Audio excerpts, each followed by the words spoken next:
pedantically establish precise times for eating, our choices of different foods and the like disrupt the rhythm of digestion. Close parenthesis. It becomes evident, strange as it may seem, that the function of the spleen is to balance out the inevitable effects of our human lifestyle on the rhythm of the digestive process. Most recently, in a treatise that has just been published, our Institute for Biology has furnished precise proof that minute quantities of various substances actually do have effects on living things. In making this statement, I do not mean to take sides in any medical debate. If we proceed with exactitude, one part of the human organism must be treated with larger quantities, another with minute quantities. Until now, homeopathy was based on faith because no exact research had been done. Using very precise methods, we seem to have proved that high dilutions of certain substances, such as antimony compounds, affect the growth of wheat differently from still higher dilutions, and that as the dilution increases, maximum and minimum effects are encountered in rhythmical succession. We have done everything possible to prove responsibly that dilutions of even 1 to a quintillion can indeed influence living things. Wheat kernels, very carefully selected for uniform germination rate, were sprouted in fluids containing substances in various dilutions. I believe that Dr. Lily Kalisko's very conscientious methods create a scientific foundation for what was formerly only a matter of belief. I introduced this lecture by describing these studies to show that we certainly do not intend to proceed amateurishly or unscientifically. In fact, spiritual scientific insights are acquired through spiritual vision, which I will not be able to say more about here, although I have done so in lectures elsewhere. Our broad guidelines have been acquired through spiritual vision, and I believe that spiritual vision has made it possible for me to formulate precisely the connection between the inner organization of the human being and the constitution of natural substances, and especially of natural processes. We must admit that there is a deep gap between diagnosis and treatment today. I believe this method can bridge that gap, so that in the future, diagnosis will lead directly to treatment as a matter of course. By observing the healthy human organism, and especially the diseased organism, we will be able to discover exactly how substances that appear and processes that run their course outside the human body, whether in nature or in the laboratory, exert healing effects within the organism. After all, the therapeutic applications are most important. We know very well that today's diagnosis is actually more advanced than is realized. Each aspect of the field of pathology can be taken up and developed further, but there is indeed a profound gap between our insights into organ structure, or histology, and our insights into how remedies work inside the human organism. We do not yet completely understand even the ordinary workings of nutrition.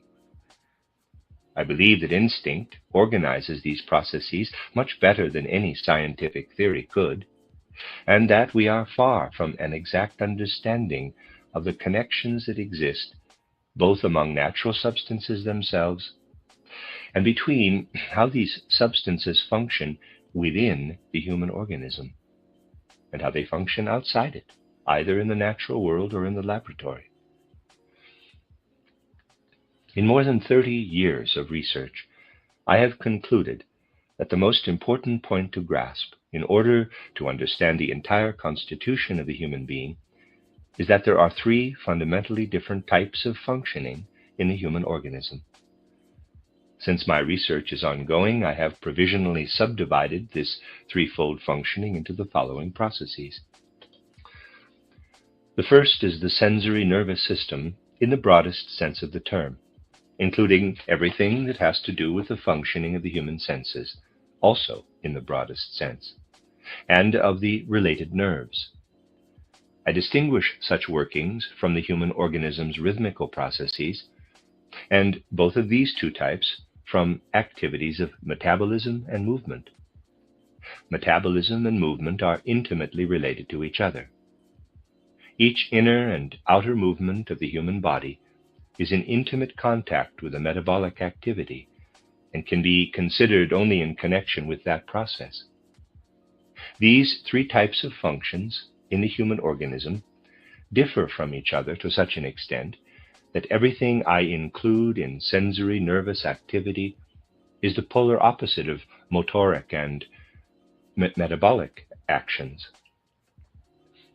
Any metabolic process evokes its polar opposite in the sensory nervous apparatus. Rhythmical processes create the balance between the other two types. Next, we need to discover the real differences in these processes. Although I can outline these points only briefly, owing to a lack of time, I would like to suggest, first of all, that exact insight into the human organism reveals that the sensory nervous organization essentially has to do with the effects of various substances present in the human organism. When we consider any exclusively sensory or nervous process, it is essential to grasp the relationship between substances present in our outer surroundings and the substance-dependent aspect of the way in which the sensory nervous process runs its course. If we are dealing with a metabolic process that is associated with movement, it is essential to know not which substances we find in our surroundings, but the activities of these substances. I would like to illuminate this point from another angle. If we can confirm that an illness is centered in the sensory nervous apparatus, we will have to investigate which substances come into consideration as therapeutic factors. We will speak about the details later. If we are looking for a cure for a disease in the motoric or digestive system, it is essential to investigate which production processes, either in nature or in the laboratory, are needed to transform substances into remedies. As a specific example, and I will explain it further, let's assume that we are investigating the therapeutic possibilities of antimony. We must first decide whether we are interested in how antimony affects an illness that is centered in the human sensory nervous apparatus, in which case the very substance of antimony is the most important factor, or whether we are interested in antimony's therapeutic effects on the metabolic motoric system, in which case we must subject it to processes of combustion or oxidation, in which the substance goes up in smoke, which then condenses to form a mirror-like surface. Footnote, this word is misleading. See note on page 19, and we've already discussed that. End of footnote. In the latter instance, we can expect the efficacy of the remedy to depend on inducing combustion in the right way. In essence, we can say that the healing factors influencing the sensory nervous system are substances found in our natural surroundings. In contrast, processes, either natural or artificially induced, are the healing factors influencing the human metabolic motoric system. Since these two systems are polar opposites, rhythmical elements, especially the rhythms of breathing, circulation, digestion, and waking and sleeping, have a mediating and balancing effect. Therefore, when we are considering the production of remedies that support the functioning of the human rhythmic organs, we must be most concerned about the interaction between substances and the natural or induced processes they undergo during preparation. These are a few of the fundamental points I wanted to explain. I will come back to them again tomorrow, when I will introduce a few of the remedies that are made in our pharmaceutical laboratory in Arlesheim and tested in the affiliated clinic directed by Dr. Ita Wegman, who is also here today.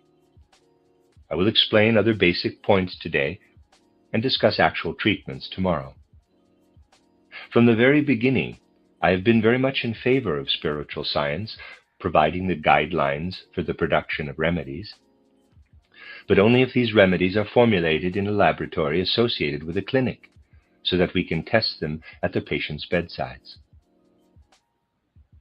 If we look at how the human body is differentiated into the sensory nervous system, the rhythmic system, and the metabolic motoric system, we find that even though these systems are very different with regard to function, they interpenetrate in all parts of the human body. This view of the human being is much less comfortable than the conventional view, in which we take a single organ or part of an organ and consider it from the point of view of histology, cellular anatomy, and so on. In our way of looking at things, we must distinguish the proportional roles that the sensory nervous, the rhythmic, and the metabolic processes play in each organ's activity, because all three are involved in every human organ. Sensory nervous activity preponderates as we move toward the organs of sense perception, but recedes into the background in rhythmic processes and in metabolic motoric functions. In contrast, if we are dealing with the metabolic and motoric system, the metabolic process predominates, but the entire metabolic motoric organization is also imbued with subordinate sensory nervous activities. Something similar is true of the rhythmic system. We gain insight into the entire organization of the human being when we are able to apply inner vision to the proportions of these processes in a specific organ. Let's say, for example, that we are dealing with a certain part of the brain. We must be able to observe whether the two polar organ activities, sensory nervous and metabolic motoric, are present in the right proportion, and whether the rhythmic system maintains the correct balance between them.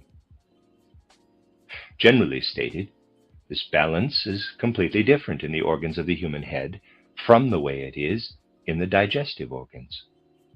This example, however, does suggest a way to acquire a more exact understanding of the human being in relationship to substances and functions in our environment, and thus also to a true connection between diagnosis and treatment. Let's consider a specific example. Hay fever is a minor illness that becomes truly annoying for many individuals at certain times of the year. What do we need to know to grasp the process underlying this disorder? First of all, we must realize that the subdivision of the human being into the three systems outlined earlier is different in childhood, and especially in infancy, from the way it is in adulthood. In childhood, the sensory nervous organs intervene much more strongly in the two other systems than they do later in life. In a certain respect, a child is all sense organ. In a subtle and delicate way, processes taking place throughout the child's organism resemble those that take place at the periphery of the adult body in the sense organs. In a subtle and delicate way, the child is all sense organ. A child's entire organism is more exposed to the outer world than an adult organism is, because everything related to human sensory nervous organization is directly exposed to the outer world and subject to its influence. In childhood, therefore, our entire being is subject to the influence of the outer world in the broadest sense to a greater extent than later in life, when we depend more on our organs' inner functions and on our metabolism as it relates to movement. Our movements do indeed take place in the outer world, but their underlying organization tends more toward the interior of the human body, just as the organization of the nerves and senses tends toward the surface. Because the influence of the sensory nervous system predominates in children, the immature human body is predisposed to generalized loosening of the tissues, in parentheses, exudative diathesis, close parentheses. Later, when the metabolic motoric activity is present in the right adult proportion to counteract the preponderance of the sensory nervous process. Let me read this over again. Later, when the metabolic motoric activity is present in the right adult proportion to counteract the preponderance of the sensory nervous process, the general tendency toward exudative conditions recedes, assuming that the child has been raised with care, but it may appear in an annoying specialized form, such as hay fever. In line with the current tendency to link pathological conditions directly to substances in the environment, hay fever has been attributed to certain substances said to be present in the pollen of members of the Gramineae or grass family.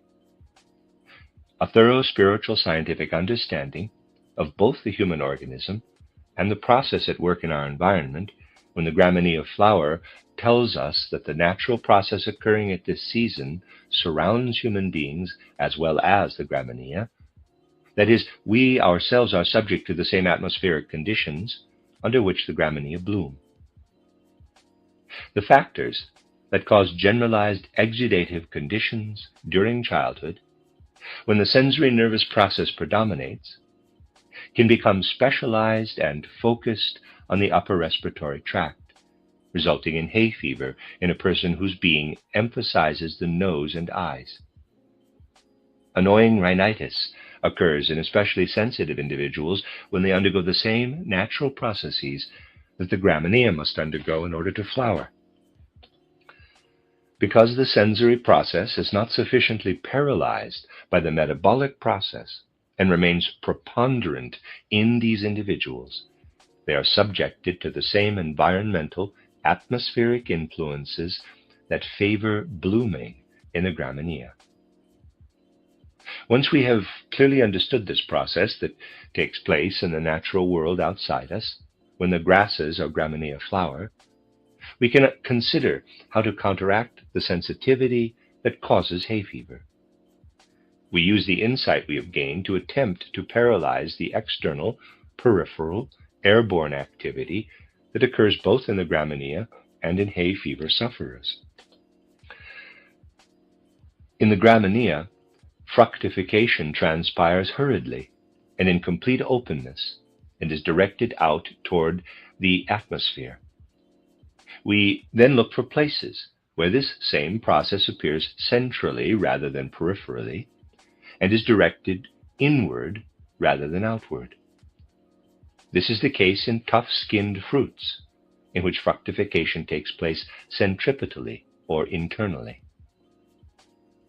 If we formulate the opposite of graminaceous fructification into a remedy in the laboratory and administer it by injection, that is, directly into the organism, we can indeed counteract hypersensitivity to the atmospheric influences that favor the flowering of the Gramineae, but provoke a disease process in human beings. This remedy, which we manufacture under the name Gencydo, and I'll spell that, it's Gencydo, I'm going to pronounce it Gencydo, is effective in the great majority of hay fever cases. It shows that it is possible to develop medicines by appropriately manipulating processes that nature models for us. We must simply know, in each case, whether we want to work with or against the natural forces. When sensory nervous activity predominates, we need to work against the natural process. Later we will see cases where we need to work with the natural process. We must simply know how to proceed in each type of case, using substances and chemical laboratory procedures that either support or counter the natural process in question. Above all, we must pay attention to our preparation methods and consider the dynamic factors in the natural world that bring about a particular process. To extract healing powers from nature, we must attempt to imitate nature's dynamics in our laboratory techniques. The Clinical Therapeutic Institute in Arlesheim has already produced a large number of remedies in accordance with these principles. Although they are all made according to the same principles, each remedy is specialized. I'm going to discuss another example, but let me say first that I certainly understand any possible rebuttal or opposition, because I realize that our guidelines for developing remedies are based on a school of thought that is neither customary nor familiar to most of you. The efficacy of the remedies, however, is verified in a fully responsible manner, just as would be done in other clinical settings. I can be somewhat bolder in my presentation than I might be otherwise, because I assume that I understand every possible opposing opinion. It is absolutely comprehensible to me that you may feel uncomfortable with such matters, and that they may even seem fantastical to you. It is extremely interesting to observe the unique process that takes place in a plant. In addition to their main components, plants contain all kinds of other substances, salts, metals, and so on. In terms of a plant's contribution to a treatment that is meant to have direct rational effects, its composition is less important than the way in which a certain metal compound or salt, for example, pervades its entire process of growth and fructification. Let's take a plant such as Cicorium intybus. Footnote: Cicorium intybus is wild chicory, a blue-flowered European weed, widely naturalized in the United States. End of footnote. If we want to investigate this plant from the spiritual scientific perspective, we will first study the unique way it incorporates its main therapeutically significant components, namely silica and alkaline salts. The plant assimilates these components very differently, and in the context of very different processes in its roots, leaves, and flowers.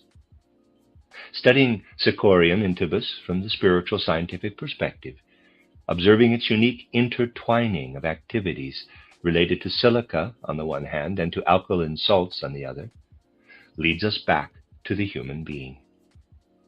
As I've already said, 3 systems are at work in each organ of the human body.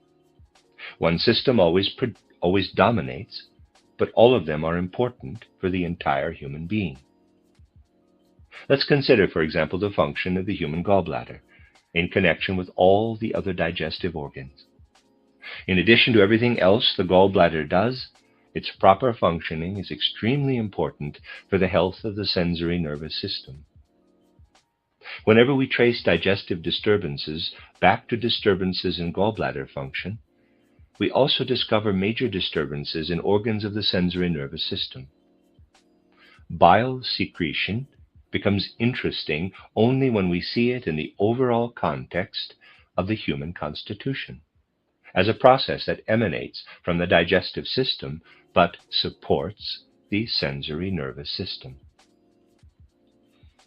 On the one hand, gallbladder function, as it takes place in the human being, is independent of the substances involved. On the other hand, it faithfully imitates the process that moves from the root of Cicorium intybus towards the stems and flowers.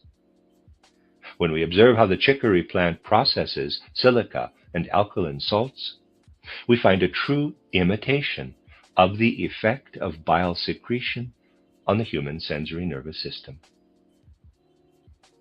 Now, let's imitate the process that takes place in Cicorium intybus.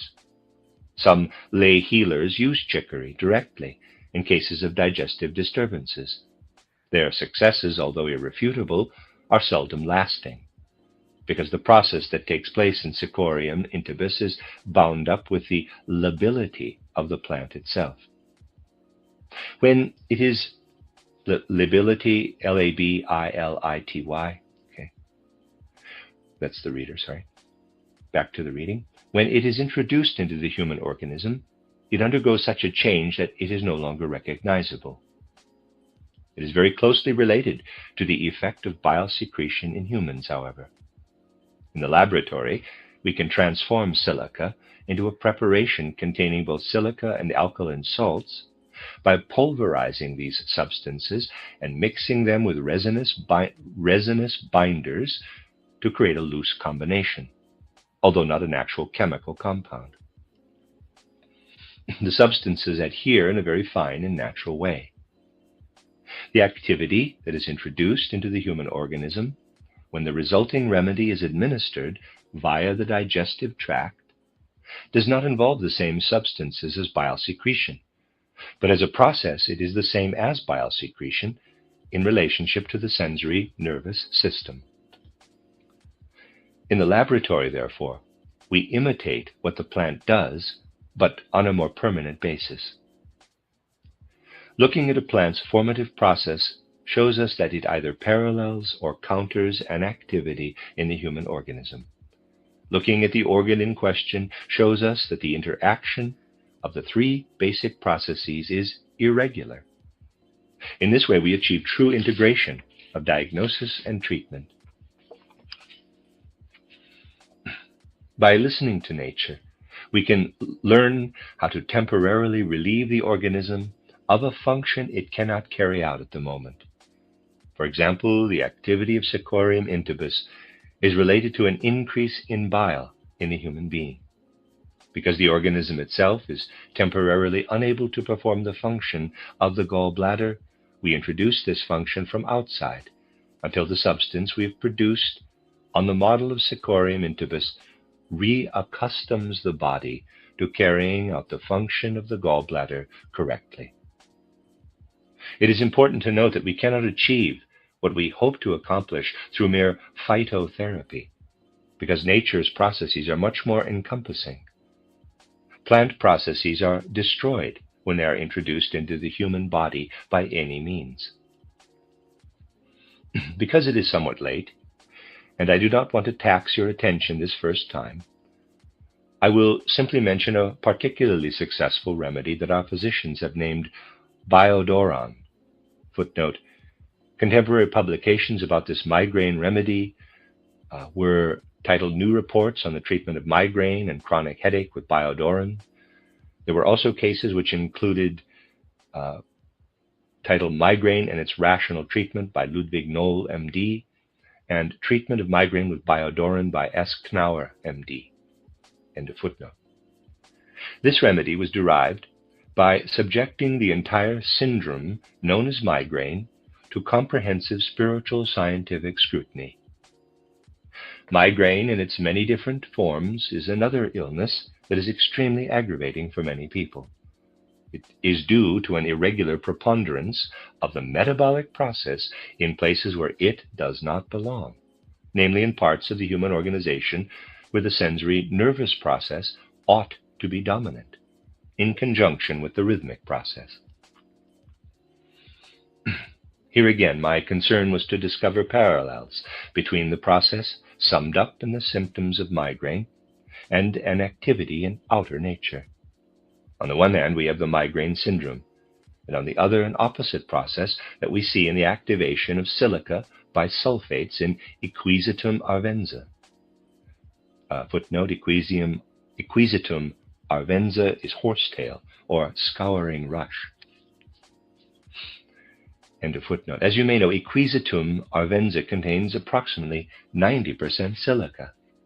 Tomorrow we will speak about silica's very significant functions with regard to the sensory nervous system and everything related to it. In Equisetum arvenza, however, silica interacts with sulfates, forming a loose combination that can be recreated in manufacturing by using a resinous binder. Simply call to mind an image of Equisetum arvenza. See how stiffly it develops, how the formative process of silica is allowed to predominate throughout, how the plant holds back its growth so that it does not flower. Parenthesis, flowering occurs in connection with normal metabolic processes. Close parenthesis. A true inner view of both processes, the one that is expressed in migraine symptoms and the wonderful process that takes place between silica and sulfates in Equisetum arvenza, immediately suggests that these are polar opposites. This does not mean that direct use of Equisetum arvenza is helpful against migraine. At this juncture, we become clearly aware of a peculiar circumstance, that, although certain vegetative processes in the human organism are similar to plant processes in some respects, they are radically different in others.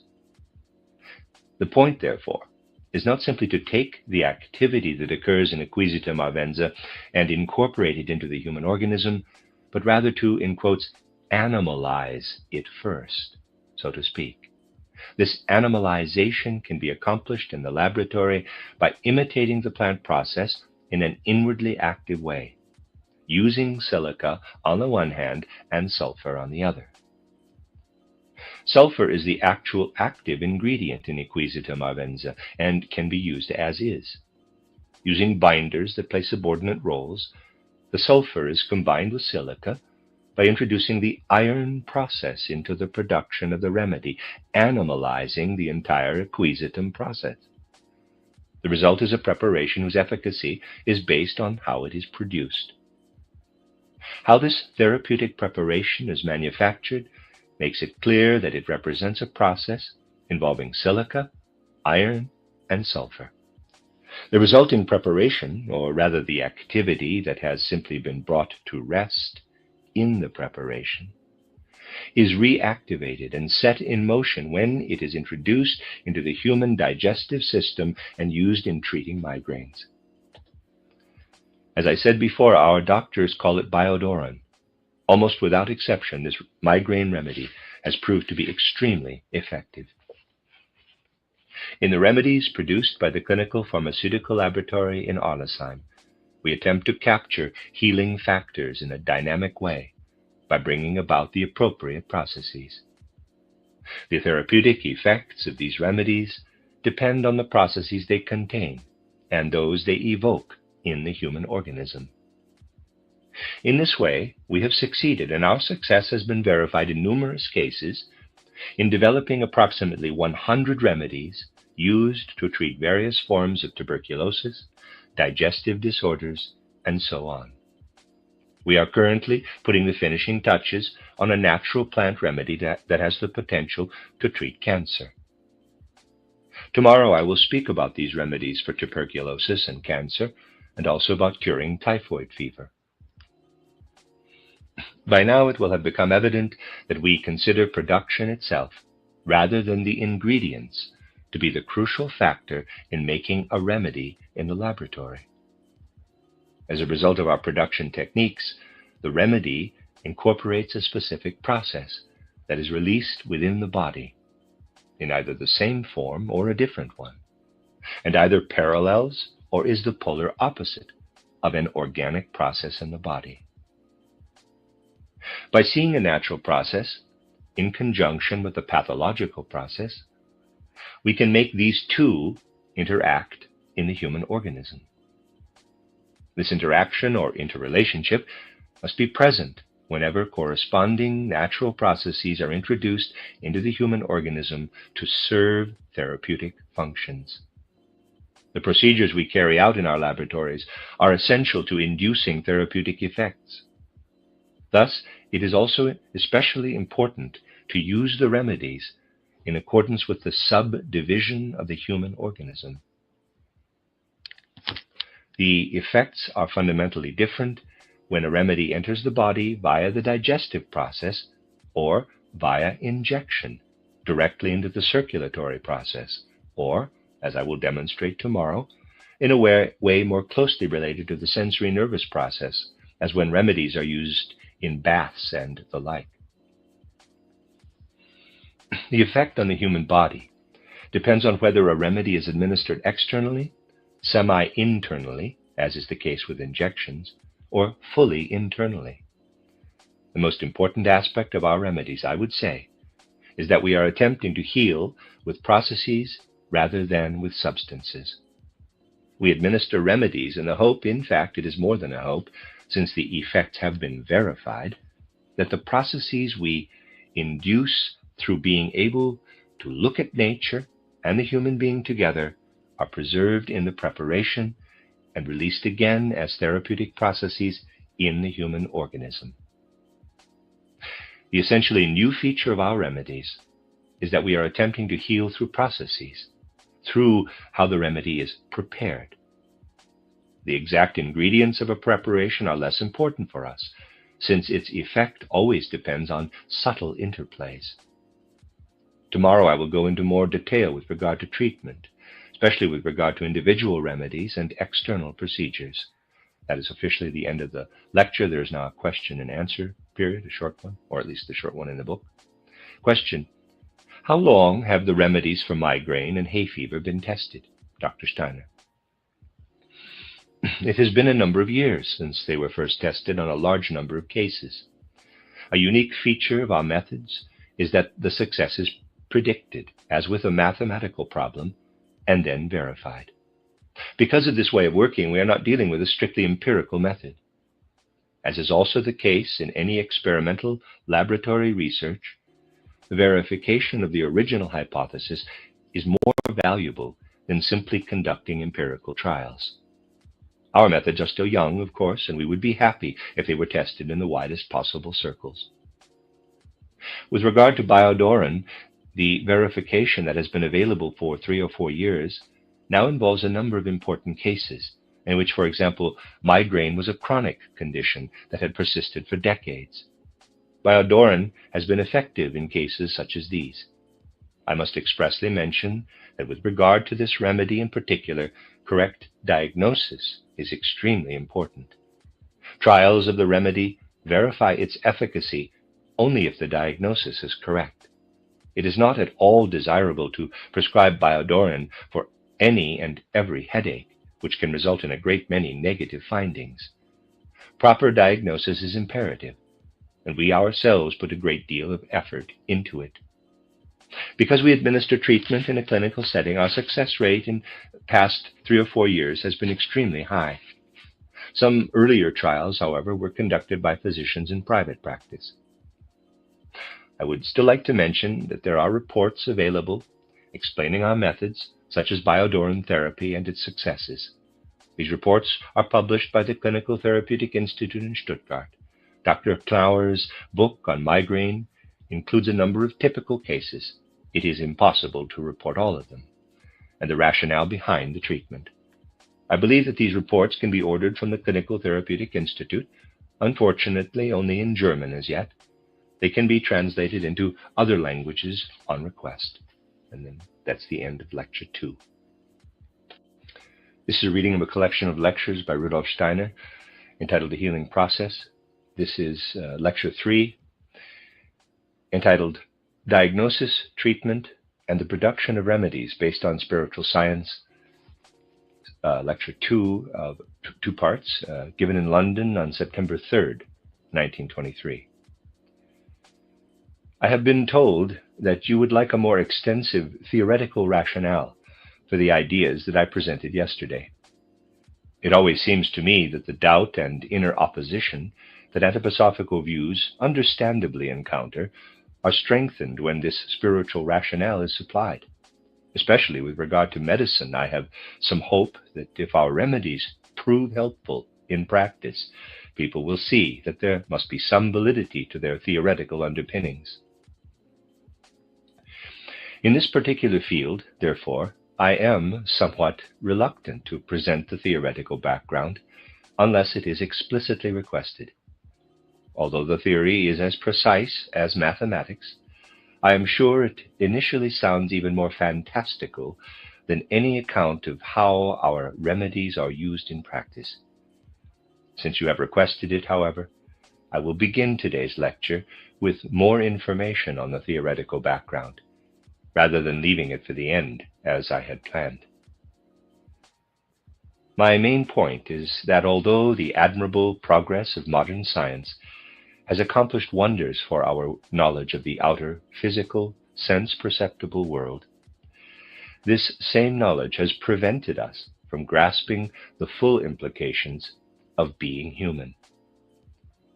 If we apply natural laws derived from the outer world, through either observation or experimentation, to the human being, they are sufficient for understanding the organization of the human senses, that is, the sense organs that are incorporated into the human being like physical devices, and the mechanical aspects of movement.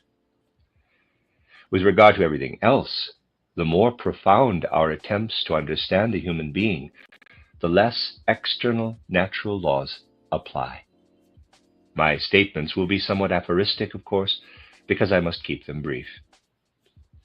It is well known that the human body contains a maximum of slightly more than 10% solid mineral substances and consists primarily of a column of fluid. Within this fluid column, in turn, we find impulses at work that are mediated by the respiratory system or other processes within the human body that in the natural world are found only in freely moving air. Warmth processes then constitute a fourth level. The natural laws we presently believe capable of explaining the entire human being are applicable only to those aspects that resemble the clearly delineated physical mineral substances found in the natural world. Strangely enough, natural laws allow us to understand only one portion of our sensory organization, or, since human sense organs are located primarily in the head, one portion of the human head organization, the makeup of which is the part of the human being that most closely resembles the physical world. The human nervous system radiates outward from the head, at least in part. In any case, it is related to the head organization in the human being. Most people today believe that the entire nervous system is related to what we call human spiritual, mental, and intellectual abilities.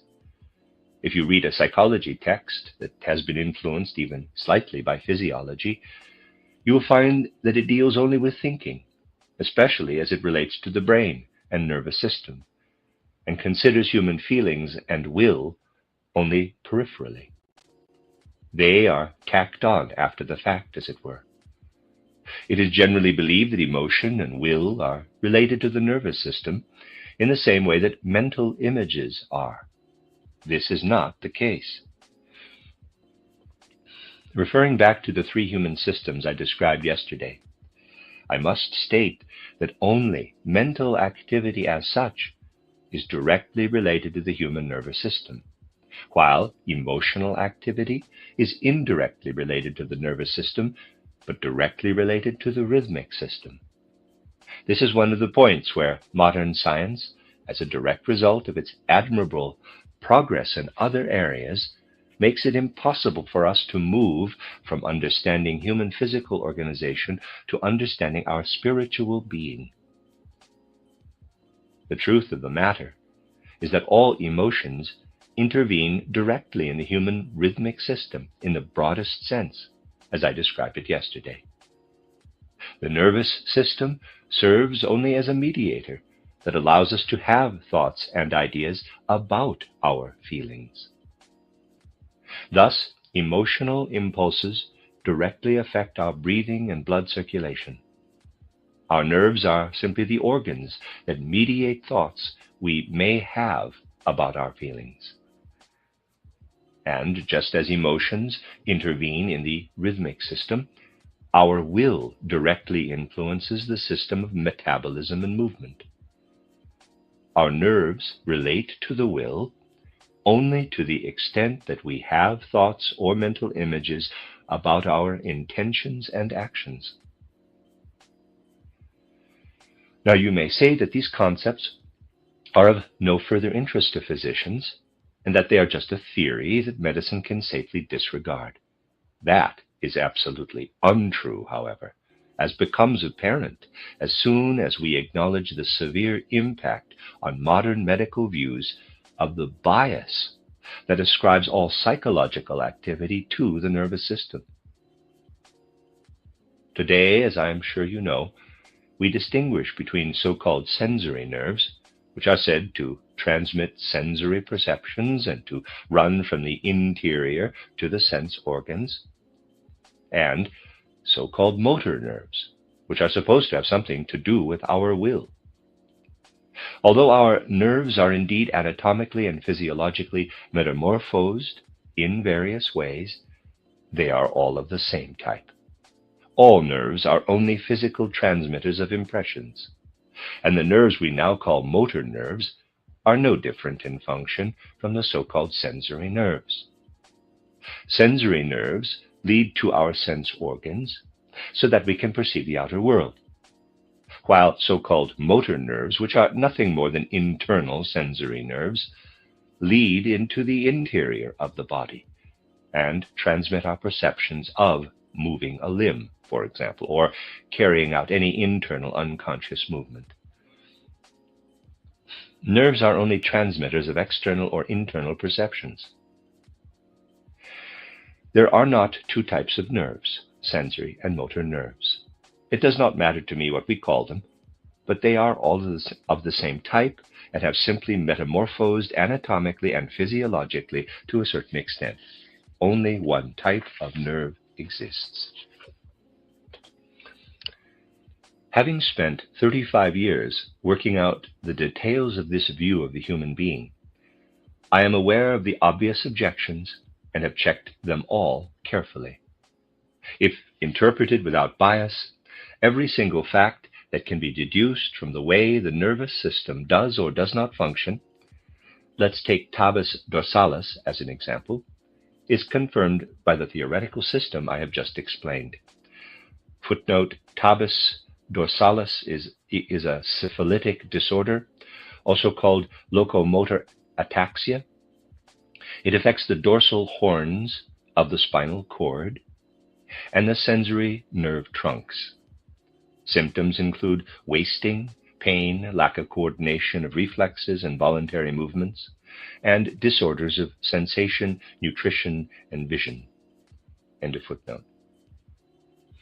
In contrast, the modern interpretation of tabes leaves all sorts of unexplained bits and pieces. In spite of how carefully natural science describes such phenomena, they make sense only if you know that there is only one type of nerve, that human feelings are only indirectly rather than directly connected with the nervous system, that emotional activity intervenes directly in breathing and circulation, that is, in the human rhythmic system, and that the direct workings of our will are related to metabolism. Internal, unconscious will underlies all metabolic processes and is then metamorphosed into the conscious will that is the basis of our external conscious movements. Coming to this realization was the first truly shattering result of more than 30 years' work on my view of the human being. Although it is relatively easy to talk about scientific results that deviate only slightly from the norm, it is not at all easy to make headway against the seemingly well-founded bias that two types of nerves exist. So I did not dare to speak of my investigations until 1917, footnote in his book Riddles of the Soul, Collected Works, volume 21, end of footnote. I risked making a public statement only after working for more than 30 years to reassure myself that all of the scientific facts were compatible with my view of a single nerve type and did not contradict it. My view of the human being has still another consequence, however. If you accept that emotional impulses directly affect the rhythmic system and will impulses the metabolic motoric system, you realize that the will and its extension into the human emotions, which we can grasp only by spiritual means, by understanding emotions as spiritual entities, constitute the driving force behind circulation, for example. You will have overcome another bias that is truly not easy to overcome. Physiology, which underlies our entire modern school of medical thought, sees the heart as the, in quotes, motor that drives blood circulation. The heart is said to send out the impulses that impel the blood through the organism. In fact, the exact opposite is true. The blood is brought into movement by the organism, by the spiritual human being. In the organs of will, this spiritual human being intervenes directly in metabolism. Similarly, emotional impulses act directly on circulation and respiration, that is, on the human rhythmic system. All inner rhythmical movement originates in the spiritual human being. The heart and its activity is the result, not the cause, of blood circulation and fluid movement. The heart's own movements simply express how it is internally stimulated and moved by motion proceeding from the spiritual human being. 2 points will gradually have to provide a new basis for physiology as the foundation of all medicine: the concept of a single nerve type, and the fact that nerve activity relates only to perception and conceptualization, whereas the movement of fluid and gaseous elements in the human being proceed directly from our spiritual aspect, so that the motion of the heart is a consequence of rhythmic movements in the human being, rather than their cause. I once explained my theory of cardiac functioning to a Swedish physician on the train from Trelleborg and Stockholm. I still vividly recall the chaotic and ferocious passions my ideas unleashed in this man, so I understand very well how severely they affect our thought habits. Nonetheless, such views open the door between the physical human being and the spiritual human being. In contrast, assume that 2 types of nerves exist, with the physical structure of the sensory nerves running from the sense organs toward the center, while the motor nerves proceed from the center outward, serving as material transmitters of the manifestations of human will. This assumption never leaves the material realm. By postulating 2 types of nerves that actually do not exist, in reality there is only 1 type, we shut the door on the spiritual aspect of the human being. You see what science, our admirable science that has served the physical human being so well, has done for the human being as a whole. It has gone so far as to substitute a purely invented theory of 2 nerve types for the reality of the situation, which is that motor nerves are sensory nerves that simply serve to perceive inner movements. Furthermore, this same science has turned the heart into a kind of pump, a mechanical apparatus that automatically induces rhythmic circulation in the human being. By attributing rhythmic movements within the human being exclusively to the heart as an automatically functioning physical device, science erases the connection between the rhythmic and metabolic systems and the spiritual human being. The door to the spiritual human being has been shut by these 2 theories: the theory that there are 2 types of nerves, and the theory that the heart is a physical motor driving blood circulation, whereas in fact its movement is only an expression of the blood moved by the spiritual human being. Shutting the door on the spiritual human being has had significant consequences. Only by seeing how the nervous system is incorporated into the human being, for example, can you make the right connection between that system and the organization of the digestive system. The digestive system is part of the larger human system that I have called the metabolic motoric system, and the nervous system is its polar opposite. Let's look at these 2 human systems one at a time. With regard to metabolism, substances are taken in from outside. The essential factor in metabolism is the activity induced when outer substances are brought into the body. That is, the activity the human organism must perform as a result of being entered into by a foreign body that must be transformed or metamorphosed. This process is all important in digestion. It reaches a stopping point when the forces of the external substances have been overcome. At this point, the impulse to eliminate sets in. In the metabolic system, waste is eliminated to the outside. We must therefore understand the metabolic motoric organization in this way. First, human will or will-related impulses in the human organism intervene directly in metabolism and overcome the constitution of introduced substances. Then these substances are eliminated to the outside by well-known means. The aspect of digestive activity that runs through all the body's organs and into the organization of the head, that is, into the part of the body where the sensory nervous system is primarily, although not exclusively located, goes beyond its stopping point in the metabolic motoric system. In the organization of the head, the digestive process is taken further in that elimination is internal rather than external. As a result of this internal elimination, the nervous system is deposited inside the human being. The nervous system is the only system in the human being that owes its material content to elimination that remains within the organism rather than being expelled. Although, of course, this elimination remains within the organism only up to a certain point. It is shaped by the sculptural forces of the first invisible and suprasensible member of the human constitution, the so-called etheric body or life body. In addition to the human physical body, we must distinguish this first suprasensible member, the etheric or life body, which exists on a purely dynamic, non-material level.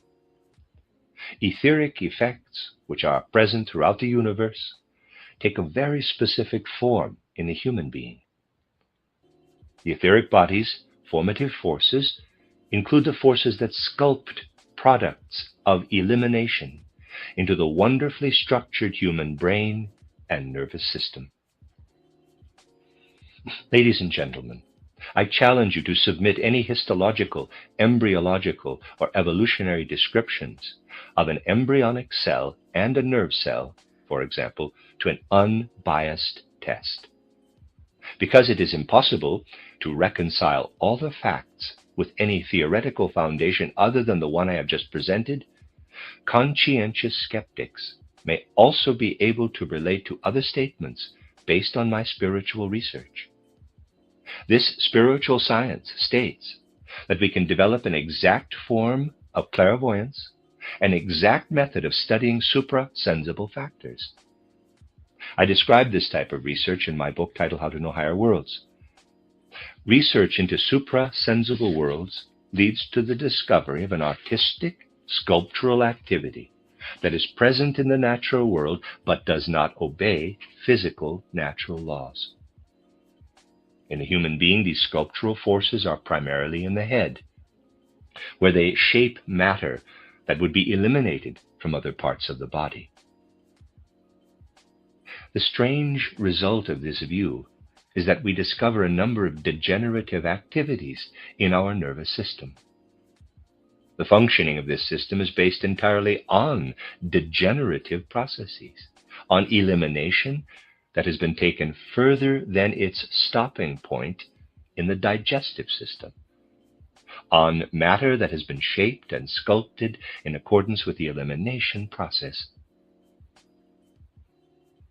The fundamental difference between organs belonging to the sensory nervous system and the organs of digestion is that sensory nervous organs have advanced significantly further in their evolution and are involved in a descending evolutionary process, while the organs of the metabolic limb system are still in an ascending phase of evolution, and therefore take the digestive process only to a certain stopping point, after which elimination must set in. These considerations, in addition to revealing the nature of these organs when they are healthy, are also fundamental prerequisites to understanding how these same organs function when diseased. Ultimately, these fundamentals allow us to recognize the true connections between remedies and disease processes. Let me give an example. In the human brain, we might even say in the entire nervous system, matter is developed up to a certain point and then broken down. The depleted breakdown products are then reshaped in our nervous system. Breakdown and elimination, rather than synthesis and assimilation, underlie our conceptual activity. Our mental images depend on a constant atomistic dying process of sorts in our nervous system, a dying process that is constantly counteracted by reconstruction processes. We might say that the moment of death consolidates all the ongoing degenerative processes of the nervous system that are otherwise spread out over an entire earthly lifetime. If we are capable of studying these activities, which involve the workings of material forces up to a certain point, followed by a degenerative process, we may ask ourselves what enables human beings to think? What forces enable us to be spiritual beings? Are they the same as the forces that allow us to enter earthly life through embryonic development? Not at all. Our physical system cannot be permitted to continue its linear development if we are to become human. After a certain point, devolution must set in. Devolution, not evolution, provides the basis for our mental activities. Consider the consequences of the view I just formulated. People generally believe that the nerve process underlying thinking and conceptualizing is an ascending one, like those of growth or nutrition. This is impossible. The basis of conceptualization is a degenerative process. To provide a basis for our thoughts, for the functioning of spirit in us, matter must be destroyed, and the products of destruction sculpturally reshaped. To be able to think, we must first destroy the material basis. We must punch holes in our brain, so to speak. Our ability to think is not based on organic growth forces. For the spirit to be able to move into the human body, our bodily organization must first undergo a process of degeneration, destruction, or partial death. Once you have understood this clearly, you will be able to express it in an image like this. We see a dirt road just after a rain. Cars must have been driving over the road because it is rutted. But now, let's assume that a being who has never seen cars comes down from Mars. The cars are gone, and the being from Mars sees only the ruts. So it studies the ruts by going underground, and then states that the forces that made the ruts exist below the surface of the Earth, in the Earth's interior, and that they are worked upward from below to make the ruts. We cannot hold it against the being from Mars if it looks for the reason for the ruts in the wrong place, namely in the soil, when in fact the ruts are due to cars driving over the dirt road. Something similar is true of our brain. You may believe that it is shaped and organized from the inside out, but in fact the furrows in the brain are imprinted by soul spiritual activity. At this point, we realize that our sensory nervous system uses physical organs only to offer resistance to the spiritual or mental activities we carry out. We can draw conclusions about a car by tracing its tracks on a wet dirt road, because everything the car did left a trace. Similarly, of course, we can also explain all thinking in terms of traces left in the brain. The materialistic view that explains thinking in terms of the brain is wonderfully deceptive.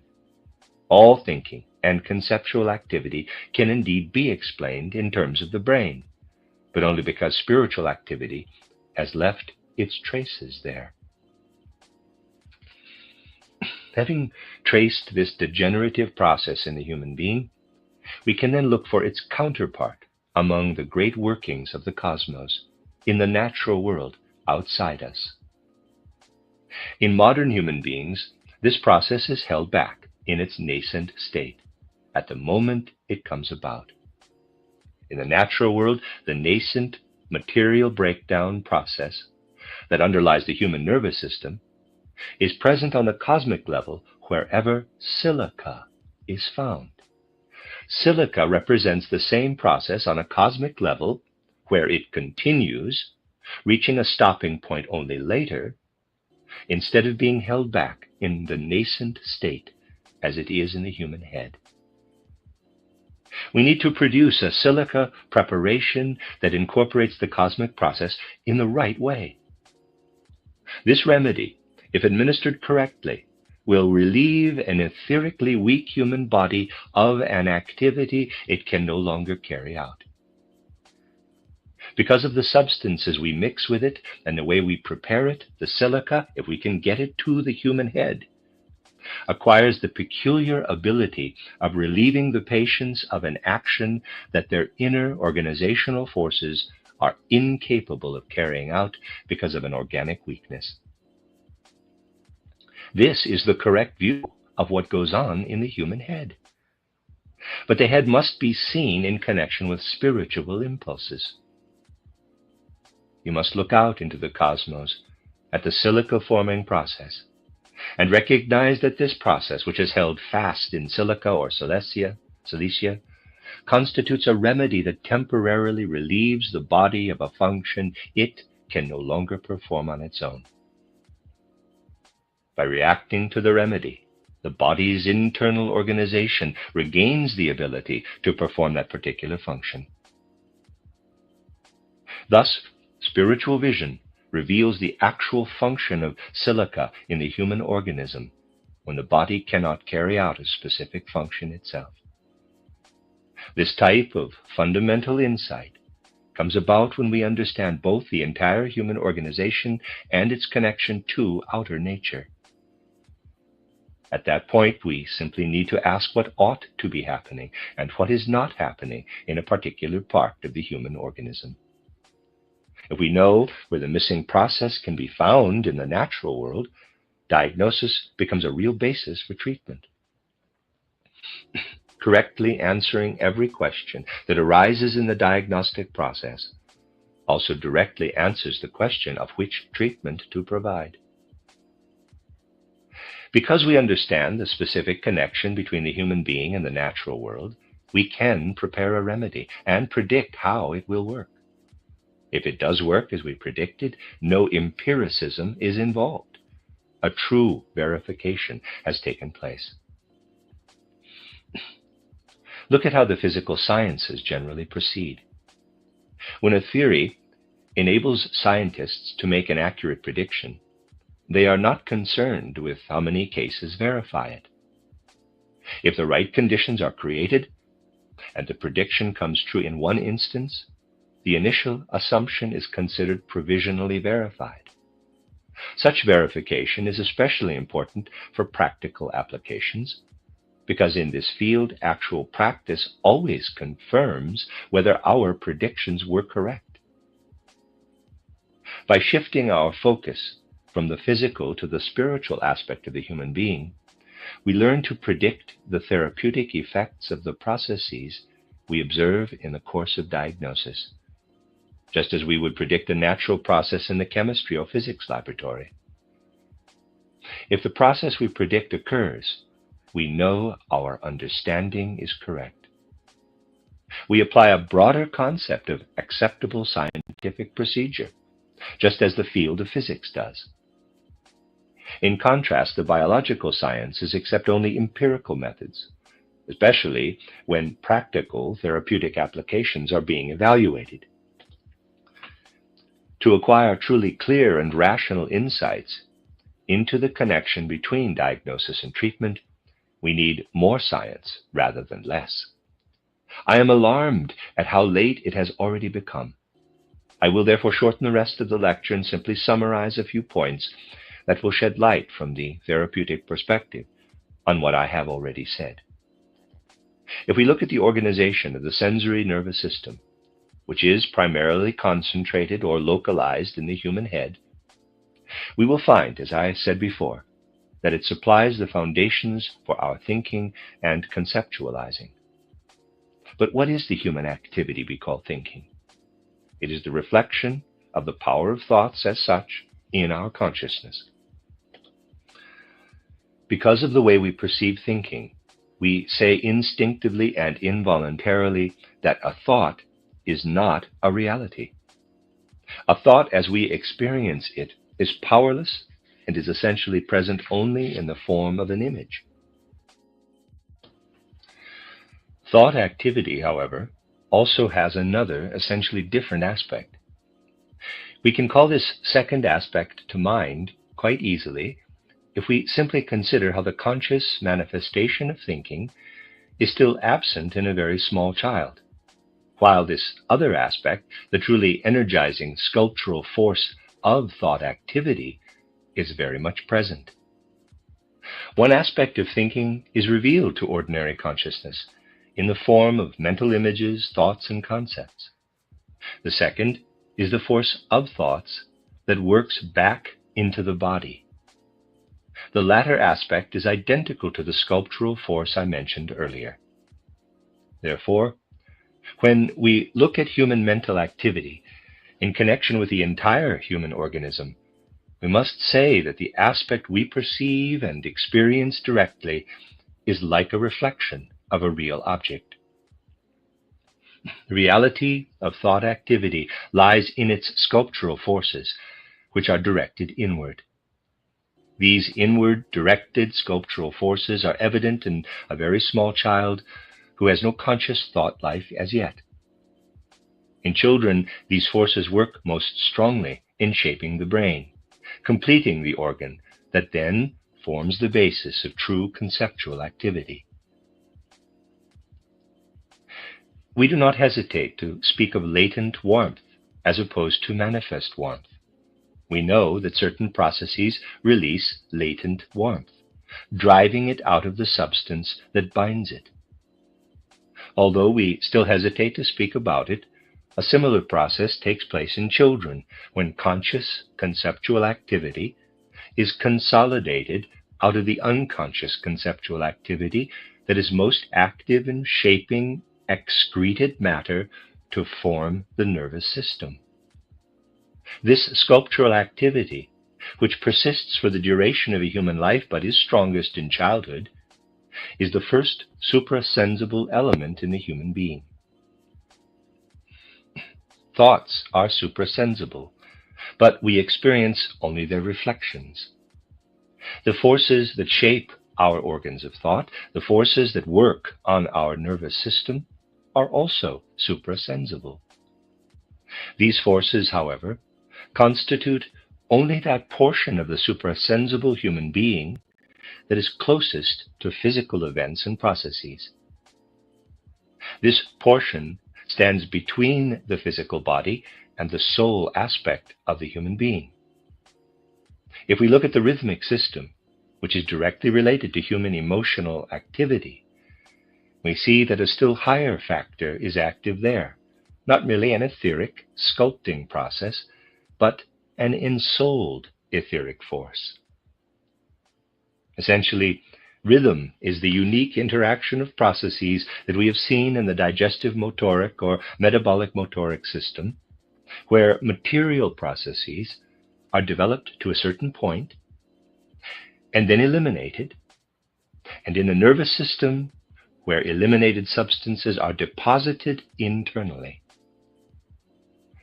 Rhythmic activity begins as a metabolic process, but then excretion comes into play and immediately recedes again. This oscillation between a metabolic process and a neural process of degeneration results in the basic form of any rhythmic activity. The rhythmic activity is related to that of the suprasensible or spiritual human being, activity that emerges from an ensouled etheric process. If we look at breathing or blood circulation, or anything else within the scope of rhythmic processes, we see the higher action of an ensouled etheric force as opposed to a simple etheric process. Once again, these rhythmic activities are associated with cosmic processes. We saw that when metabolism exceeds its limits, it is transformed into a nerve process, in an inappropriate part of the human being, in an organ where it does not belong. This may sound bizarre, but it corresponds to reality. When metabolic activity stays within the metabolic system itself, but goes beyond the point where elimination is meant to begin and develops into a misplaced nerve process, various forms of typhoid fever appear. Typhoid illnesses are nerve processes that appear within the metabolic system. Of course, these nerve activities appear only as processes and cannot lead to the actual formation of a nervous system. And now the question is, how do we deal with such a process? In the natural world, we can find antimony ore, a peculiar substance that captures a cosmic process. In fact, all minerals and ores are captured processes. Antimony is a remarkable mineral, a remarkable ore. It immediately attempts to crystallize, putting out spear-shaped or wire-like forms. It looks almost like a mineralized plant or moss. It also has other interesting characteristics.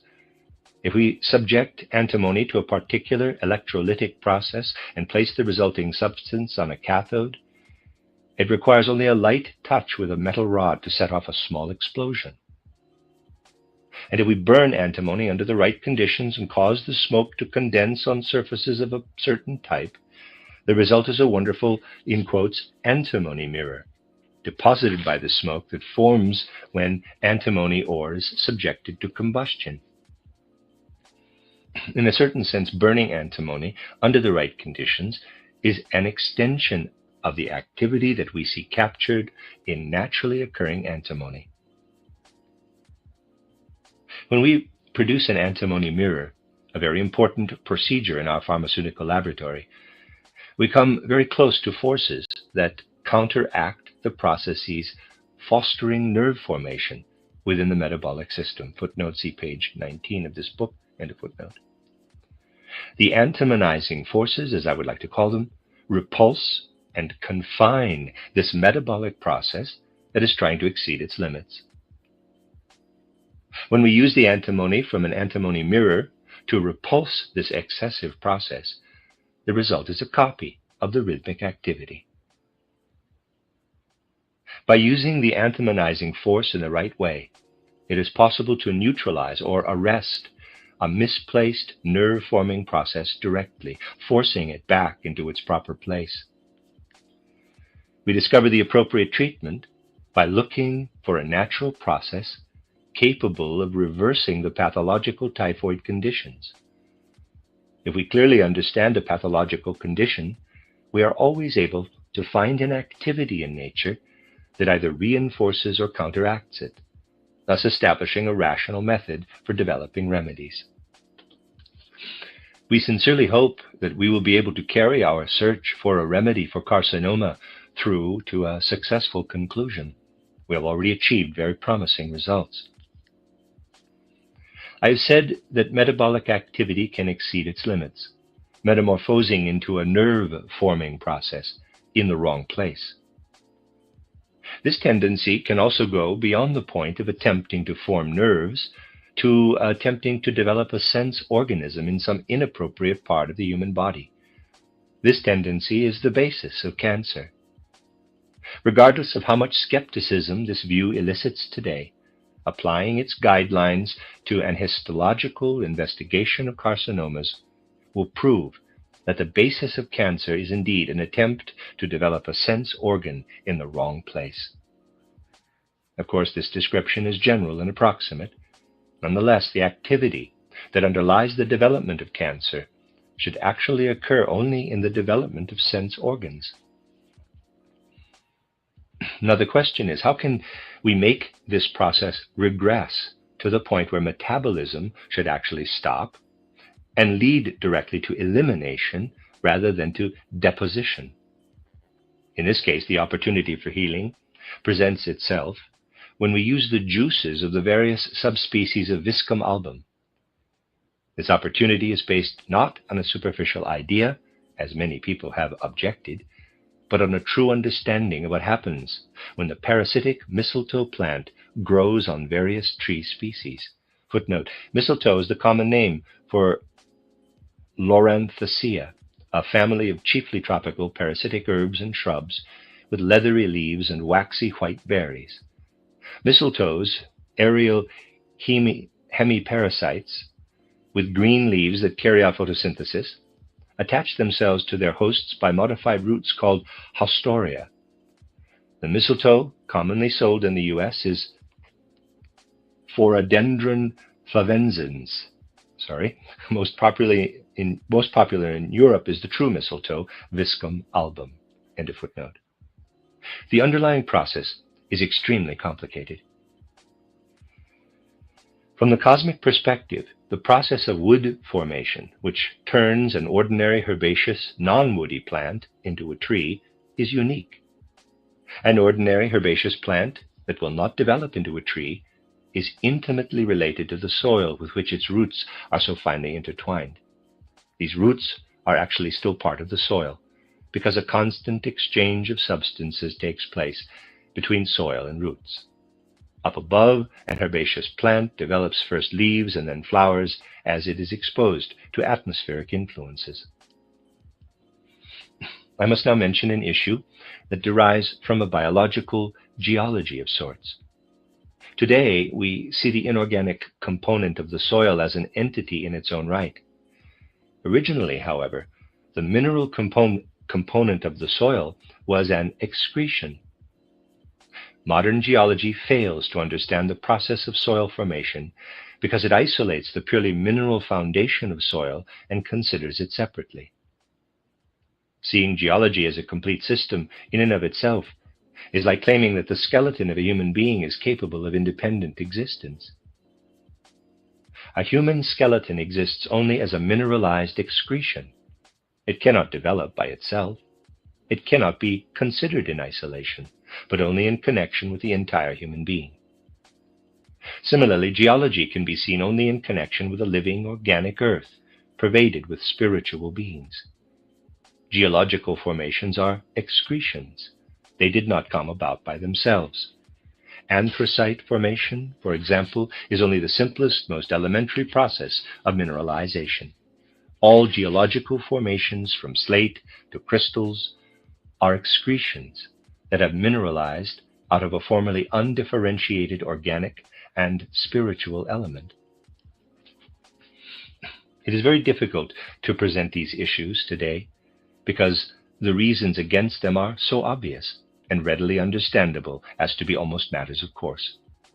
It is really very easy today to calculate, or approximate at least, no claims to precision, how many millions or hundreds of millions of years ago a particular geological formation was laid down. This method appears very exact, but it is similar to the method I use when I observe the little changes in my heart that take place during a month, and then attempt to calculate what change will have occurred in 3 years. It's exactly the same thing. I can calculate the condition of my heart 300 years into the future or 300 years into the past, regardless of the fact that I myself will not be or was not alive at that time. The calculation is correct, and the conclusion incontrovertibly logical, but neither one corresponds to reality. Similarly, geological calculations, though they are incontrovertibly logical, do not correspond to reality, because Earth did not exist millions of years ago. The Earth did not exist then any more than I existed 300 years ago, in the physical human form suggested by my calculations. At this point, therefore, a higher method of observation is required, a view that sees all minerals as deposited excretions. When plants emerge from soil, the soil is the mineral component.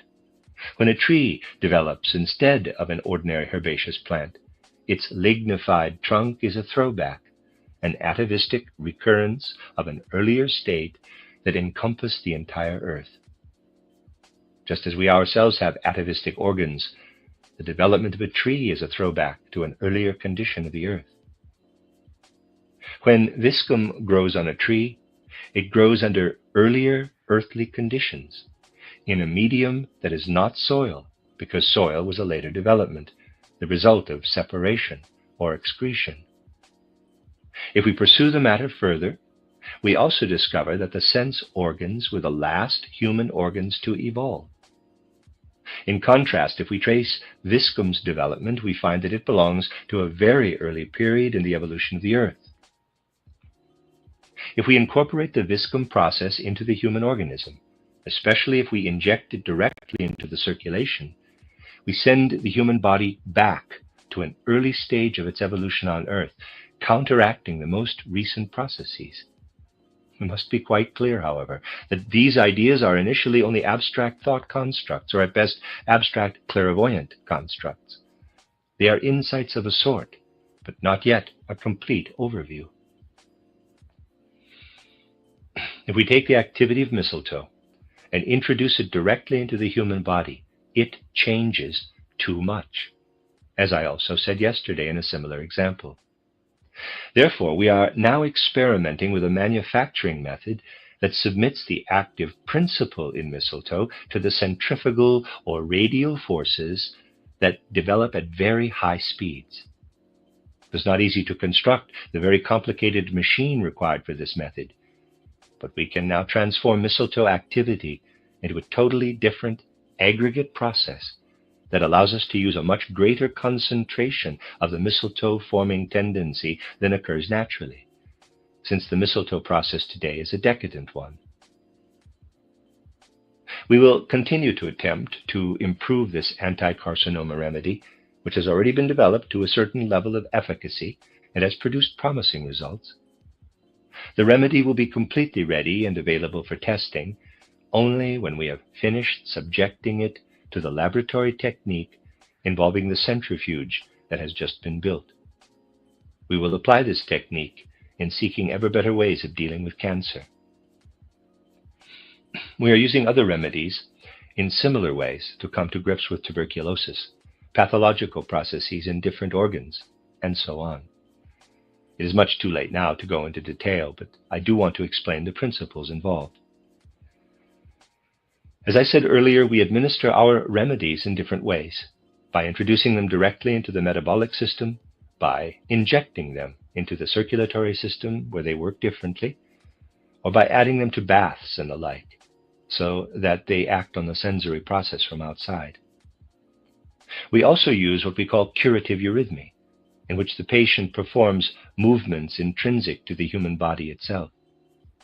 Unbiased observation of the human hand makes it impossible to say that a hand can exist without moving, since the actual form of the hand is simply movement held fast.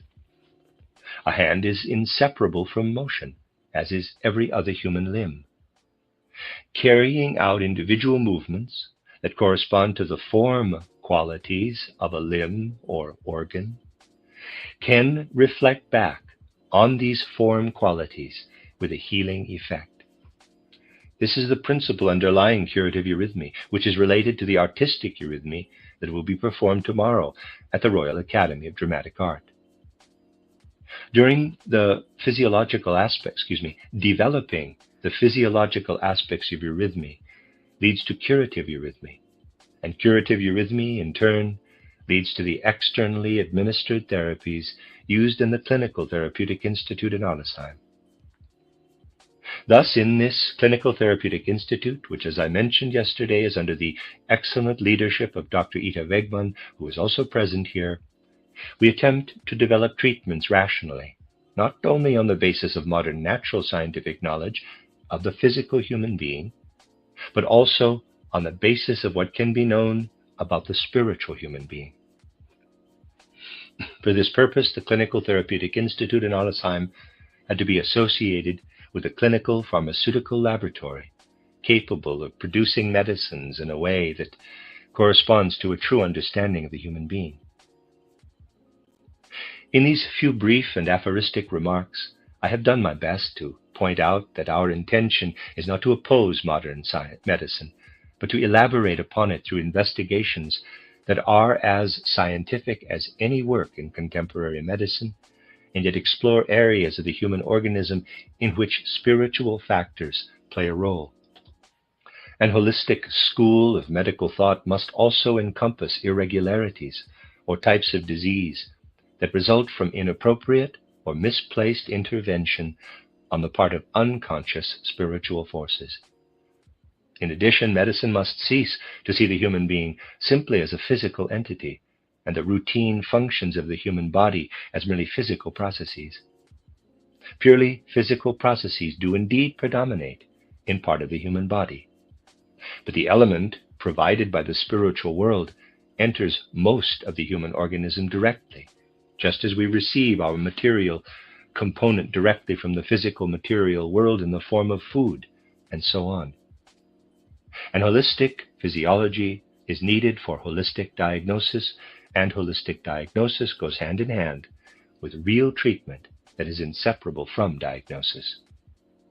Once we recognize the relationship between human beings and their cosmic surroundings, we can derive remedies from these surroundings, not merely through empirical experimentation, but through a clear understanding of the connection between the human being and the cosmos. Thus we create treatments that will not tolerate being separated from diagnosis. Treatment and diagnosis together form a whole. The attempts I have spoken about tonight are meant to be fostered in the medical section within our spiritual scientific movement and reflect the longings of many anthroposophical physicians. I hope my brief indications were not too unclear. When such issues must be presented very succinctly, the emphasis naturally falls on the broadest principles. Unfortunately, the details sometimes suffer. I hope, however, that I have at least been able to provide you with food for thought. The end of Lecture 3. This is a reading of a collection of lectures by Rudolf Steiner entitled The Healing Process. This is Lecture 4, entitled Anthroposophical Spiritual Science and Medical Knowledge, given in Vienna on October 2nd, 1923. Because the field I am going to speak about this evening is so broad and requires such detailed background information, it is very difficult to choose where to begin. Please allow me to say at least a few introductory words about anthroposophy's position on epistemological problems and on the overall soul constitution of the modern human being. As you know, the 19th century saw the full development of precise observation and experimentation on the one hand, and of the intellect and inferential reasoning on the other. These phenomena had been developing slowly since the 15th or 16th century, but in the 19th century they became definitive with regard to the problems and practical ramifications of epistemology. Anyone who has received a scientific education in any field does not question the need for experimentation and thinking in order to arrive at scientific results. The possibility of any other method will not even enter your mind, especially if you work in a specialized field. Under these circumstances, it is natural to shy away from speaking to specialists about the consequences of anthroposophical research for their own fields. It must be said, on the one hand, that only those well-versed in scientific methodology should embark on anthroposophical research of the sort I will speak about. But, on the other hand, some of the results that have an impact on specialized fields are so paradoxical that it is much more tempting today to keep one's mouth shut than to talk about them. If I speak about them, nonetheless, I do so in the conviction that you have all come here, if not to be persuaded, then at least to hear something that can be taken seriously on a scientific level. Anthroposophy aims to be a field of scientific research, but it does not intend to stop short at the frame of mind that is nourished by the intellect and by physical experimentation. It attempts to acquire its insights by cultivating the forces of the human soul, trusting that just as small children possess undeveloped forces that unfold in adults, it is also possible for adults to augment their scientific education by developing their soul forces through a specific method. The most important of these soul forces is the power of memory or recollection. A few unbiased modern philosophers already say that the power of memory is indicative of the spiritual aspect of the human being. Developing this faculty depends on our ability to recall an event that is no longer immediately present. That is, we summon up from the soul's depths an event that no longer relates to any events in the immediate present, but whose inner makeup has a very specific rather than unspecific relationship to a particular reality. Now the question arises, can the activity of memory continue to develop just as the structure of the human brain continues to develop during the first years of life? Can memory create structures in the soul that reflect not only our own experience and our personal past, but also an earthly past that transcends human individuals? Is it possible to inwardly strengthen and transform our powers of cognition so that the resulting images, which require more intense exertion than memory, point to something that is otherwise outside the scope of human consciousness? If trust in the human soul's continuing ability to evolve serves as our starting point or postulate, and if we deliberately and precisely implement inner exercises that do not violate the soul's integrity in any way, tracing each step as if we were solving a mathematical problem, we will begin to have new experiences. These exercises, however, do not involve mathematics or the like. The reason for doing them is to take steps that result in personal development. For this purpose, we must call to mind mental images that are easily surveyed so that no reminiscences can mingle with them. Parenthesis, this activity is easiest for mathematicians because they are already accustomed to focusing their mental activity on distinct contents. Close parentheses. If we succeed in carrying out these exercises without tiring, and use them to enhance and strengthen the rather passive behavior we call memory, we become aware of an enhanced power of memory that safeguards the forces of earthly life that work on the organic level. We learn to extract this enhanced memory from the depths of our soul life. As a result, we survey a tableau, complete with temporal perspectives, inner laws, and inner structure of all the events that have affected us since our entry into earthly life. The initial result is a view of the individual self. We become aware of the etheric body, a body within the physical body, whose intrinsic laws are temporal rather than physical. This body can appear in image form, and such cognition can be called imagination. In ordinary life, we live exclusively in the present, but imagination allows us to go back to any moment in time and experience it as if it were the immediate present.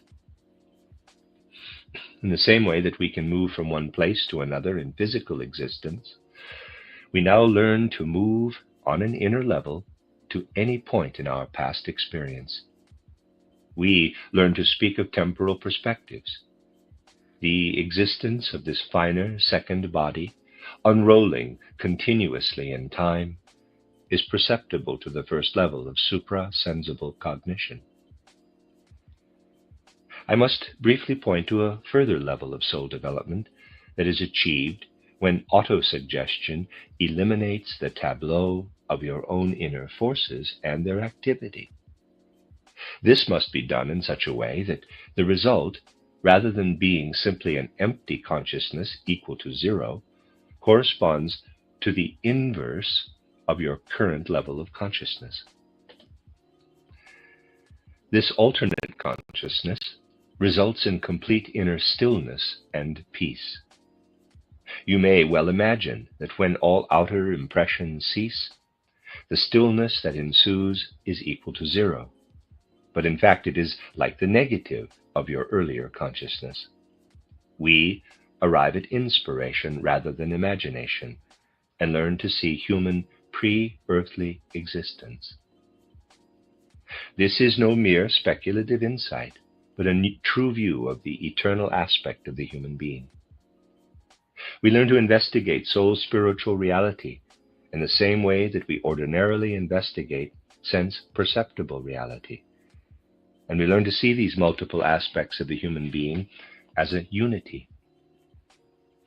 There is no need to become involved in the ridiculous sparring between monistic and dualistic viewpoints, which is just as foolish as stating that chemists must be dualists because they say that water consists of hydrogen in combination with oxygen. We realize that each human being is part physical and part soul spiritual. We acknowledge the plastic sculptural aspect of the brain, which is a reality as early as the embryonic stage of development. Let me use a comparison. A being that had never been on Earth might explain footprints on soft ground as the result of disembodied forces. But as truly as these traces were imprinted by a human being walking over the ground, the human brain shows the imprint of a soul spiritual factor. Thus we can understand the makeup of the human being as including both a physical body and a body of formative forces that we recognize through imaginative cognition. This more subtle entity within the human being remains the same over time, in spite of any change in physical substances. It is a self-contained reality that remains the same from one point in time to another. The issue becomes serious if we move on into specialized areas. The body of formative forces does not exist on the soul level. It leads at most to growth, but not to emotion. Next, we come to the astral body, the actual soul, and to the I organization. In the last 300 to 400 years, our developing knowledge has increasingly disregarded the spiritual, higher aspects of our human makeup. As a result, we have had to restrict ourselves more and more to what we can conclude from the physical structure of the human body. I always hesitate to explain these matters, because as a scientist I am quite capable of understanding that they infuriate scientifically educated people. Let's take a look inside the human body and trace the centripetal and centrifugal nerves, the so-called sensory and motor nerves. That is what we think we see, and I can fully appreciate the rationale behind this view. I can also fully appreciate how this supposed duality in the nervous system is supported by the phenomenon of tabes dorsalis, and so on. And there's that footnote, see page 19. When we are familiar with the higher members of the human constitution, however, the unity of the nervous system becomes apparent. Sensory nerves are adapted to transmitting sense impressions, but motor nerves have nothing to do with willed actions. Their task is to transmit peripheral sensations, such as the chemical and physiological processes that take place in the legs. Motor nerves are sensory nerves for perceiving the body's internal processes. As paradoxical as it may sound to modern science, we come to see human will as an inherent function of the soul itself, and to accept that movement and other consequences of our will are caused by the direct influence of the soul and spirit on the physical body. I would now like to point out the path that can lead to discovering this view of the human being. The human soul and spirit are the subject of all kinds of hypotheses on the part of modern anatomists, who generally have very abstract ideas about the contents of soul and spirit. Ziehen speaks only of the, in quotes, emotional emphasis of mental images. Footnote, Theodor Ziehen 1863 to 1950, German philosopher, psychologist, and psychiatrist. Ziehen taught psychiatry from 1887 to 1912 and devoted the remainder of his life to philosophy. See his title, Introduction to Physiological Psychology. End of footnote. The soul, as we imagine it, has become so abstract and thin that we can no longer understand how it could possibly intervene in the physical body. As soon as we realize that the physical body extends from the solid element through fluids and gases all the way to warmth, we draw closer to the spiritual aspect of the human being. Of course, it is impossible to visualize the spirit intervening in the human body as modern science imagines the body to be. As soon as we assume the existence of a warmth organism, however, it is not so difficult to imagine the intrinsic forces of the etheric body working into differentiations in warmth within the human body. We have a great deal to learn, however, before we will be able to enliven our knowledge, which has become so fixed and rigid. We will eventually discover the bridge between the soul, which is more forceful than we now imagine it to be, and the physical body's more subtle manifestations. We will realize that our will nature intercedes directly in warmth processes, and then moves on into the air organism and the fluid organism. We will also realize that the actual situation with regard to motor nerves is completely different from the conceptions modern science holds to be true. In reality, an activity involving the spirit, the soul, and the body takes place, and motor nerves allow us to become conscious of this activity. And that is the end of Lecture 4. This is a reading of a collection of lectures by Rudolf Steiner entitled The Healing Process. This is Lecture 5, entitled Medicine and Anthroposophical Insight into the Human Being, Number 1, given in The Hague on November 15, 1923. Above all, I would like to thank Dr. Zeilmans and all of you for giving me the opportunity to speak on the consequences of the anthroposophical research method in the field of medicine. Footnote, Willem Zeilmans van Emmechoven, 1893 to 1961, a physician in the Netherlands who headed his own clinic. End of footnote. In 2 short lectures, I will not be able to provide more than a few indications, of course. My perspective deviates significantly from conventional contemporary views, and much of what I have to say will necessarily sound paradoxical at best. It will be especially difficult to overcome these obstacles and move on in 2 brief sessions. But as you know, ladies and gentlemen, you have learned to adjust our thinking. We have learned to adjust our thinking on many questions in the course of humanity's historical development, which suggests that forbearance is in order, at least initially, when a perspective that results from truly conscientious research appears paradoxical. First of all, I would like to say by way of introduction that my purpose in presenting the medical consequences of anthroposophical research is not to introduce brand new ideas that will contradict the very thorough discipline of modern medicine, which is based on centuries of scientific precedent. The method of research I will describe here has no desire to overthrow modern medicine.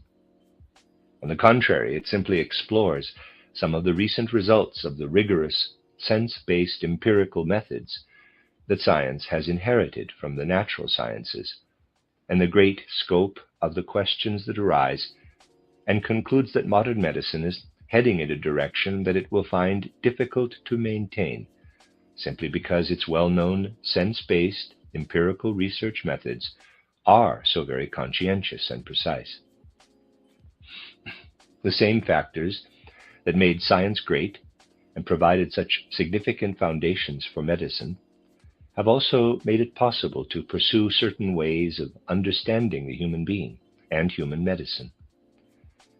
For this reason, please allow me to first present a few general principles today. Tomorrow I will discuss the unusual qualities of a few typical anthroposophical remedies. We anthroposophists did not choose a propagandistic approach, deciding that anthroposophy must know something about everything and must therefore also take a position on medicine.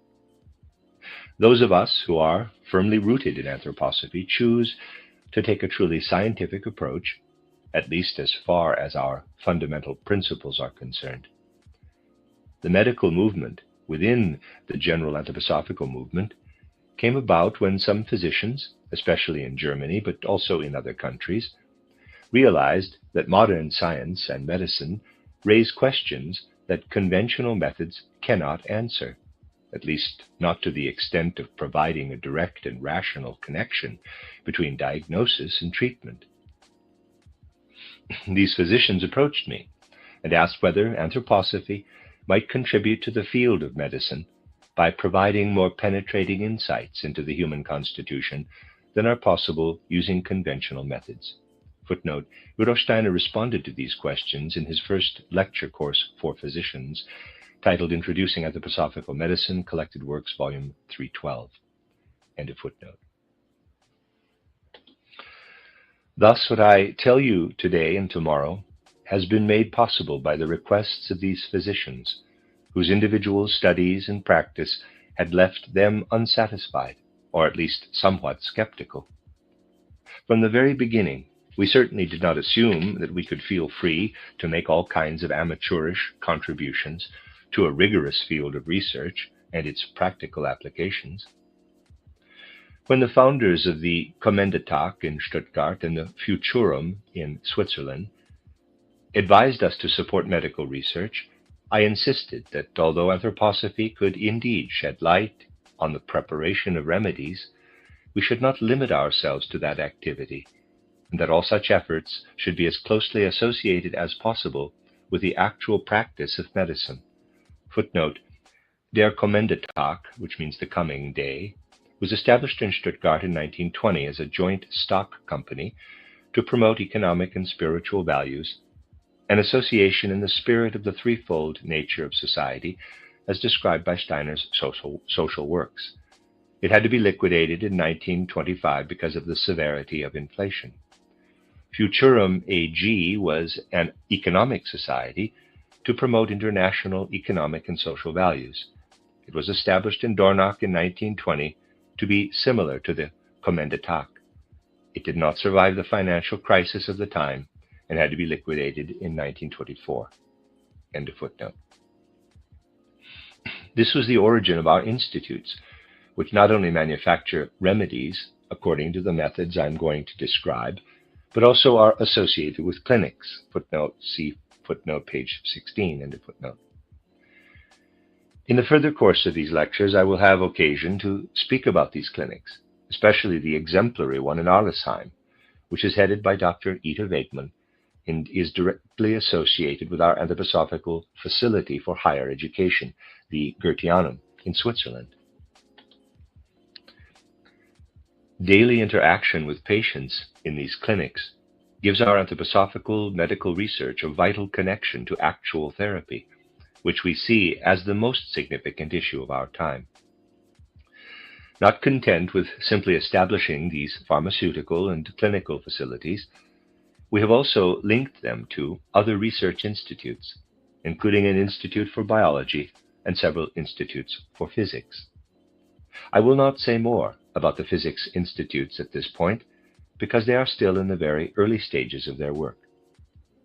The Institute for Biological Research, however, has already produced 2 studies. Footnote, see footnote page 23, end of footnote.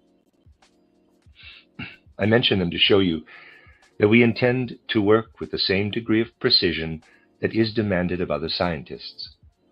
It is a matter of honest conviction rather than foolish vanity when I say, and the results themselves will convince you, that in spite of the few objections that can still be raised about details, these studies demonstrate that we aspire to the same precision that is required of other scientific foundations of medicine. The first study, published by our Biological Research Institute, is a paper on spleen function. These 2 lectures give me only enough time to present a few perspectives to stimulate your thinking. so please forgive me if I mention some of the issues only briefly. I became interested in spleen function in the course of my own spiritual scientific research, whose methods I will discuss shortly. Meanwhile, I will simply say that these methods allowed me to realize that spleen function, which, as you know, is a stumbling block for medical anthropology, occupies a special position among the functions of the human organs. To put it briefly, some of the many processes that contribute to the functioning of the human body promote rhythm. These processes include not only respiration and blood circulation, but also those that take place over more extended periods of time, such as the rhythm of digestion. The very nature of the human body requires that digestion be rhythmical to a degree that is not actually possible. To satisfy our body's demands, we would have to eat and drink with incredible rhythmic regularity. Since we do not eat the same foods every day, even establishing very exact meal times would not allow us to maintain the rhythm our bodies require. We would have to approach this task with infinite knowledge of the details involved. It is easier for respiration and blood circulation to function with regularity, but we really cannot meet the body's need for rhythmical digestion, because digestion depends on interaction with the outer world. Spleen function, however, unites with the total digestive process in the broadest sense to balance out and correct the unavoidable irregularities in our digestive rhythm. I became aware of this balancing function some time ago, and now it has been empirically verified in our Biological Research Institute. Although it is possible to raise some objections with regard to details of the methods that were used, these methods are, nonetheless, as precise as any other clinical methods in use today. I believe that this study, which was carried out with tremendous devotion by Dr. Lily Kalisko, would have had great impact on medical thinking if it had been conducted in a conventional clinic. That it remains relatively unknown is due exclusively to the fact that it was conducted under the auspices of anthroposophy. This last statement is the one I beg you not to attribute to foolish vanity on my part. The second study transforms a scientific and medical, in quotes, belief into exact science to the greatest extent possible. Please do not assume that I am taking sides here in the debate between homeopathy and allopathy. It would not occur to me to do so, because I know how much amateurishness the ordinary homeopathic view contains. Even materialistic physics, however, cannot deny that highly diluted substances can have far-reaching effects. We can no longer assume that highly diluted substances cannot have significant effects. Just think of the effects of inhaled substances that are present in very high dilution. When we give patients therapeutic baths, we are often unaware that the substances inhaled, along with the steam, substances that may be present in very high dilution, are much more important than the bath's external effects. Until now, such statements were simply a matter of scientific belief. We attempted to confirm this belief scientifically, within its justifiable limits, of course. The results are not to be interpreted as a universal remedy. We produced dilutions of up to 1 in 1 quintillion, so that we were certain that ordinary material effects were no longer present, and that any effects we noted were due to qualities transferred to the medium from the original substances. That is, that we were dealing with purely qualitative effects.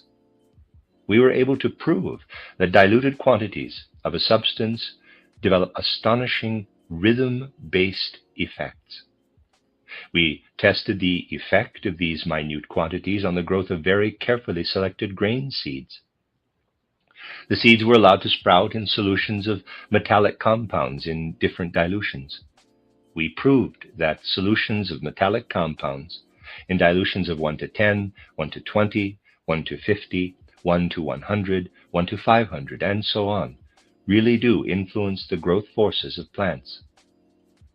We graphed interesting and very regular curves, demonstrating that when the enlivening force is influenced in a specific way at a particular dilution, the effect is reduced if the compound is diluted further and enhanced again at a still higher dilution.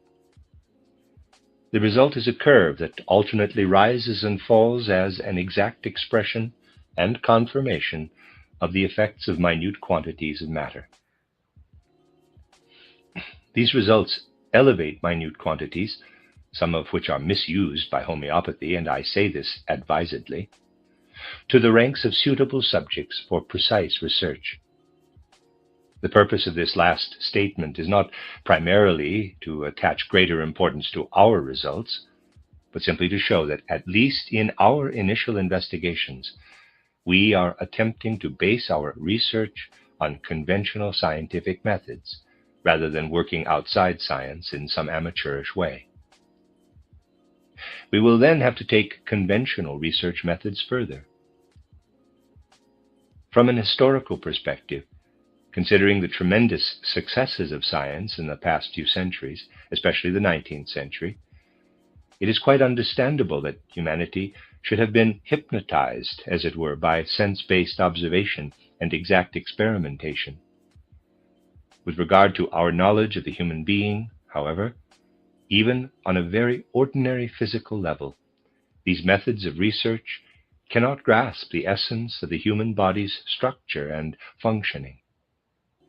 Although very great advances have been made in understanding the organization of the physical human being, the otherwise fruitful precision of these methods has excluded an entire aspect of the human being that is just as real as the physical. The success of scientific research is directly proportional to the tremendous amount of energy it has spent on excluding the human soul and spirit, which even in a medical context must be considered no less real than the physical human being. I need to explain some of the principles of anthroposophical research, especially with regard to how it leads to knowledge of the human being. It is typical of all modern research that we simply approach it as we are, with the psychological makeup, including cognitive abilities, that we acquire as a result of the conventional scientific education our culture provides. We stop short at this point. We do not consider, for example, that the attitude and soul makeup of a 2 or 3-year-old are very different from those of older people. We develop and our psychology changes as we grow up. At age 18 or 19, we have abilities that we did not have as 2 or 3-year-olds, let alone earlier. These abilities emerge from within us. Why then shouldn't adults remain relatively capable of further development? Is it really acceptable to arbitrarily cut off our psychological development? The answer to these questions depends on our inner efforts, of course. But anyone who truly attempts to surpass what is now seen as the norm of human psychological development will indeed be able to acquire different soul faculties. The details can be found in my books titled How to Know Higher Worlds and titled An Outline of Esoteric Science, among others. In principle, I simply want to point out that we can indeed learn to change and enhance the form of thinking we apply, not only to ordinary life, but also to experimenting and interpreting observations in conventional science. When I say this, people usually immediately interject, quote, "So now he's going to tell us about some kind of mystical development," close quote. However, anyone who disdains mystical development, if you want to call it that, should also reject mathematics and geometry. The essence of mathematics and geometry is to move with complete presence of mind, with no trace of the subconscious or of autosuggestion, from one idea to the next. This presence of mind, or complete consciousness, must follow our every move as we deal with a mathematical or geometric thought content. And the same inner precision can also be applied to our own soul development. The soul's ability to think continues to evolve, not as a result of the vagueness we often associate with mysticism, but in full clarity, not through brooding on a subject, but by beginning with very specific, clearly comprehensible mental images and proceeding just as we do in mathematics, refusing to accept any thought that interferes with moving from one conscious content to another in full presence of mind. If we apply this truly exact method of soul development long enough, for some people it takes more time, for others less, we learn to take hold of our normally passive thinking as an activity.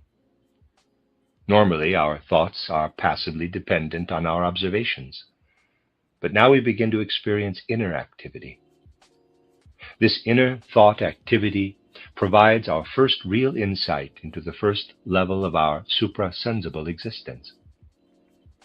If we view the human body from outside and trace blood circulation in its totality, the result is a certain image or portion of the human being as viewed from outside.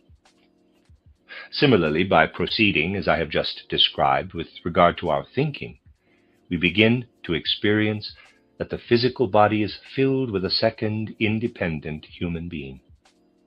Anyone who believes that autosuggestion is involved here is not considering the exactitude of the methods I described. The whole process takes place in full consciousness, so that the soul recognizes and rejects any hint of autosuggestion. The path resulting from these methods is the exact opposite of anything hypnosis or autosuggestion can bring to consciousness.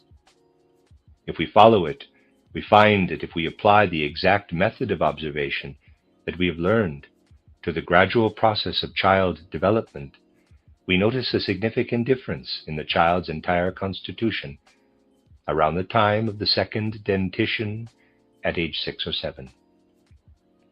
The difference is subtle, and we generally disregard it. We must learn to notice it. We really must summon up the courage to observe the human being with the precision we have come to expect from modern research in physics. In physics, we speak of latent warmth as opposed to actual manifest warmth. We admit that certain processes release latent warmth from the substances that bound it. With regard to the study of soul development, we must have the courage to accept what physics has already recognized. If we have the courage such research requires, we realize that we can see, and seeing is simply a question of putting our attention to it, inner soul forces appearing in a child who has undergone the second dentition. These forces were not there earlier. Even modern child psychology has not observed closely enough to say anything about this phenomenon. The peaks and valleys on the graph are not particularly high or deep. We are dealing with subtleties that require a different spiritual type of vision. That is why this phenomenon is more or less disregarded today. To those who have acquired the vision required for spiritual research, however, it becomes evident that what we call the faculty of memory changes radically during the second dentition. Before the change of teeth, the child's memory still allows each remembered image to emerge from the organism with a certain elemental force. In contrast, the type of memory that makes us feel that we are going back to a previous experience when we remember it sets in only during the second dentition. Many other aspects of soul experience emerge only with the change of teeth, and were not evident in the child's constitution before that point. Where were they then?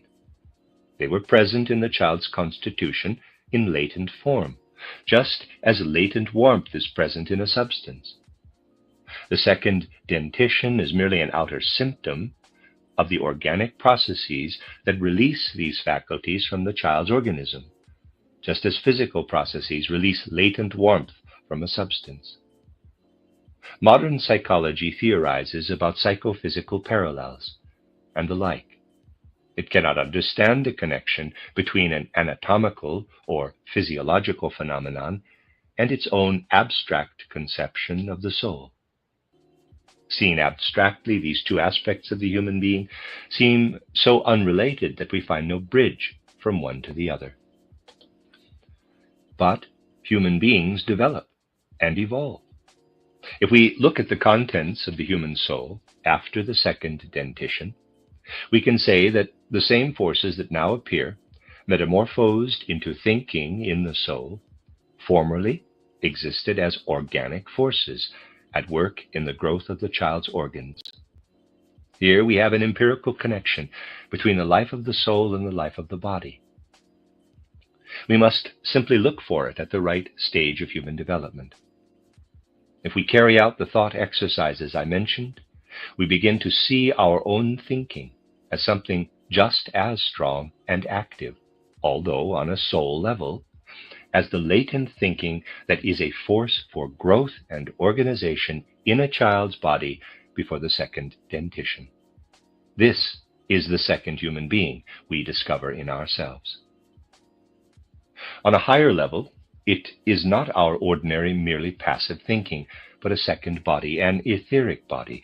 Please do not take offense at the term, that imbues and organizes us. To the anthroposophical method of research, the etheric body's activity within the overall human makeup is an empirical reality rather than something to speculate about. Naturally, I can only briefly indicate all this here. When we look at a child, we see a factor at work that we will encounter later in that person's thinking. If I want to understand the growth forces in a child or the vitalizing element in a child's body, I must turn to imaginative cognition, which transforms the perception of those forces into conscious meaning. Any healing factors present in childhood growth forces, which are later transferred to our soul life where they work passively, can be investigated only through inner vision and experience by applying the spiritual scientific method. Perceptions resulting from this method are not merely figments of the imagination, but concrete, active forces in the human organism. Thus, inner empiricism transforms superficial anthropology into true anthroposophy. Once developing our thinking in a particular way has allowed us to discover the second human being, we can also discover a third entity within the physical and etheric bodies. Please do not take offense at the name astral body. We do need a term for it, after all. There are anthroposophical reasons for the name, but at this point my purpose is only to describe the makeup of the human being. When we learn to experience the second, the etheric human being, as intrinsically independent of the physical human being, it becomes a content of our consciousness. Let me assure you that it is possible to possess this consciousness, to feel the presence of this second human being almost as securely as we possess our physical bodies during normal waking consciousness. Much harder inner work is necessary to accomplish the next step, which requires eliminating the etheric human being from our consciousness. We can take this step only by gathering sufficient strength to suggest away the existence of the etheric human being. Having entered this being, we must very consciously leave it. As a general rule, the preliminary exercises leading to this step are not especially easy. It is difficult to eliminate mental images that we have clung to for a long time, images of such immediacy that they occupy our entire consciousness, although with our full presence of mind, so that there is no question of autosuggestion.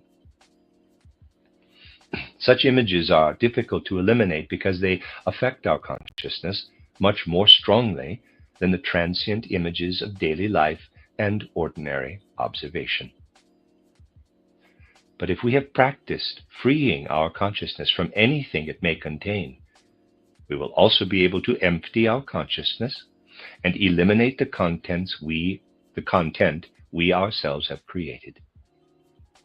The resulting state of consciousness is exactly like waking out of ordinary dreamless sleep, but not in the body and not in the physical world.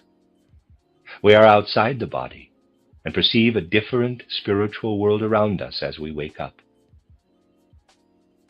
You can wake up in this way by doing what I just described, emptying your consciousness again after having energized it to the greatest possible extent in order to acquire an etheric content.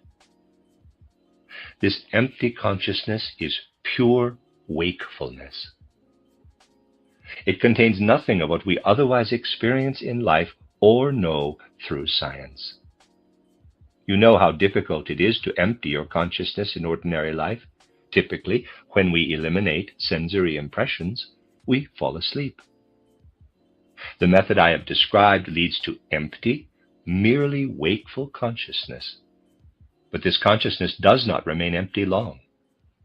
It begins to receive the spiritual world, or more specifically, a third human being that is pure inner function, pure inner mobility and activity. The second etheric human being is the enlivening element, while the third astral human being is mobility and activity. The fourth human being makes it possible for us to be human in the fullest sense of the word. In the course of these lectures, I may still have an opportunity to discuss this fourth being in more detail. But for the moment, I simply want to say that it is the actual I, human, capital I. Everything I have described thus far as the physical, etheric, and astral bodies is also present in animals. But only we human beings can experience the union of these members within ourselves in a concrete rather than an abstract way.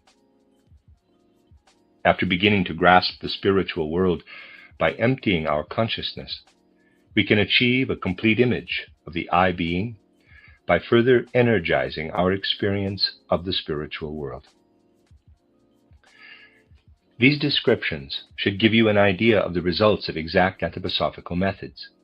They gradually permit us to discover the different members of the human constitution. These higher members really exist. Just as latent warmth is released and transformed into real warmth that is expressed in physical effects, the etheric body, astral body, and I are expressed in the physical human being. We understand the human being only by looking at how these four members interact. To gain an idea of this interaction, let's consider a specific detail, such as the human kidneys and their function. In every limb and organ of the human being, the four members of our human constitution work together to a greater or lesser extent. What we see when we study the kidneys by examining a corpse or making other physical observations is only the sum total of physical effects. These physical effects, however, are pervaded and energized by what I call the etheric body, specifically by the part of the etheric body that includes the vital functions of the kidneys. The etheric body, in turn, is pervaded by the astral body. Only the interaction between these members enables us to understand the makeup of the human being, even in a single organ or organ system. Let's take a case of some sort of irregular kidney function. Since you are all experts, I do not need to go into detail. When we understand the entire issue from the perspective of anthroposophical research, we realize that the irregularity causes the kidney's physical and etheric functioning to resist the astral kidney function in some way. This is a typical case. Astral kidney function, which we can perceive only when we have emptied our consciousness, is resisted by the physical and etheric organization of the kidneys. When such resistance occurs in any living organ, its astral organization must intervene much more thoroughly and energetically than it normally would, or otherwise the organ would atrophy. The result, at least in specific cases, and the cases I describe are always concrete, is an intensification of the part of the astral organization that corresponds to the kidney and its activity. In other words, astral kidney function becomes much stronger than it ought to be, and the kidney places much greater demands on the astral body than it ought to in the overall constitution of a human being. From the perspective of anthroposophical research, the astral body performs this work in the kidney by withdrawing activity from the rest of the human body. The astral process in the kidney actually should not be there. Excessive demands are being placed on the astral kidney because of specific abnormal developments in the physical and etheric kidney. At this point in the diagnostic process, we must know that the astral portion of the kidney is active in a way that is not necessary when the organism is functioning normally. In the kidney's present pathological condition, the physical or etheric kidney places extra demands on the astral component, which responds with activity that is not needed in a healthy kidney. Here, we have the first element in understanding the nature of the patient's illness. To a thinking person, disease processes should be a great riddle because they are actually natural processes. But normal processes are also natural processes. How do the abnormal processes of disease get mixed up with normal ones? As long as we see the human being as an arbitrary network of physical substances and functions, we have no basis for distinguishing physiological phenomena from pathological ones. We can make this distinction, however, when we know that the kidney can metamorphose when physical processes develop in it that do not occur in a normal kidney, whose physical, etheric, and astral components are in harmony. This is our first insight. Now the question is, how can we combat this disease process, which is simply due to excessive demands being placed on a supersensible portion of the human constitution? How can we make the astral being function normally again? I want to keep my explanations concrete and detailed. I will not discuss serious kidney disease because the same principles are evident in milder illnesses. But simply in order to suggest how to treat such a kidney, I would like to take a specific example as my starting point.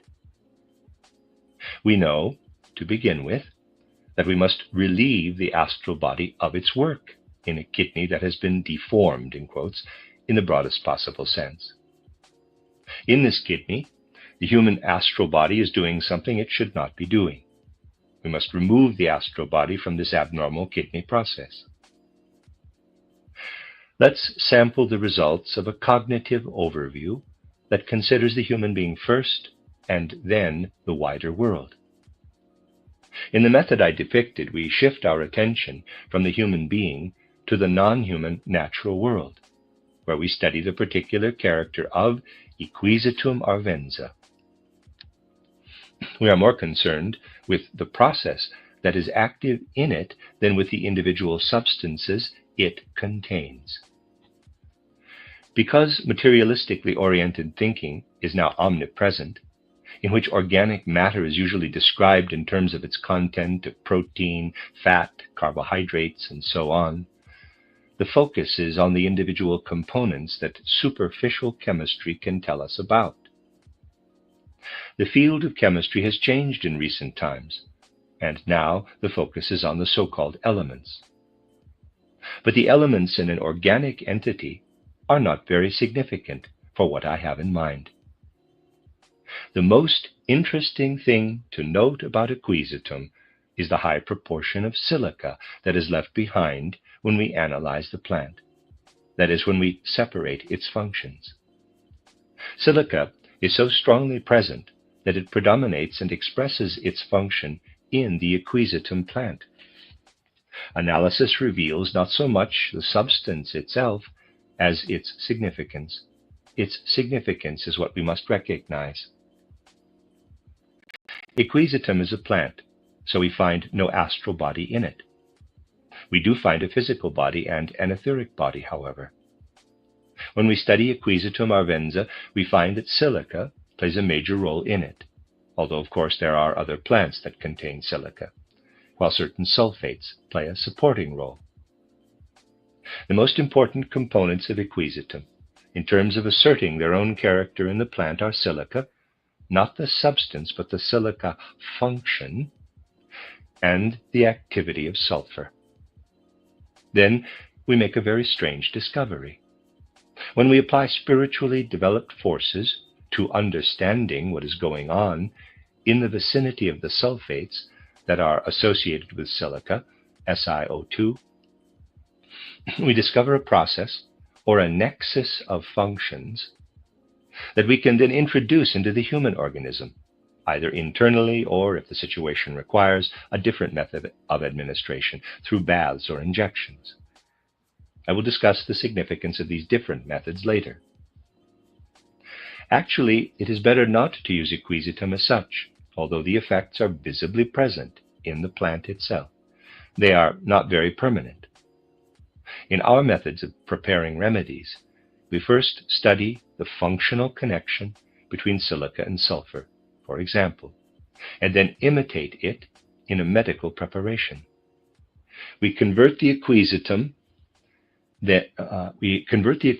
model into a more or less inorganic preparation that has stronger effects on the human organism than if we simply used the plant itself in the form of a tea or the like.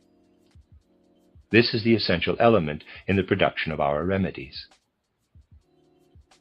When this functional connection between sulfur and silica is incorporated into the human organism in the right way, it relieves the astral body in the kidney of the process it had to carry out during the illness. That is, when sulfur and silica, as they function in Equisetum arvenza, are introduced into the kidney, the human astral body is relieved of functions it would otherwise have to perform in the deformed kidney, in quotes, deformed in the broadest possible sense.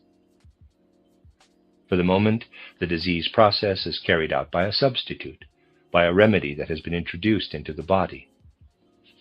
This is the beginning of any healing process.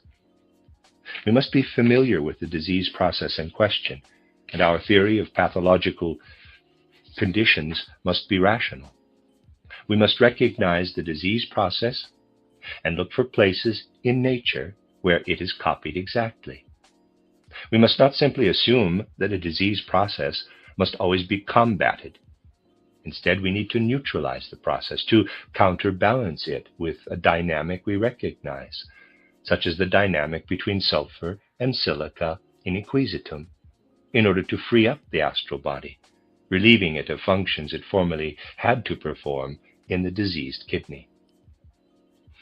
We must then take care to strengthen the patient internally, through diet and so on, so that his or her inner forces can be applied more energetically than usual to the entire astral body.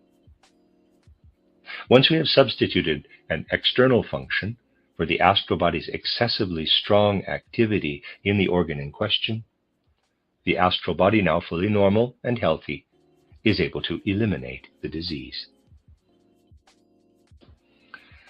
This example demonstrates how we arrive at a rational concept of healing.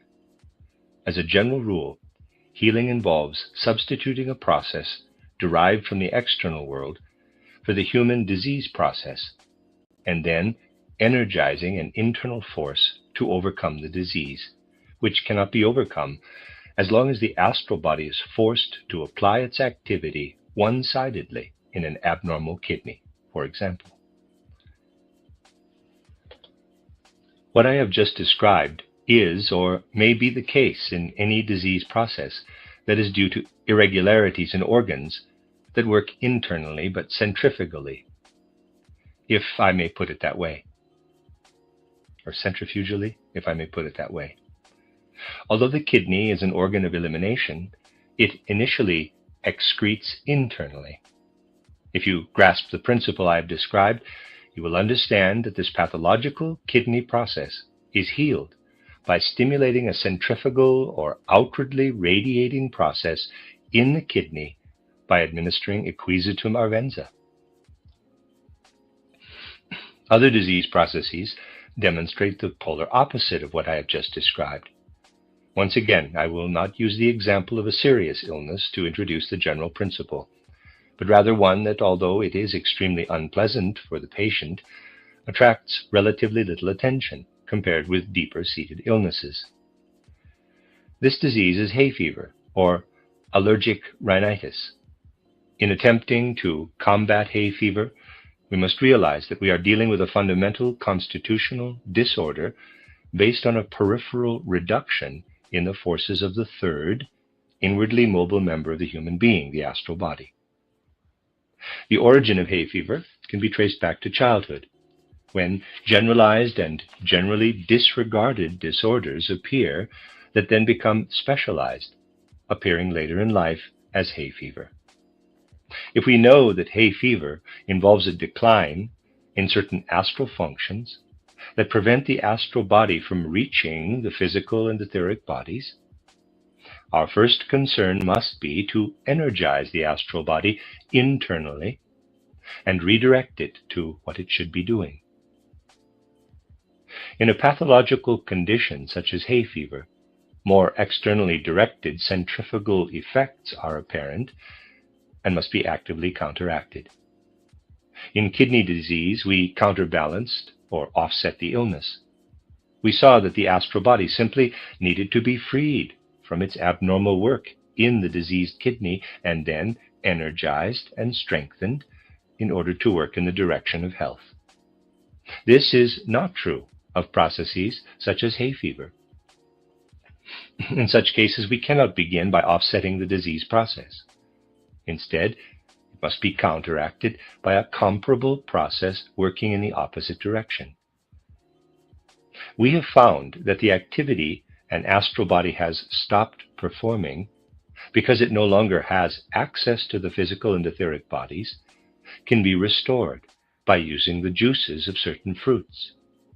The fruit must have rinds, and centripetal effects must be evident within the fruit itself. A preparation made from the juices of such fruits is administered in ointment form in milder cases, or as injections in more severe cases. We have already experienced considerable success with this treatment, which drives the astral body back into the physical and etheric bodies. Dr. Wegmann has successfully treated many patients with our injectable hay fever remedy. Our way of thinking does indeed yield ways of energizing a sluggish astral body. Depending on the specific fruit that is chosen, the processes these injections stimulate have an affinity for particular organs. We need to investigate which organs are affected and what tendencies reveal the affinities. The injection-induced processes demonstrate that physical symptoms due to a sluggish astral body can indeed be corrected by offsetting the astral body itself. In the previous example, we neutralized the disease process, but in this case, we counterbalance a process in the area we hope to affect. In choosing a treatment, we must distinguish between centrifugal therapeutic processes, such as those I described for the kidneys, and centripetal processes, as in our hay fever remedy, for example. On first consideration, such remedies may seem to have been dreamt up out of nothing, and in fact that is what most of our contemporaries will believe. Consequently, I have placed great emphasis not only on the need to produce such remedies, but also on the need to implement our own school of medical thought in our institutes. Confirming the efficacy of our remedies, however, is not the same as testing remedies developed through empirical methods applied on the physical level. In the latter case, we depend heavily on statistics, which tell us whether the remedy is helpful in a high proportion of cases. If we begin by applying a method, such as the one I have discussed here, however, our clear understanding of a specific disease process reveals the cure. So diagnosis and treatment become one and the same thing. The situation is this. If diagnosis reveals what is going on in a diseased kidney, the process that must be applied therapeutically is the same, but on a different level. For example, the disease process may be counterbalanced by giving the patient a combination of sulfur and silica as a substitute for the particular pathological process I have recognized. A cure is accomplished through a treatment implemented by the astral body that imitates the disease process on a different level. For example, if I introduce the acquisitum function into the human organism, it stays in the etheric body, and the astral body is relieved of its work in the diseased kidney. Thus, diagnosis and treatment, which exist in parallel today and can come together only on a purely empirical basis, become a unity. In recognizing the nature of a disease process in this way, we discover, for example, that acquisitum arvenza imitates a specific kidney process. If we recognize that the inner character of gall excretion in certain illnesses is the same as the process we find in Cicorium intybus, the plant process shows us how to relieve the astral body of the gall excreting function it would otherwise have to perform in the liver. We make advances in healing when diagnosis is no different from treatment, while treatment becomes a truly rational science. For example, if we are aware of the wonderful connection between iron and certain salts and components of plant mucilage in Anisum vulgara, we can also recognize that one of the functional elements in anise, and especially in its seed, is the same as certain hyperinflammatory disease processes in the blood. Footnote, Pimpinella anisum is the current botanical name for anise. End of footnote. We can relieve the blood of these disease processes by using an appropriately produced preparation that imitates the relationship between plant mucilages and iron in anise. When we treat disorders in the blood, we do not simply free up the astral body. The I organization is involved as well. We can look at the entire natural world in this way. The beautiful natural world we see consists entirely of imitations of disease processes. Inside the human being, these processes are disease processes. Outside the human being, they are the beauties of nature. We must simply understand the individual connections. We must know how to derive disease processes from the natural world and incorporate them into the human being as substitutes, freeing up the supersensible members that have been carrying out disease processes in the body. Now, we no longer depend on statistics. Inner perceptions that allow us to clearly understand and predict the effects of specific connections between the human being and the natural world are comparable to a precisely scientific and properly executed physics experiment. In physics, too, we do not proceed according to statistics, because we know, with regard to the Mariotte-Gray-Lussac law, for example, that an experiment is precisely carried out is conclusive. Although the situation with respect to human beings is admittedly not as simple as a physics experiment, we can nonetheless predict how a remedy will work, and then actually see how it works, if we have clearly understood the disease process. Our method of developing remedies requires an attitude that has been achieved to a very great extent by Dr. Wegmann at the Clinical Therapeutic Institute in Arlesheim. This attitude bans all skepticism, a major obstacle to progress in medicine. The quality that Dr. Wegmann possesses above all else is the all-important courage to heal. When we have the courage to heal, we will also be able to see and understand disease processes and begin to counteract them. We must not be sloppy in our work. It is especially important to note exactly how the healing process takes place and to monitor it from step to step. If we do this, we will notice when something is not as it should be, and we will be able to retrace our steps and discover what we may have overlooked.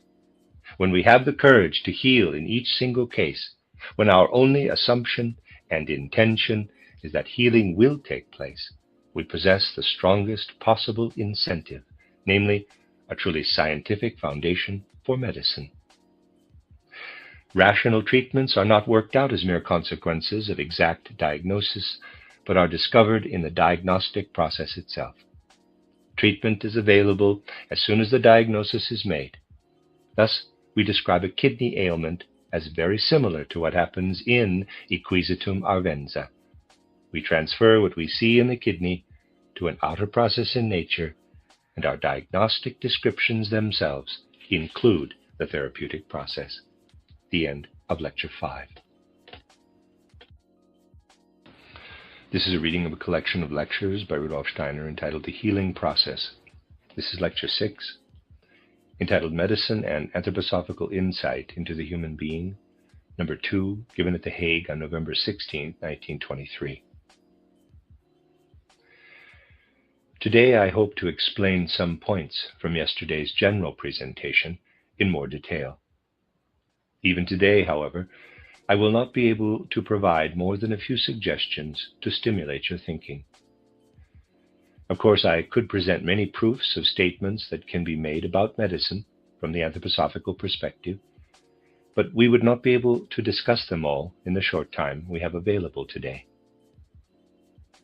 Yesterday I pointed out that by training our inner cognitive faculties, we learn to distinguish 4 members of the human constitution: the actual physical human body, the first suprasensory member, which I call the etheric body. As I said yesterday, we need a technical term for this, so please do not take offense at the terminology.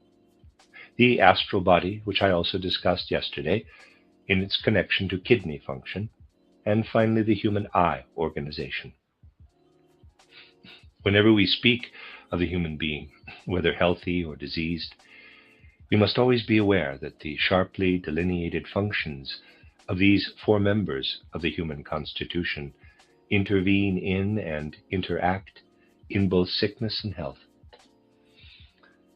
We get a real idea of health and illness only when we are able to envisage the human being as a totality, as the confluence of these 4 separate levels of functioning. As I mentioned yesterday, disease processes are natural processes. Unless we understand the subdivisions in human nature, even unbiased observation cannot draw the line between so-called normal, healthy processes in the human organism and disease processes. Without this understanding, we fail to realize that whenever the intervention of one of these members in the totality is greater than it should be, abnormal pathological functioning results. We have no concept of how sensory and suprasensory forces work together in the wonderfully structured human organism unless we are aware of a fact that I recognized on a conceptual level more than 35 years ago, but have dared to speak about only in the past few years.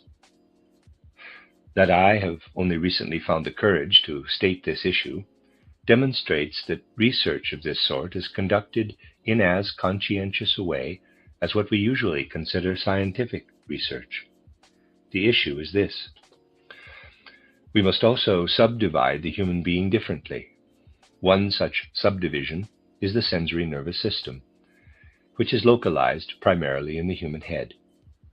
Considering the reality of the human body, we can say only that this system is primarily localized in the human head organization. It is actually spread out over the entire human body, and the 3 or 4 subdivisions of the human constitution interpenetrate. Footnote: Steiner speaks of both a 3-fold human constitution of body, soul, and spirit, and a 4-fold makeup of physical body, etheric body, astral body, and the I, or essential self. End of footnote. The sensory nervous organizing principle is most pronounced in the human head. but our actual head organization or sensory nervous organization is distributed over the entire human body. The next system, which we can call our rhythmical organization in the broadest sense, plays into our sensory nervous system. The rhythms of respiration and blood circulation are the most prominent phenomena in the rhythmic human being. But we must also consider other rhythms, the rhythm of sleeping and waking, the rhythm that is expressed in digestion in the narrower sense, and so on. Here again, the rhythmic system is distributed over the entire human being and is only primarily found in the central part of the body. The third system that we must distinguish is the metabolic limb system, which can be discerned in several different ways. This is the system that serves human movement above all. Once again, it extends over the entire human body. The two systems of metabolism and movement are definitely connected, as you may discover from the observations that follow. Although these three major systems intermingle, they are distinctly different from one another. The physical, etheric, astral, and eye organizations work totally differently in our sensory nervous system, for example, than they do in our rhythmic or metabolic limb systems. All four members of the human constitution, physical body, etheric body, astral body, and eye, are present in each of these three spatially somewhat separate systems, but affect each one in very different ways. We can speak correctly and precisely about human health and illness only when we know, for example, how the eye organization or the astral body intervenes in the head system. Let me illustrate this with a concrete example. Let's look at the head organization, or rather at the sensory nervous system, as it is localized in the head. Of course, everything we say about it also applies to the totality, although it is less applicable to the rhythmic system or central part of the human body, and to the metabolic limb system. The essential aspect of the sensory nervous system, however, is concentrated in the head, and can be understood by taking the head as an example, although with the reservations I just mentioned.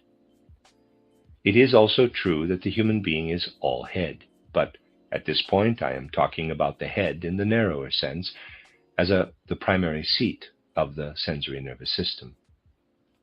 To speak about the human senses with precision, we must realize that the activities of the sense organs extend into the interior of the human body. What do we encounter in our sensory system? Here too I can provide only some sort of direction. Human sensory activity is usually explained in extremely abstract terms, as if it were merely a collection of concepts.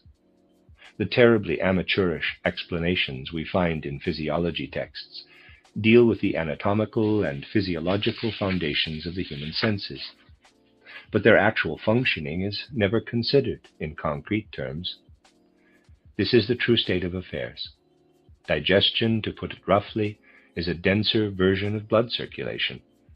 Conversely, what circulates in the blood is a refinement of the digestive process.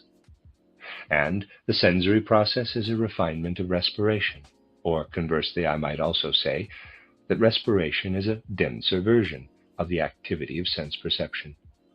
These two processes differ quantitatively, but not qualitatively.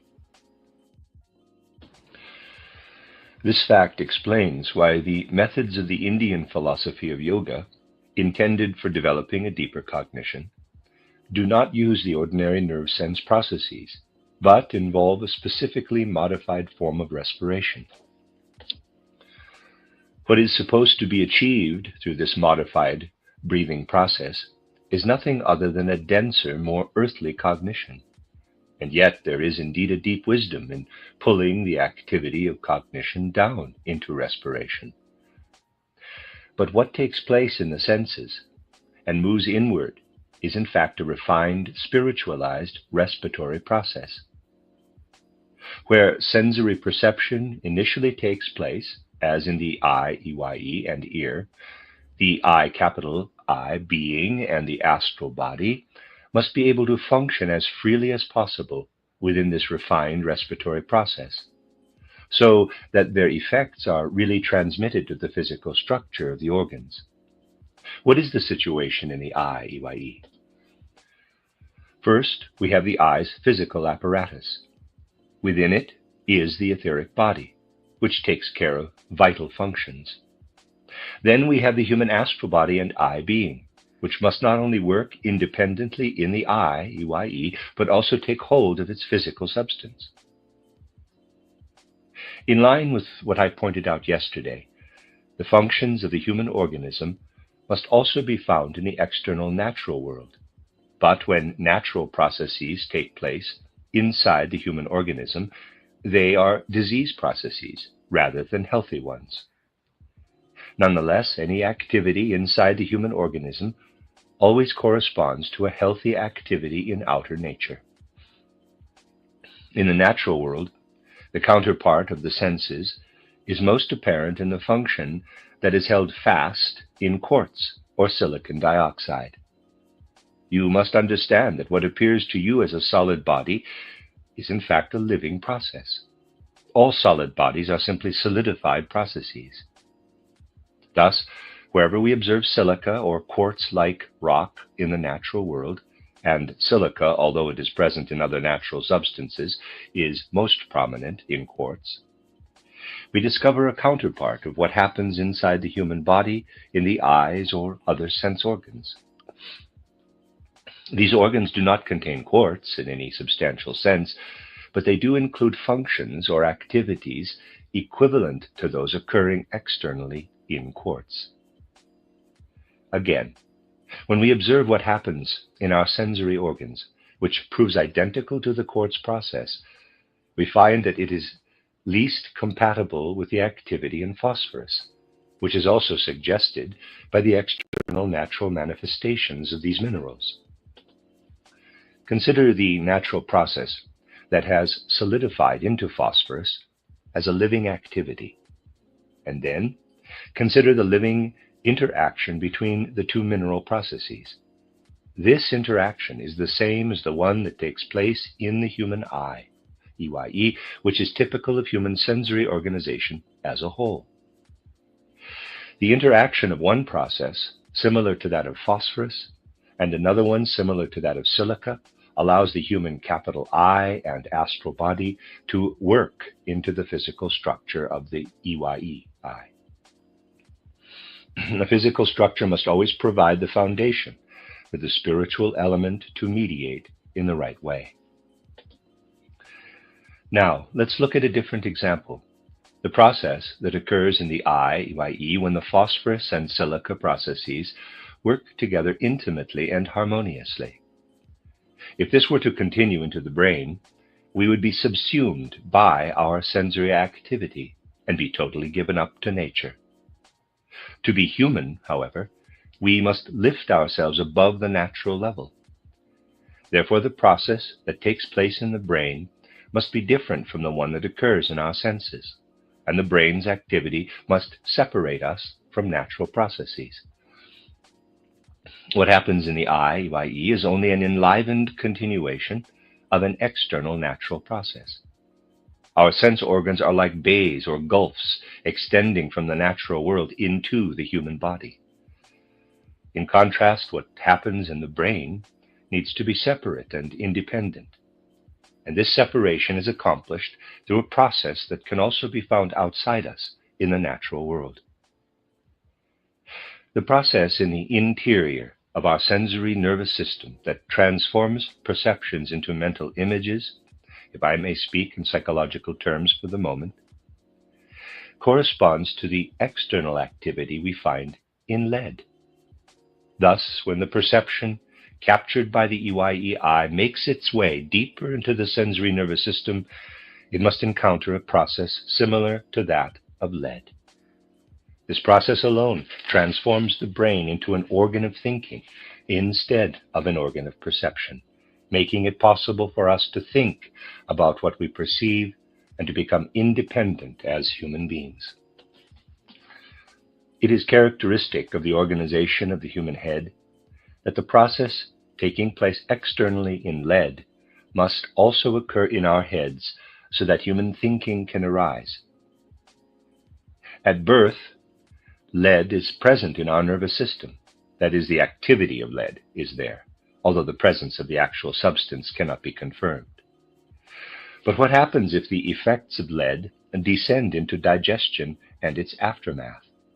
Life sometimes brings this about in the form of lead poisoning. The symptom complex caused by the action of lead in the human metabolism and limbs is more or less characteristic of senile dementia or cerebral arterial sclerosis. The drug picture is that of age-related deterioration of the human organism. In other words, the process that secures our independence as organic beings when it works in the brain causes specific symptoms of disease when applied to the opposite pole, namely to the digestive system and the related limb system.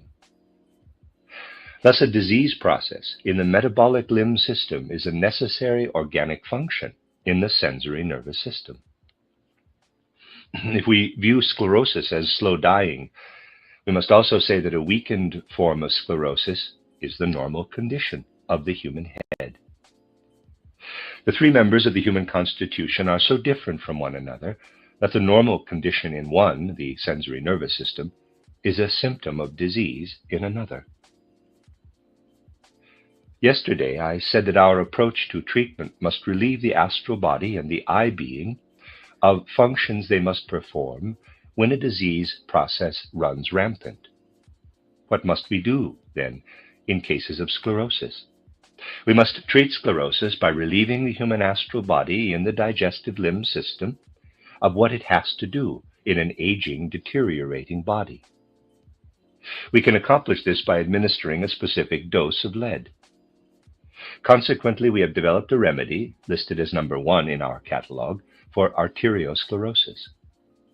A true understanding of the human being makes it clear from the very beginning that sclerosis can be overcome to a significant extent by introducing lead activity into the human being in the right way. However, it is a question of making the lead effective. Simply administering lead as such is not truly effective. Here, knowledge of other members of the human constitution will help. It helps to be able to distinguish between regenerative and degenerative forces in the human organism.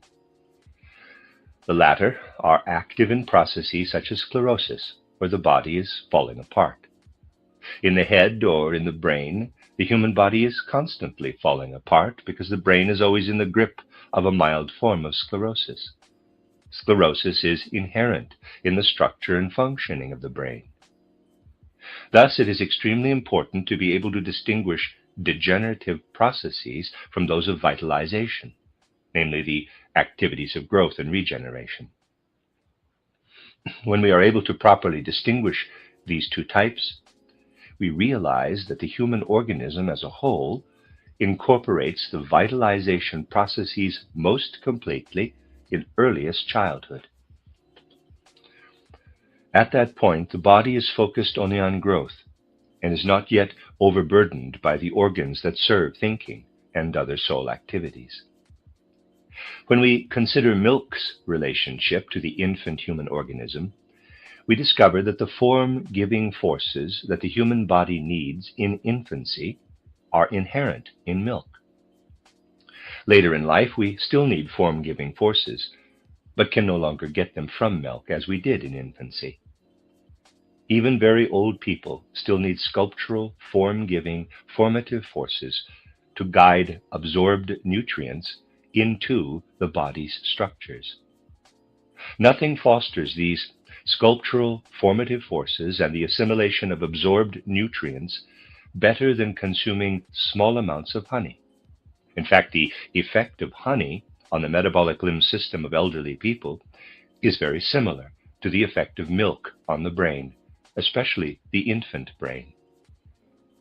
This phenomenon suggests that honey's specific formative forces cannot be discovered through chemical analysis, but only by recognizing relationships between the human being and substances in the external universe on the level of life. Upon closer examination, it becomes evident that honey's effect on the human organism enables the astral body, in particular, to exert its formative forces. Honey's formative ability can be supported by adding sugar, if the patient tolerates it. Consequently, our sclerosis remedy contains lead, honey, and sugar intermingled in a specific way that combines their functions as well. The need to mingle their functions suggests the importance of how such a remedy is made. In a certain sense, the lead forces must be made to work together with the forces of honey and sugar in the preparation itself. The production method allows the remedy to take over the sclerosing activity when it is introduced into the human organism. When the astral body and the eye are relieved of these forces, they are then able to work on behalf of a normal, healthy human constitution. The preparation supplies a function that the eye and the astral body formerly had to carry out in the diseased body. Once the remedy relieves them of this function, their activity is no longer diverted to dealing with the disease process. The most active ingredient in this remedy is lead, which takes over the sclerosing activity because of its own inherent sclerosing tendency. Combining lead with honey and sugar provides the means of moving the lead through the sculpted forms of the organism to where it is needed. In producing our remedies, we deliberately incorporate elements that can take over pathological processes. In addition, however, these remedies include other ingredients and are processed in ways that enable the active principle to spread out in the organism in the right way. As you see, our methods of formulating remedies are completely rational. These remedies have been used in a clinical setting in the Institute in Arlesheim, and Dr. Wegmann has been able to observe every step of the process. When we use our methods, we know what is going on in the body, and we know that if we administer a certain remedy, it will induce a corresponding change. If we then observe the change as it occurs, we are observing the healing process. We are observing what I assumed would happen. This ability to predict is the essential factor in our method. We do not conduct superficial experiments to determine statistical efficacy. Instead, we make rational predictions upon what must occur. When the remedies are tested, we can see almost immediately whether the expected effects are indeed induced. In this same way, you can also see how the silica I mentioned yesterday works in equisetum. I told you that equisetum incorporates silica in a particular way that influences kidney function. Modern anatomical and physiological studies fail to consider that the sensory nervous system can be separated from the circulatory and metabolic systems only on an abstract level. In a certain sense, all organs are sense organs. The kidney is a particularly important abdominal organ in this respect. Using silica, as it occurs in equisetum in the way I indicated yesterday, increases the kidney's sensitivity and positively affects processes in the human organism that stem from a deadening of the kidney's inner sensing ability. Phenomena that are especially prominent in the sense organs are also applicable, although to a lesser extent, to the entire human organism. One such phenomenon becomes especially clear when we observe a particularly striking example of the effects of phosphorus. Human embryonic development is certainly extremely interesting to consider from the perspective of physiology and anatomy. In embryonic development, we see the interaction of two processes that the modern anatomical and physiological view usually fails to distinguish clearly. The first includes all functions related to fructification of the ovum. The second comprises all processes that play into the chorion from the surroundings, from the uterus and the other female organs enclosing the embryo. Chorion is spelled C-H-O-R-I-O-N. Of course, these structures are pervaded not only by the physical organization of the human being, but also by the etheric and astral bodies and the capital I being. Let's consider the first process, which I call the centrifugal process, through which the fertilized ovum differentiates and develops into the embryo. The predominant effect of this activity is reflected in the process that assumes solid form in the substance silver. As paradoxical as it may sound, we discover in silver an activity that can be enhanced to the point of the excretion that occurs when an egg cell is released in the human organism. In silver's functional aspect, we find an external, natural manifestation of the excretion forces at work in the human being. The pronounced excretion effects of silver reveal its tremendous significance in the appropriate dosage for the human abdomen in general. Thus, when we introduce silver in combination with the appropriate binders and additions into the digestive system, it affects elimination. Silver remedies can have an extremely significant effect on blocked elimination processes. Next, let's consider the centripetal force that works on the embryo from the walls of the uterus, that is, from the outside inward. This action is also reflected in an outer substance, namely phosphorus. Here again we see the significance of the forces at work in phosphorus. They work in the opposite direction from silver. That is, they tend to drive everything into the human being. In the abdominal organs, silver fosters the tendency to eliminate, while phosphorus fosters the tendency to impel inward into the body. Thus, silver essentially calls forth the forms of the physical human body, while phosphorus moves into the body and erases these forms, expelling the astral organization and the I from the human body. In this sense, silver and phosphorus are polar opposites.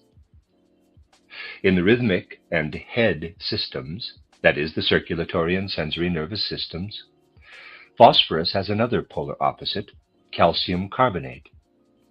When administered as a remedy, this substance also has the peculiar tendency to encourage elimination. Calcium carbonate is the external, natural counterpart of the radiating centrifugal forces in the human being. Consequently, calcium carbonate preparations can be used to alleviate diseases that develop when these radiating forces become too strong. The implications become especially evident when we trace the eliminating effects of calcium carbonate that has been introduced into the human organism.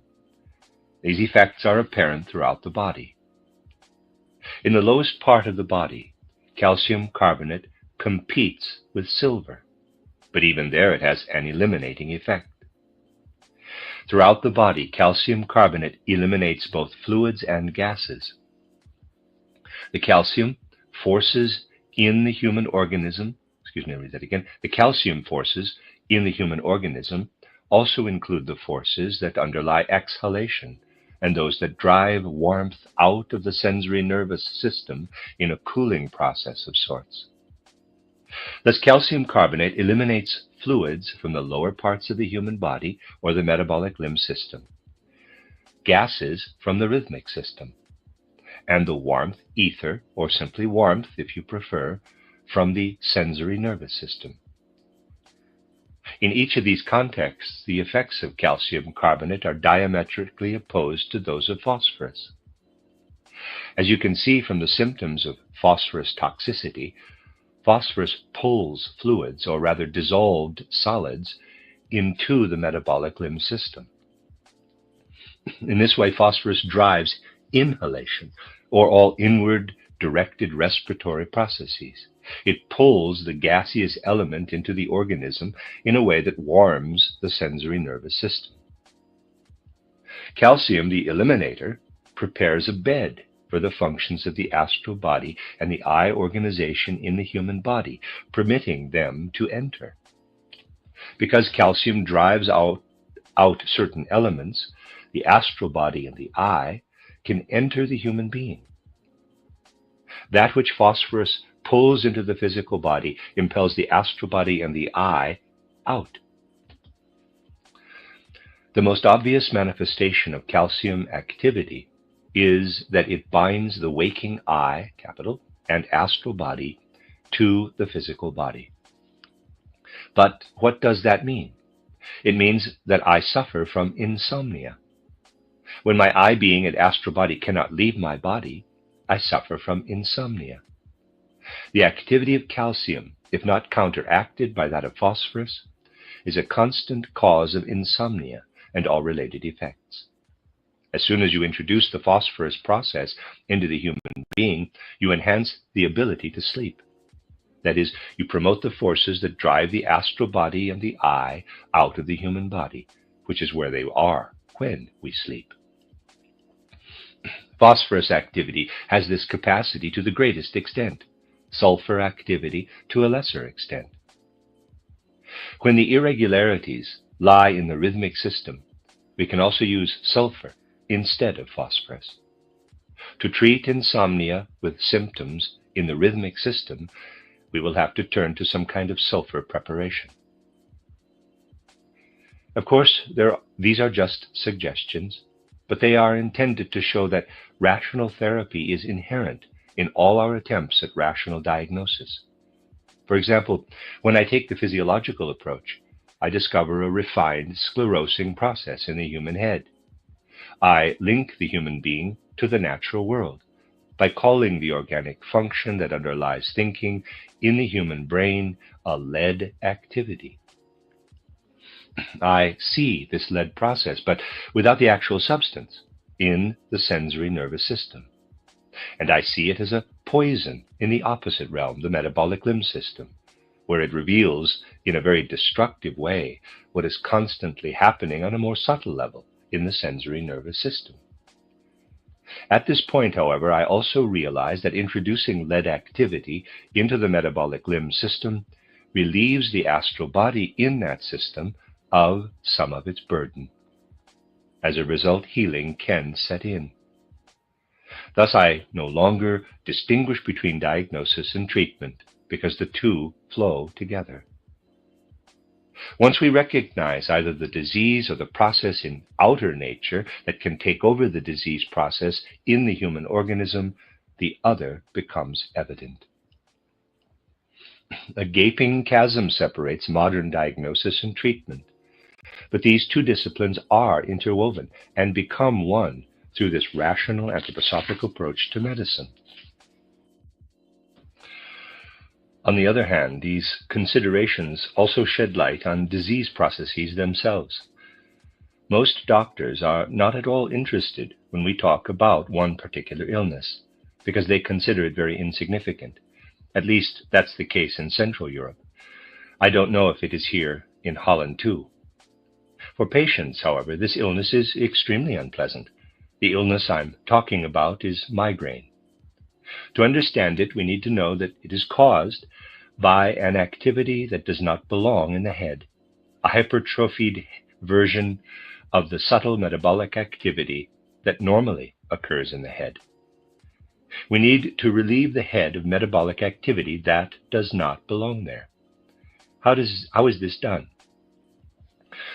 First of all, we must administer a substance that will take over and perform this metabolic process. After what I said earlier, you will see that this substance is silica. Silica must permeate the sensory system that is irritated in migraine, where it relieves the head of the pathological migraine process.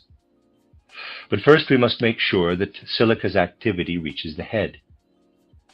If we want the preparation to be taken orally, we must make sure that it gets to where it is going and does not become stuck somewhere in the digestive system along the way. To accomplish this, we must make the astral body as active as possible, so that it carries the silica upward in ascending waves through the digestive process into the head. We can promote the upward flow of silica only by making the astral body as effective as possible. This means that all factors hindering the vital working of the astral body must be eliminated from the circulatory system, which mediates between the abdomen and the head. Sulfur does this, so our remedy must contain both silica and sulfur, suitably processed. The remedy, however, is delivered via the rhythmic system, which must work both upward and downward in the human body. As you know, we can follow the upward and downward rhythms of respiration and circulation. These rhythms are best supported by the inherent activity of iron. If we intend something to flow upward, but do not want it to get trapped, or if we want it to remain there without making demands on the entire body, we need to produce a preparation containing iron, sulfur, and silica prepared in a specific way. The resulting remedy, biodoron, relieves the head of the migraine and then reincorporates that activity into the total human body in the right way. What we have said about migraine, a relatively minor illness, becomes more serious, at least in principle, if we look at the opposite process. The transformed and refined respiratory activity that appears in the sensory nervous system is meant to take place only in the lowest portion of the upper human body, more or less in the area between the lungs and the lower parts of the face. But if this special nuance of human circulation, which now belongs to the sensory nervous process, breaks through into the human intestinal tract, we are again faced with a displaced process. Although it does have a place in the human body, this process is normally localized in the head instead of in the intestinal tract. When it invades the digestive tract, it triggers typhoid symptoms. This phenomenon shows us the true character of diseases in the human being. They are displaced natural processes. All diseases are natural processes that would be quite justified in a different location. In a certain part of the body, the activity that provokes typhoid symptoms is normal, but in the intestinal tract, it constitutes a disease. The makeup of the head must include an element that allows the outer world to work especially strongly there.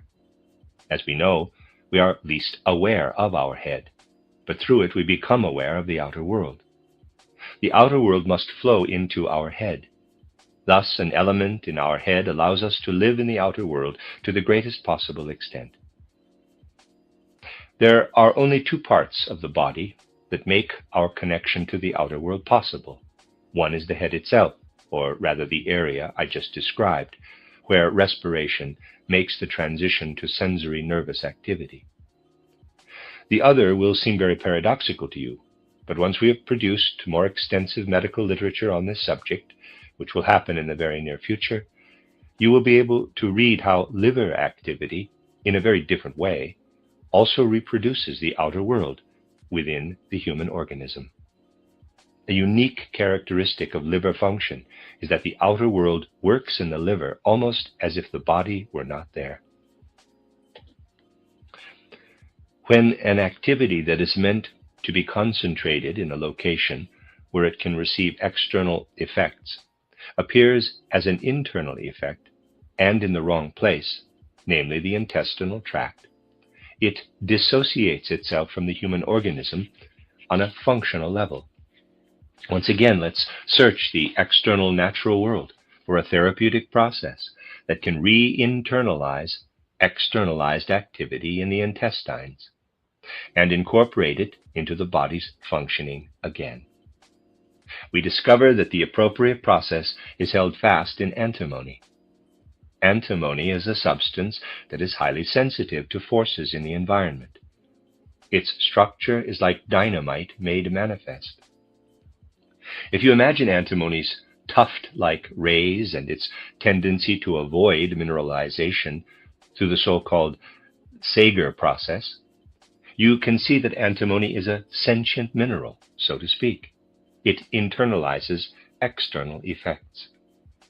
This ability is particularly evident when antimony is treated electrolytically under specific conditions.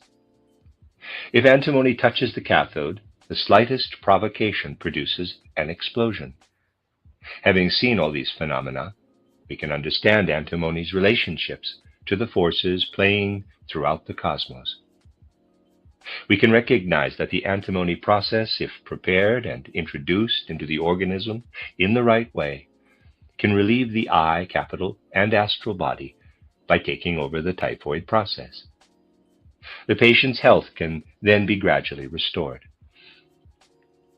I have been describing, albeit briefly and in general terms, what we might call, quote, rational medicine, close quote.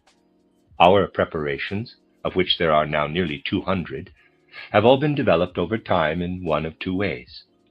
Initially, a relatively large number of physicians, all of whom had acquired a certain skepticism with regard to current therapeutic methods, began meeting together. They asked me if anthroposophical insight would be able to discover relationships between the human being and the natural environment that would suggest which natural substances, processing methods, and modes of application might result in effective remedies. As you know, anthroposophy offers a very detailed understanding of the human being as a being of body, soul, and spirit, and an equally detailed understanding of the different kingdoms of nature and their components. My first task was to seek out natural processes and confirm to what extent they represented disease processes. I began by looking at outer nature and proceeded to the interior of the human body. I attempted to discover the effect of the interaction of plumbum metallicum with a sculptural dynamic system such as is found in honey, sugar, or milk. In addition to this remedy for sclerosis, the first method of inquiry, which proceeds from the outside inward, yielded a number of other remedies. Then the question arose, how can we produce these remedies and make them available? I said that I was not in favor of establishing a factory to produce medicines unless it was associated with clinics. So then the clinics were started. And after a number of remedies had been produced, we began using them in the clinics, with results that I have already described. I myself am now in Dornach, and the Arlesheim Institutes are associated with the Goetheanum. So I have been able to work closely with Dr. Ita Wegmann to develop another series of remedies by taking the opposite approach, namely by beginning with the disease and searching for the corresponding process in nature. This second method of formulating remedies is the one we have used in Arlesheim, where Dr. Wegmann's Clinical Therapeutic Institute, where the courage to heal prevails, as I mentioned yesterday, works in tandem with our International Pharmaceutical Laboratory. If you are interested, you can learn about the remedies produced there. I do not want to propagandize on behalf of our remedies. I simply want to explain their scientific basis. We can have great confidence in them, even on a superficial empirical level, because they can be developed in these two different ways that eventually come together. And it is especially satisfying to have the opportunity to speak about these remedies to an audience such as you. This has been made possible by Dr. Zeilmans, who asked me to speak and was good enough to invite all of you, and by your kindness in attending. It seems that Dr. Zeilmans wants to affiliate this institute with the medical movement I have just described. His intention is that this institute will corroborate what we have done in our own clinical therapeutic facilities, as well as the efforts of a large number of physicians in private practice. As you can see from our literature, we have compiled extensive statistics that are as significant as any other clinical statistics. The confidence our remedies inspire, because their results can be predicted, is further supported by a great deal of statistical information. It will be particularly significant, however, if we can discover successful treatments for illnesses such as cancer that now require surgery. This effort, too, is well underway. The concept of displaced processes applies especially to cancer, a process that ought to take place only on the outermost periphery of the human body, in our sensory system. It is very interesting to follow the displacement of sensory, and I do not mean neurological activity, from the body's periphery, which is intended to receive it. Elsewhere in the body, this displaced activity appears as cancer. We learn to recognize the peculiarly parasitic character of carcinoma in a more profound sense. Formulating the appropriate remedies is really not as easy as is generally assumed, but we have managed to produce preparations, usually consisting of the sap of various viscum species, that can control cancer through medication alone. Our successes, though promising, are still partial, because we have just recently finished building the equipment to process the viscum preparation as it should be processed. Our earlier preparations, however, proved to be very successful prophylactic treatments, though patients themselves usually make it difficult to diagnose cancer early, which is especially important in such cases. Cancers that are diagnosed early can be treated with medication alone, specifically with our viscum preparations. My purpose today is not to talk about surgery's value or lack of it, or about the fact that it is often necessary.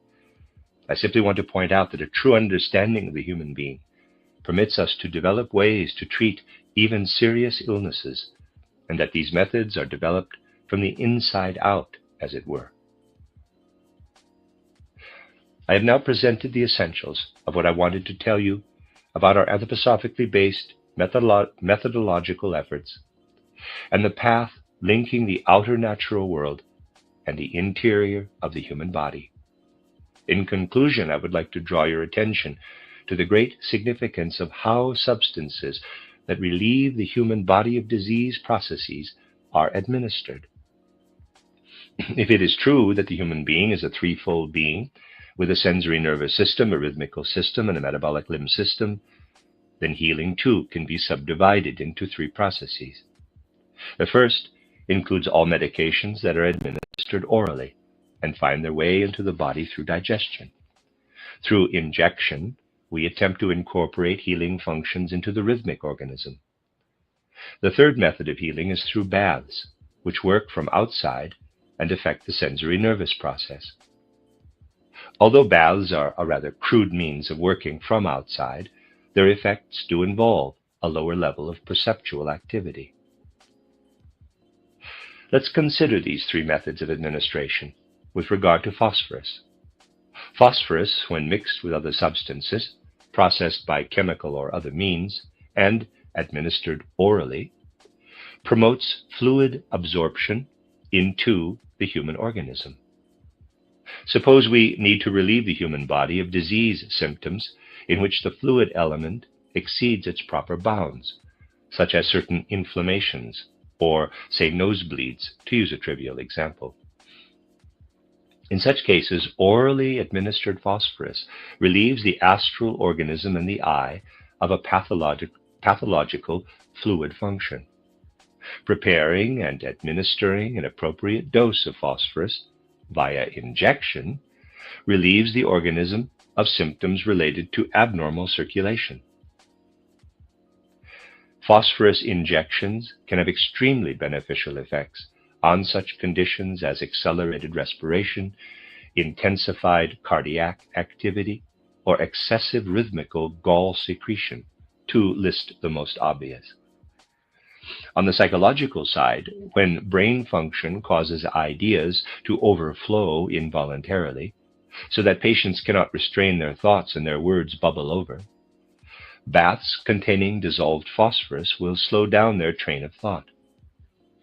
These specific examples of three basic ways of influencing the human body could be multiplied 100-fold. It is simply a question of how to bring about the desired effect. Another therapeutic approach entails directly involving patients in universal movements that act on the metabolic system from outside. Curative eurythmy does this successfully. Eurythmy is something like spiritual gymnastics, but it can be elevated to the level of an art. Frau Steiner has already directed artistic eurythmy performances throughout Central and Northern Europe, including presentations here in The Hague some time ago. In eurythmy, we see an artistic translation of human speech into human movement. If you think of the scientific details known today about the relationship between hand and arm activity and the human speech apparatus, namely that the speech center in right-handed people is located on the left side of the brain, while the opposite is true of left-handed people, anthroposophy's conclusion that all human speech is related to movement may no longer seem questionable. Consonant sounds, especially palatal consonants, show us how our feet and legs move. When we follow our arm movements, we can see that they too are translated into movements of the air in speech. Linking speech as a whole to the movements of an individual or a group results in artistic eurythmy. Its gestures originate in the entire human being of body, soul, and spirit, while the gestures of ordinary gymnastics arise from the physiological constitution of the physical body. Appropriate movements taken from artistic eurythmy, however, can also be transformed and developed to be performed by patients in a therapeutic context. We have worked out an entire system of curative eurythmy in our Arlesheim clinic. When curative eurythmy is implemented consistently, it works back on the human body and supports internal healing processes, the three types I mentioned, in an exceptionally fruitful way. Curative eurythmy works because the normal dynamic process that results when a person walks, runs, and so on also works back on internal degenerative and regenerative processes.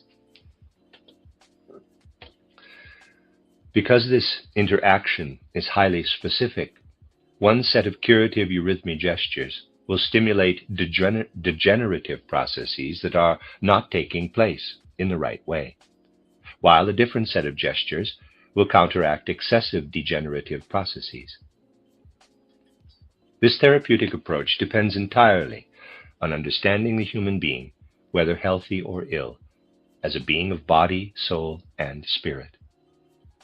Once we possess this understanding, we will be able to read the meaning of a person's health or illness, and the appropriate treatment becomes evident in what we see. These are our modest attempts at rational therapy. I know that many objections will be raised to such therapy, and that it will be seen as paradoxical or worse by anyone who has expended a great deal of energy on mastering officially sanctioned treatments. This situation is not new, however.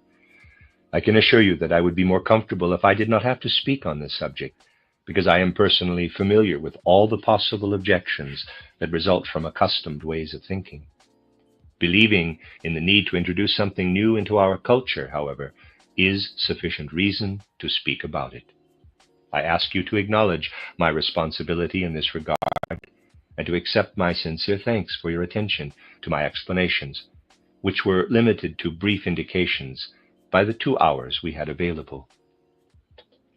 That is the end of the lecture. There is about 20 minutes or so, I think, here of questions and answers, which I will now read.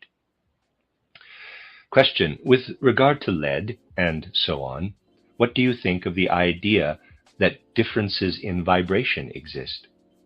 Dr. Steiner: of course, it makes no difference to me how these processes are interpreted. As far as practical applications are concerned, however, the concept of differences in vibration sounds like a theoretical attempt at explanation that may succumb to the same fate as the particle and wave theories of light. For me, what is important is the qualitative aspect, namely that the function that is merely localized on an outer level in the substance we call lead is equivalent to the internal processes that make the brain a suitable organ for independent thinking as opposed to non-independent perception. This state of affairs is difficult to imagine, because nowadays we are accustomed to an overly schematic view of the organism's inner activities. which we see as extensions of external processes in nature. For example, when we talk about how our oxygen intake transforms carbon into carbon dioxide, we say that a combustion process is taking place. Someone in the audience interjects, "In a nascent state." You took the words right out of my mouth. In physiology and medicine, we often talk about combustion processes, but these inner processes are not the same as external combustion.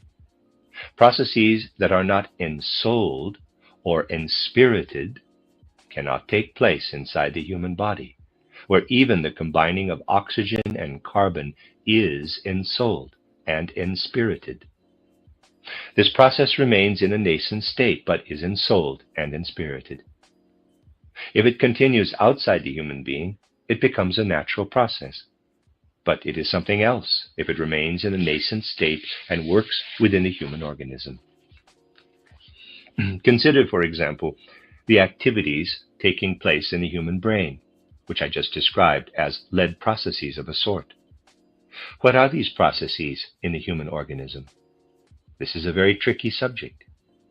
We can study these same actions in the human abdomen, where the transformation of ingested substances leads to elimination. Let's really examine the products of elimination instead of simply subjecting them to chemical analysis, which is like trying to learn how a watch works by visiting a gold mine and a glass factory, because we know that gold and glass are used in making the watch. Of course, chemical analysis is important, but knowing that a potato contains a certain amount of carbohydrate tells us as little about what it does in the human organism as understanding gold mining and glass manufacturing tells us about a watch.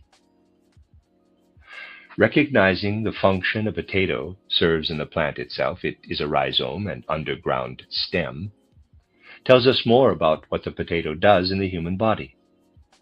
When we know its level of organization, we begin to understand how to compare its processes to what happens inside the human being. For instance, we understand how potato processes differ from those triggered by legumes. The activity set in motion by potatoes ascends further into the head than that of legumes. By studying such details, we eventually realize that metamorphoses occur in the digestive tract, and that excretory products represent activities that have stopped halfway through their metamorphosis.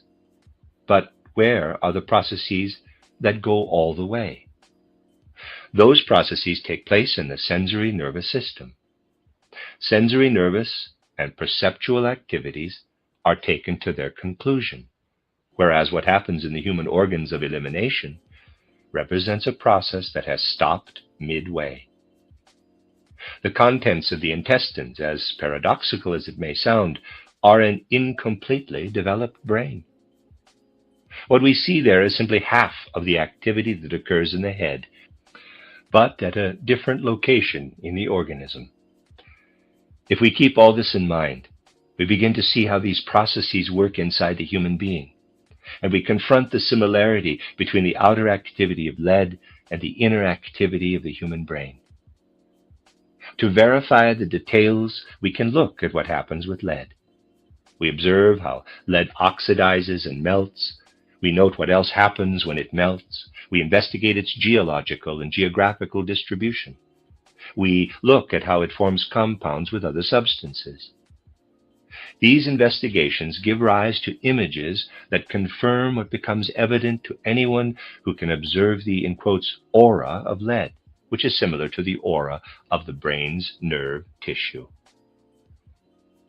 I place particular value on such similarities and connections, but anyone can feel free to formulate hypotheses about whether differences in vibrations are involved, and so on.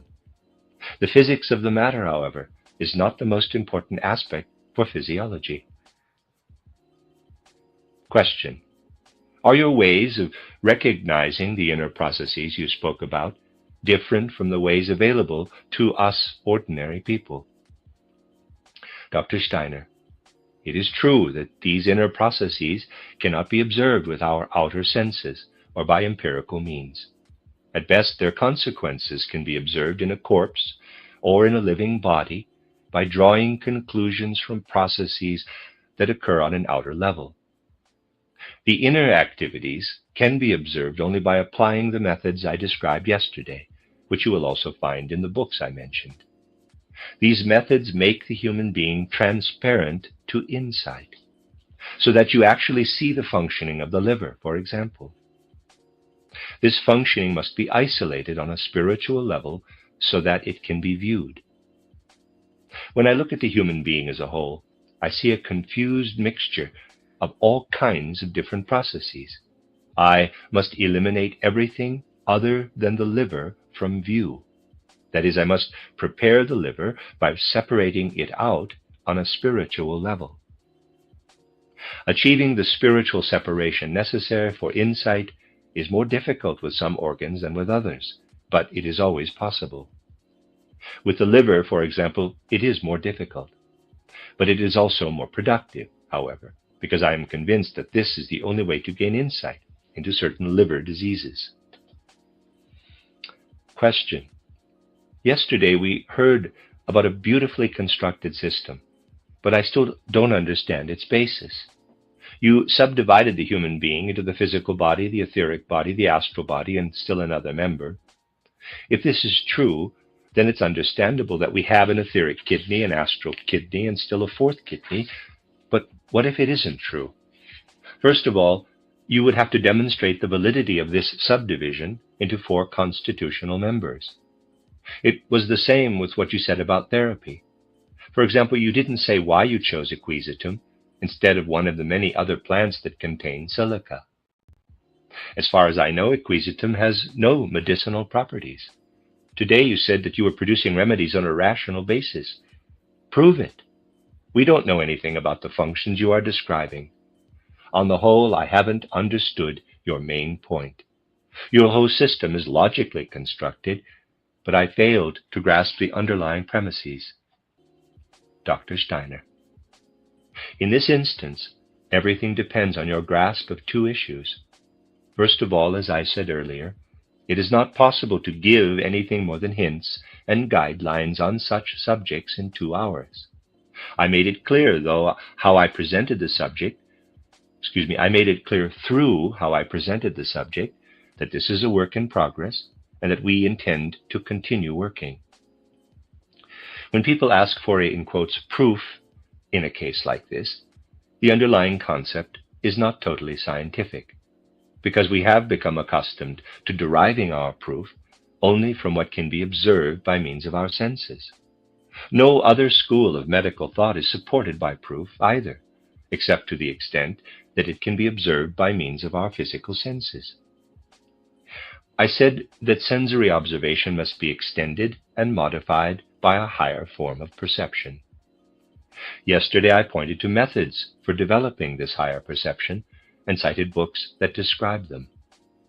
Admittedly, these methods create foundations for an entire so-called system of proof that I can make clear to you only by means of a comparison. When we stand here on the earth, we have some basis for saying that if we pick up and drop a heavy object, it will fall to the ground. This is an accurate statement with regard to a certain way of thinking based on sensory empirical proof. If we go a little farther, however, we discover a situation I happened to encounter as a young boy when someone said to me, "If the earth is floating in space, why doesn't it fall down?" The way the heavenly bodies and heavenly spaces carry and support each other is an image of the foundations of the science I have been speaking about. There, we operate in an entirely different realm, where the entire system is based on mutual support. Of course, what I say will not seem very well supported if I have only 2 hours to select topics and provide perspectives on a field as exhaustive as medicine. We could provide the proof you want only if we were in a position to base 4 years of professional study on the perspectives I have explained today. If we were to take a truly spirit-imbued natural science as a basis for our pre-med courses, and if a similarly based study of physiology were to lead over into histology, diagnostics, and clinical practice, you would find this thorough approach just as plausible as the modern medical system. Today, however, I can do nothing more than provide perspectives to stimulate your thinking. The first problem, therefore, is that we have become accustomed to accepting only sense-perceptible proof and do not take mutual support into account. This view gives rise to a second problem. If you are doing mathematics or are involved in any other rationally based science, how are you to proceed without allowing one position to support another? Mathematics is based on mutual support. Talking about mathematics for 2 hours would surely be even less conclusive than today's discussion. Although, even in that field, it would be possible to provide stimulus for further thought. Having built a bridge with the help of mathematics, I could then begin to talk about verification. I pointed in simplistic terms to the situation with regard to proof when I said that I place no value on remedies unless the factories that produce them are associated with clinics where we can monitor how the remedies work. Once we have a diagnosis of the type I described, we move on to attempting to heal. If after 2 or 3 days we can see that the remedies are working, the verification is obvious. No other school of medical thought has any different means of verifying its suppositions. Consider the therapeutic action of phenacetin, for example. In that case, the practical verification generated statistics, but the verification itself was indispensable. My point is that today's empirical medicine takes the view that statistics alone are an acceptable point of departure. If that is true, discovering therapeutic connections is a matter of sheer luck. Insight into the human being, however, enables us to transform what was a matter of luck into a rational method of discovering treatments. Today, if we say that the activity inherent in phosphorus, for example, affects the human organism in a particular way, we are supposed to test how it works. And I did point out the possible effects of lead and phosphorus in the human organism. When you say that we cannot describe an internal function as a phosphorus function or as an equisetum function, I must point out that any substance represents only a temporarily solidified state. What is lead? We happen to be able to give it a name because we live in a temperature range at which lead is solid. Under different cosmic conditions, lead becomes something different and undergoes metamorphosis. In reality, we never deal with permanently fixed substances, but only with processes that are temporarily held fast. We can, however, suggest how they are held fast. You mentioned equisetum. Of course, other plants contain the same substances. Let me express myself very carefully. With regard to equisetum, I said that it was representative of the plants that contain these substances because it is 90% silica, which is not true of other plants. In the case of equisetum, the effect of silica predominates. You said that as far as you know, equisetum is not a medicinal herb. That means only that its therapeutic effect has not yet been observed. We have observed this effect very frequently, however, so it is simply a question of expanding your experience. I understand any objections you may raise. In fact, I could raise them myself. Simply consider, however, the many arguments against the views of Copernicus. The Catholic Church persisted in its objection until 1827, when these views were finally introduced into Catholic schools. Civilization would not advance much if we allowed ourselves to be influenced only by arguments against new ideas. Not that I want to be immodest about what I am presenting here. All of our statements are based on work we have done. What I told you about the effect of minute quantities of substances is not based on frivolity. If you look at the studies I have here, you will find that people spent years verifying these statements in the laboratory. Your objections are valid, but it goes without saying that objections can be raised to any new idea. Comment by a member of the audience. As soon as you accept the theory of general relativity, one is no longer referring to conditions. Dr. Steiner: Yes, but relativity is also relative. I once heard a lecturer try to make Einstein's theory of relativity plausible to his audience by taking a matchbox and a match and saying, quote, "I can hold the box still and strike the match on it, or I can hold the match still and move the box. The effect is the same. It's a relative issue," close quote. I would have liked to point out that nailing the box down someplace would make greater demands on his analogy. At this point, we begin to see relativity as relative. And if we observe the human body in motion, we realize that its movement is not confirmed only by coordinates and systems of reference, but also by fatigue and organic changes. Here we take a step away from relativity toward the absolute.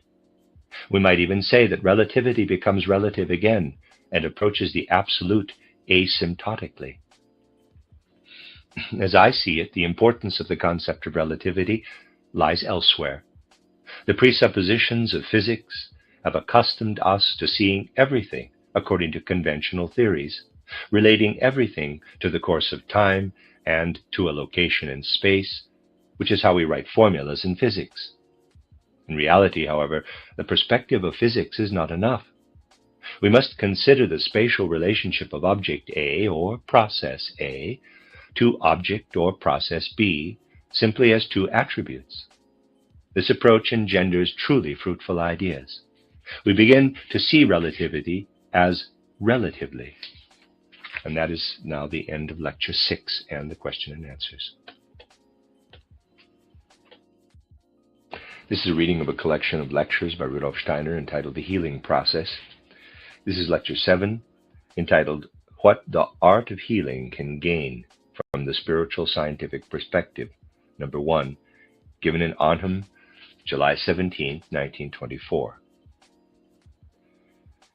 The leadership of the Anthroposophical Society, having requested a course of lectures on educational subjects here in Arnhem, also decided that it would be appropriate for me to give a few public lectures on the relationship of anthroposophical spiritual science to the art of healing. I need to provide an introduction of sorts in tonight's lecture, however, so I will reserve the intended topic, how anthroposophy can fructify the art of healing, for the next 2 lectures. To the great satisfaction of the organizers, many of you in the audience tonight are relatively unfamiliar with anthroposophy. Consequently, lectures dealing with a specialized field, such as medicine, would be left up in the air, so to speak, without an introductory lecture on general anthroposophy. Anthroposophy is not intended to be the fanatical sectarian movement it is often reputed to be. It intends to be a fully serious, scientific worldview that addresses the spiritual realm as earnestly as we now habitually apply scientific methods to the material realm. This focus on the spiritual realm may seem unscientific from the very beginning, because of the common and prevalent opinion that scientific understanding results only from sensory experience and its contributions to the human intellect. Many people believe that we must renounce science as soon as our focus shifts to the spiritual realm. They say that only subjective opinions and emotional mysticism, which are matters of individual choice, can decide spiritual issues, and that faith must take the place of scientific knowledge in this realm. My task in this introductory lecture will be to demonstrate that this is not the case. Admittedly, anthroposophy does not intend to be a science in the ordinary sense of the word, because science is typically conducted in isolation from everyday life by specially trained individuals. Anthroposophy intends to be a worldview that is relevant to anyone who longs to answer questions about the purpose and meaning of human life and the workings of spiritual and material forces in our existence, and wants to apply such insights to everyday life. Thus far, we have definitely succeeded in applying the anthroposophical view to very practical areas, especially in the field of education. We have established schools based on the perspectives that will be discussed here today. We have also had widely recognized success in the healing arts, as paradoxical as this may seem to many people today. Anthroposophy does not intend to oppose any recognized field of science or to foster trivial dilettantism. Serious seekers of anthroposophical insights are expected to respect and value the approach that has led to such great accomplishments in various scientific fields, especially in recent times. In the healing arts, therefore, it cannot be our intention to promote amateurish opposition to modern science. Rather, we intend to demonstrate how specific spiritual methods supplement our scientific knowledge with insights that can come only from broadening our field of research to include the spiritual world. Anthroposophy attempts to expand human knowledge by developing means of cognition that do not yet exist in ordinary life or in conventional science, where we apply the knowledge we acquire through our inherited human potentials and abilities, supplemented by what our conventional modern education provides as we grow into adulthood, in the present sense of the word. Anthroposophy intends to go further. It begins with what I would like to call intellectual modesty. Let me now describe this intellectual modesty that is the prerequisite to acquiring a sense of what anthroposophy is all about. Let's take a look at the earliest stages of child development. When children are born into the world, their expressions of life, and especially the contents of their souls, bear little resemblance to the facilities of will and cognition that enable adults to orient themselves in the world. Sorry, let me read that again.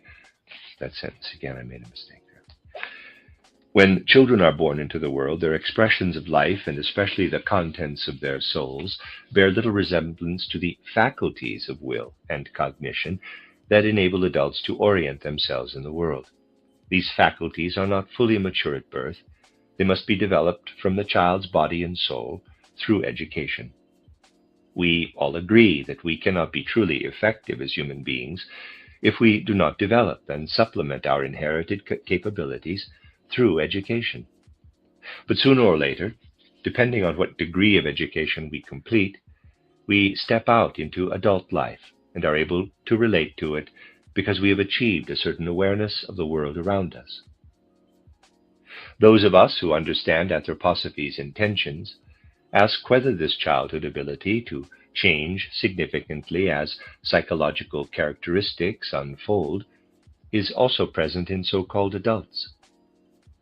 Even when we approach the sense-perceptible world with all the faculties instilled in us by the highest levels of modern formal education, don't we still possess latent soul capabilities that can be further developed?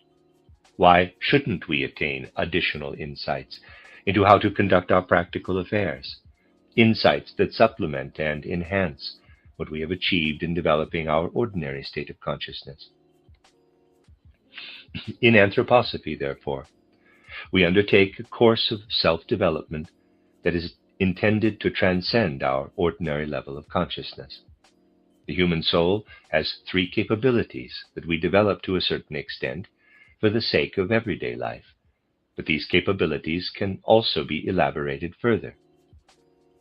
At our present stage of culture and civilization, only anthroposophy urges us to extend our capacities for thinking, feeling, and willing in the appropriate way. All three can be transformed into cognitive faculties in a higher sense of the word. Let's consider thinking first. In modern formal education, our thinking submits passively to the world around us. The scientific approach actually requires us to minimize the internal activity of thinking to allow external environmental factors to speak to us only as our senses describe them. In our thinking, we simply submit to sensory observation. It is said that any attempts to go beyond this passive relationship lead only to fantasizing and daydreaming. The efforts of anthroposophy, however, lead to neither. On the contrary, they lead to inner activity that is as full of clarity as any accomplishments in mathematics or geometry.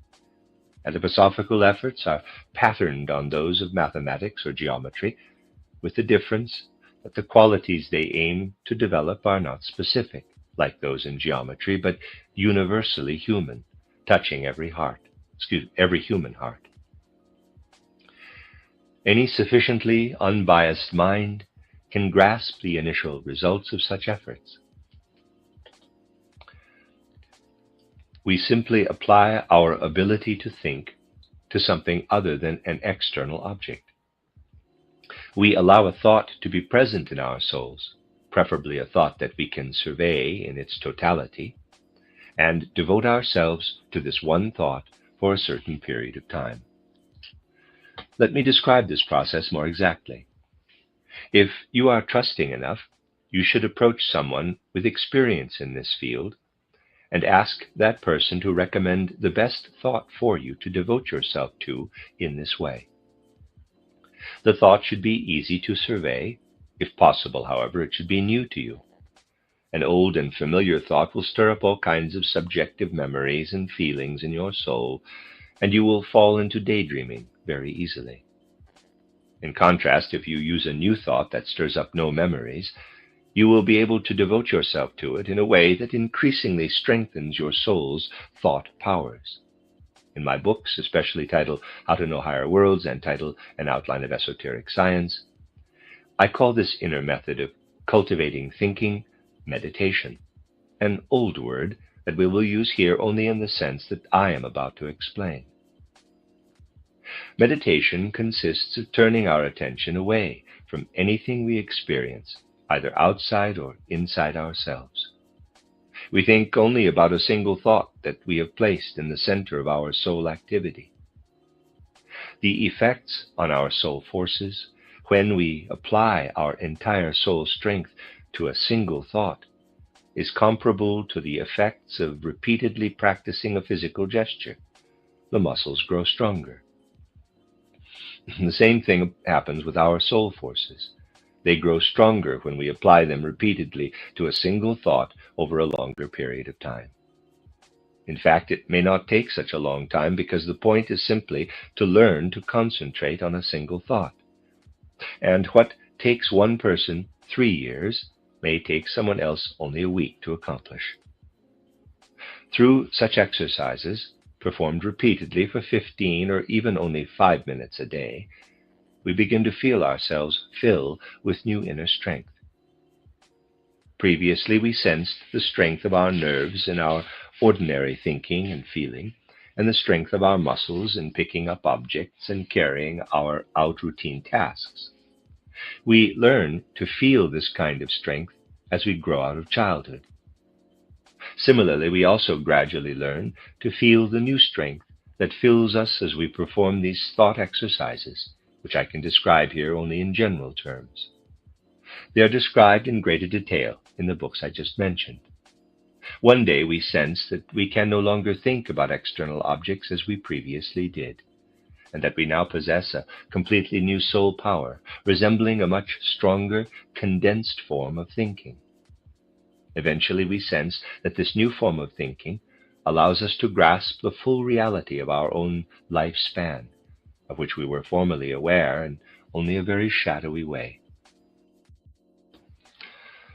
Our memory, which reaches back to a certain point in childhood, informs us about the earthly life we have been living since birth. Shadowy memories of past experiences rise out of the soul's undefined depths. Compare these shadowy memory pictures with the full-blooded intensity of our day-to-day experiences. When we take hold of our thinking, as I described, our memories cease to be shadowy. And if we go back in time in our own earthly life, we experience what we did 10 or 20 years ago with all the inner intensity of the original experience. But we do not experience it in the same way, through direct contact with objects and beings outside ourselves. Rather, we experience a spiritual extract of the original events. As paradoxical as it may sound today, this new type of experience can result in very clear images, Suddenly, as if in a mighty tableau or panorama, we see our entire life going back to birth. Instead of a mere temporal sequence of individual events, we experience a unified tableau of our life. Time becomes space. We confront our past experience, but not in the sense of ordinary memory. We confront it in the form of a more profound human entity, a second human being within the person we are in our ordinary state of consciousness. Ordinarily, we are aware only of the physical aspect of the human being, which is built up out of substances taken from the world around us. We constantly discard these substances and take in new ones. It is possible to state with a high degree of precision that within a period of 7 to 8 years, the material substance that forms our bodies is discarded and replaced with new substance. The matter present in us is transient. But by becoming aware of our own lifespan through the condensed thinking we have acquired, we become aware of an element that persists throughout our earthly life. This element builds up the human organism out of substances taken from outside. It also breaks the body down again. The latter process is what we survey in the form of a tableau of our life. This tableau is distinguishable from ordinary memory in yet another way. In ordinary memory, life's events seem to approach us from outside. We remember what a certain person did to us and what happened because of this event. In the tableau that appears as a result of condensed thinking, we get to know ourselves. We recognize ourselves as we really are. We see what we did to other people and how we related to events. This is an important difference because by getting to know ourselves in this more intense way, we also begin to recognize the inner being that is involved in our growth forces and even in nourishing us. We recognize ourselves as the beings that build up and break down our own bodies. The essential point here is that by acquiring self-knowledge of this sort, we also learn something that no ordinary science or ordinary consciousness can teach us. I must admit that it is difficult for me to speak on this subject, because it sounds so foreign in comparison to anything the experts consider legitimate today. Nonetheless, there is truth in the experience that results from condensed thinking. This experience forces us to realize that the natural laws we learn about when we study physics and chemistry, or perhaps even earlier in elementary school, are valid only within the material world of our earth. These laws which we are so justifiably proud of having discovered, do not apply when we move out into cosmic space. At this point, I want to emphasize expressly that anthroposophy, far from indulging in any dilettantish, unsubstantiated opposition to the natural sciences, acknowledges these sciences to a greater extent than they themselves do. But although anthroposophists take the natural sciences very seriously, acquiring inward, condensed thinking leads us to state that natural laws apply only on Earth. If you consider this statement in an unbiased way, it may not seem so implausible, because in fact it is only apparently paradoxical. When we consider a source of light, we know that the intensity of the light decreases as it is dispersed. The farther we go from the source, the weaker the light becomes, until we speak of twilight rather than light. Ultimately, if we go far enough, we no longer think of it as light at all. The same is true of natural laws. They are fully valid in the earthly realm, but as we go further out into the cosmos, they become less and less valid, until ultimately they no longer apply at all. The laws we learn about through condensed thinking, however, are at work in our own lives. They show us that we, human beings, are not born out of the earth's natural laws, but out of higher cosmic laws. We bring these higher laws with us when we enter earthly existence. Thus, as soon as we grasp the condensed form of thinking, we realize that natural laws apply only to the Earth's mineral kingdom. A very understandable error on the part of modern physics suggests that they also apply to the sun and the stars, but that is impossible, because attempting to apply natural laws to the whole universe is like trying to illuminate it with a single candle flame.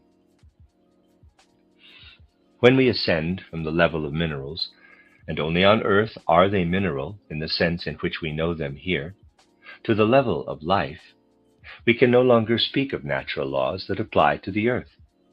Instead, we must speak of laws that work into earthly existence from the universe, from cosmic space. This is already true of plants. The laws of Earth, such as gravity and other forces that work from the center toward the periphery, can be used only to explain minerals. When we move up to the level of plant existence, we are forced to realize that the sphere of the Earth is now the center, and that the laws of life work in on it from all directions, from the cosmos. These laws of life are also the laws we discover within ourselves as a result of condensed thinking, and the laws that allow us to build up our own bodies between birth and death. In addition to laws that work outward from the center of the Earth, we learn to recognize those that work in from all directions toward the center. Laws of the latter type are at work in all living beings, beginning with the plant kingdom. We know that a plant springing up out of the earth contains mineral substances. Today's chemistry has made great progress in understanding how these substances interact, and it will continue to learn more. This chemical information is all well and good, all totally justified. But if we want to explain the existence of a plant, we must explain how it grows, and growth cannot be explained in terms of forces that work upward out of the earth. It can be explained only by forces that work into earthly existence from the periphery, from the cosmos. We are forced to acknowledge that we must advance from the earthly perspective to the cosmic perspective that includes true human self-knowledge. We can continue to progress in our self-development by transforming feeling as well as thinking. In ordinary life, our feelings are a personal affair rather than a real source of insight. Our ordinary, purely subjective feeling experience, however, can also be transformed into a true source of objective knowledge. It happens in the following way. In meditation, we concentrate on a very specific thought. The result is condensed thinking, which allows us to understand the laws that work from the cosmic periphery toward the center of the earth, in contrast to the ordinary natural laws that work outward in all directions from the earth's center. When we have acquired condensed thinking and have learned to see both our own life and the life of plants spread out before our souls, as if in a mighty tableau, we can go still further. Once this newly forceful thinking has taken hold, we can then eliminate the strengthened thought. If you know how difficult it is in ordinary life to eliminate a thought that has taken hold of you, you will understand why special exercises are necessary to accomplish what I just mentioned. It is possible, however, to use your soul's entire strength to eliminate not only the thought you have been concentrating on, but also the entire memory tableau, thus withdrawing your attention entirely from your own life. Once you have done so, you will clearly notice that you are descending deeper into your own soul and entering regions that are otherwise accessible only to feeling. When we eliminate impressions of sight, sound, and so on in everyday life, we generally fall asleep. Once we have developed condensed thinking, however, we no longer fall asleep when we eliminate all thoughts, even condensed thoughts, from our consciousness. Instead, we enter a state in which no sense impressions and no thoughts are active. Although we are fully awake and not sleeping, our consciousness is empty. This state of empty but wakeful consciousness is discovered through spiritual scientific methods and can be systematically and methodically developed in any human being. Ordinarily, when we empty our consciousness, we fall asleep with respect to our ordinary life. From the time we fall asleep to the time we wake up, our consciousness is empty, but we are asleep. To be awake with empty consciousness is the second cognitive state anthroposophy strives to achieve. Our consciousness does not remain empty for long, however. Ordinary consciousness fills with colors and sounds through seeing and hearing, and our newly emptied consciousness begins to fill with a spiritual world that surrounds it just as the ordinary physical world surrounds ordinary consciousness. Only an empty consciousness can discover the spiritual world, which comprises the most profound aspect of our being, although it exists neither on earth nor in cosmic space, but outside space and time. Earlier, the consciousness that condensed thinking supplies taught us to see the entirety of our own lifespan. But now we learn to use our empty consciousness to look out into the world where we led a soul-spiritual existence before descending into earthly existence. We learn to recognize ourselves as beings that exist on a spiritual level before conception and birth, as soul-spiritual human beings whose bodies are supplied by our parents and more distant ancestors. As I said earlier, the physical body's substance is exchanged every 7 years, but a person's true being comes from pre-earthly life. We cannot learn this through theories or through fanciful musings. We learn it only when intellectual modesty allows us to develop the appropriate capabilities. In this way, we each come to know our inner soul spiritual being. This being comes to meet us when both feeling and cognition are active as we descend into the feeling realm. We must note, however, that achieving this level of cognition is bound up with intense inner experiences that can be described as follows. If you are unable to move a certain part of your physical organism, for instance, if someone ties 2 of your fingers together, the experience is unpleasant and perhaps even painful. Now, however, you exist in a state of soul spiritual experience without the participation of the body. Since you now live with an empty consciousness, you are not in full possession of your physical body. The transition to this state is associated with a profound feeling of pain. By experiencing this pain and renunciation, you enter your own most profound soul spiritual nature. Many people draw back from this experience in fear, but it is the only way to learn about your true human nature. Having recognized your innermost being in this way, you can then go still further by learning to develop a cognitive power that is not usually seen as such in everyday life. You must develop love into a cognitive power by entering selflessly into the world's objects and events, by cultivating love until you can actually transport yourself into a body-free state of looking at the world. You learn to understand yourself completely as a spiritual being in the spiritual world. You know what it means to be a human spirit. But you also know the meaning of death, because at death we lay aside the physical body. In this third form of cognition, which we experience by deepening our ability to love, we separate from the physical body and learn to recognize ourselves as independent of it. From this moment on, we know what it means to lay aside the earthly body and pass through the gate of death. We become familiar not only with death, but also with life after death in the soul spiritual realm. We each learn to recognize our soul spiritual being as it will be in life after death.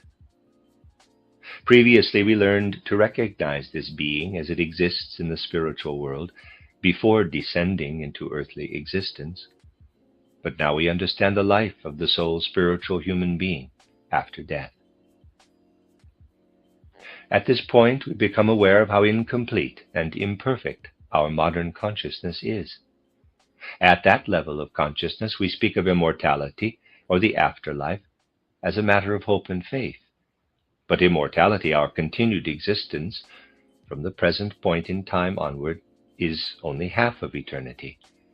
Earlier stages of knowledge still had words for the unborn, pre-birth state that constitutes eternity's other half, but we do not. Human beings are not only immortal, however, but also unborn. That is, we enter physical existence by being born out of the spiritual world, just as we enter spiritual existence again when we leave the physical world at death. We understand the human being as a totality only by learning that the true spiritual human being passes through birth and death. What I have described here so briefly and in such general terms is the subject of an extensive literature that is as conscientious in its approach and as responsible for the information it supplies as the most exact science that can exist today. We have touched on a spiritual science that truly intends to be a match for conventional science. Spiritual science teaches us that life includes two opposing tendencies. We are aware of the burgeoning power of life and are accustomed to speaking of life's developmental tendency. We speak of how a small child develops and grows, and of the evolution of lower life forms into higher ones as life becomes ever more complex. Inner development, however, teaches us that this generative and regenerative tendency contrasts and coexists with a degenerative tendency in any sentient being. Both rampant, sprouting, generative life and declining, degenerative life are present in us. The mode of cognition that I have described reveals that life does not simply extend into our brain and nervous system, arranging the material element to permit the nervous system to support our soul life. That is not the case. Life sprouts and burgeons, but it also constantly declines and disintegrates in us. Sprouting, burgeoning life continually makes way for decline. We undergo a partial death at every moment. There is always something falling apart in us. We simply build it up again. But wherever the material aspect falls apart, the soul spiritual aspect has room to enter and become active in us. At this point, we encounter materialism's greatest error, the idea that in humans, sprouting, burgeoning life continues to evolve into the nerves themselves, and that nerves are generated out of the blood, just as muscles are. This view is correct as far as it goes, but building up nerves does not develop thinking or feeling. Thinking and feeling develop when the nerves fall apart and become full of holes, figuratively speaking. At that point, the soul's spiritual aspect is drawn into the matter that is falling apart. If we are to experience the emergence of our soul's spiritual aspect, the material aspect must first be broken down. Natural science, if correctly conceived, will take a major step when it recognizes the opposite and complement of development in the appropriate place. Science must acknowledge degeneration as well as generation and regeneration, devolution as well as evolution. When this happens, we will understand how the spiritual element takes hold of matter in animals and humans. Human beings are conscious of this process, while animals are not. The material element does not evolve into spirit. Rather, when matter breaks down in a reversal of its original process, spirit takes hold of it. When matter breaks down, spirit can manifest. We are filled with spirit. It is present wherever devolution, de-evolution, occurs instead of evolution. Thus, we learn to see that the human being as a whole exists in a polarity of opposites. In any organism where generation and regeneration take place, degeneration must also be present. Degeneration and regeneration are in constant flux in any organ we look at, whether liver, lungs, or heart. Isn't it a strange figure of speech, for example, when we say, quote, "the Rhine is flowing there," close quote? What is the Rhine? When we look at it, we usually have the flowing water in mind, not the riverbed. But the flowing water is never the same from one moment to the next, although the Rhine has been there for hundreds and thousands of years. What is the same at any given moment? The changing flow, Similarly, everything inside us is in a constant state of flux between degeneration and regeneration. Degeneration provides a vehicle for the spiritual element. In every normal human life, degeneration and regeneration are in balance, and our real soul spiritual capacities develop in this state of balance. The balance can be disturbed, however, when an organ grows rampantly because it fails to counter its unique degree of regeneration with enough degeneration. Or the opposite can occur. An organ fails to counter a normal degree of degeneration with enough regeneration. A physiological phenomenon becomes pathological, and the organ atrophies and dries up.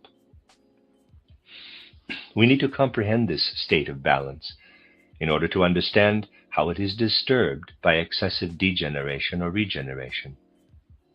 Having understood such disturbances, however, we can widen our view to include the whole wide world and discover the external, natural process that can counteract disturbed degeneration or regeneration. For example, if we consider first a human organ that is disturbed as a result of excessive degeneration, and then turn our attention, sharpened by spiritual scientific insight, to a plant as it appears in nature, we can recognize the regenerative process in that particular plant. It becomes evident that certain species of plants always contain regenerative forces that correspond exactly to the regenerative forces in human organs. According to the general view I have just explained, we can discover that regenerative forces are always present in the human kidneys. Let's assume that these forces are too weak and are overwhelmed by degenerative forces. Looking around in the plant world, we perceive that the common scouring rush, Equisetum arvenza, contains regenerative forces that correspond exactly to those in our own kidneys. We prepare a remedy from Equisetum. In the appropriate way, through the circulation and through digestion, we bring it into contact with the organ it is intended to affect. This remedy strengthens the kidney's weakened regenerative forces. Similar remedies can be developed for other organs. Once we have acquired the basic insight, we can use forces we find in the world outside ourselves to re-establish the balance between degeneration and regeneration in human organs. Whenever we discern regenerative forces that are too strong and degenerative forces that are too weak, whether in the kidneys or in other organs, we must strengthen the degenerative process with remedies derived from primitive fern-like plants.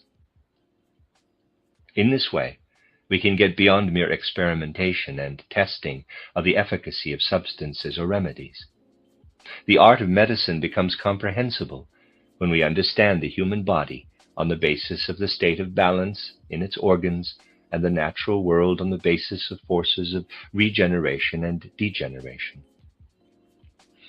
We do not simply administer a remedy because statistics show that it has a beneficial effect in a certain number of cases.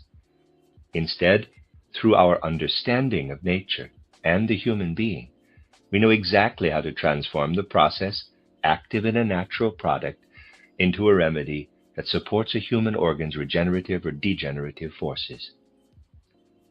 I am not saying that medicine has not made tremendous progress in recent times.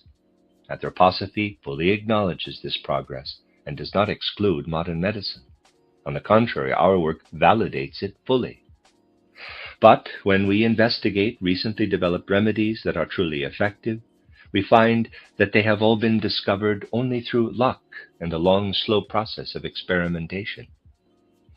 Anthroposophy provides clear insight into these lucky discoveries, which are fully confirmed by our insight into human nature. In addition, however, anthroposophy offers a whole series of new remedies discovered by directly applying our insight into nature and the human being. When we learn this method of spiritual insight into the human being, and I will still demonstrate how individual areas of medicine can be fructified by truly acknowledging the spirit, and begin to see spiritual life in addition to material life, We unite insight and medicine rationally and precisely, rather than in the ancient dream-filled way that found its outlet in mythology. A truly artistic view of the world teaches us the art of healing. Through modern methods of inner development, which cannot be the same as ancient ones now that we have the accomplishments of science behind us, we again achieve an insight that was once available through a dreamlike kind of cognition.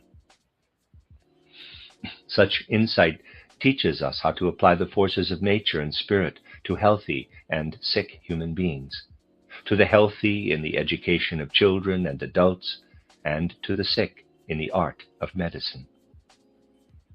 In ancient times, centers of healing were associated with mystery centers that cultivated a knowledge intended to answer people's religious questions and satisfy their soul's longings.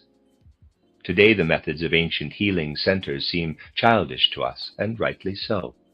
But they did contain a healthy kernel of truth, namely that our understanding of the so-called normal world needs to continue into the abnormal world.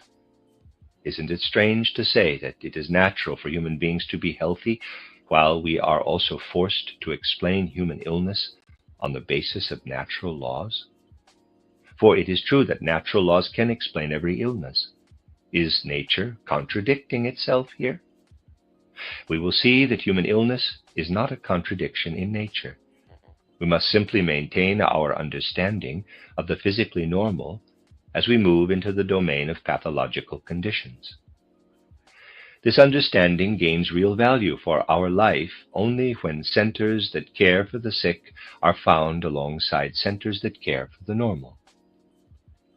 Admittedly, anthroposophy is now only in the early stages of such undertakings, but we are making progress toward goals that any unbiased mind will find justified. The Goetheanum in Dornach, which unfortunately burned down but will soon be rebuilt, we hope, was to be a center for the knowledge that satisfies our human longing to understand clearly the sources of our life.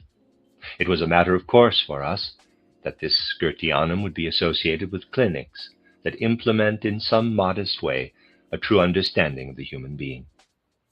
The first of these clinics was the Clinical Therapeutic Institute in Arlesheim, which resulted from the efforts of Dr. Ita Wegmann. It was followed by the institute headed by Dr. Zeilmans von Emmechoven in The Hague. Thus in Dornach, a center of healing has once again been established in association with a center of understanding.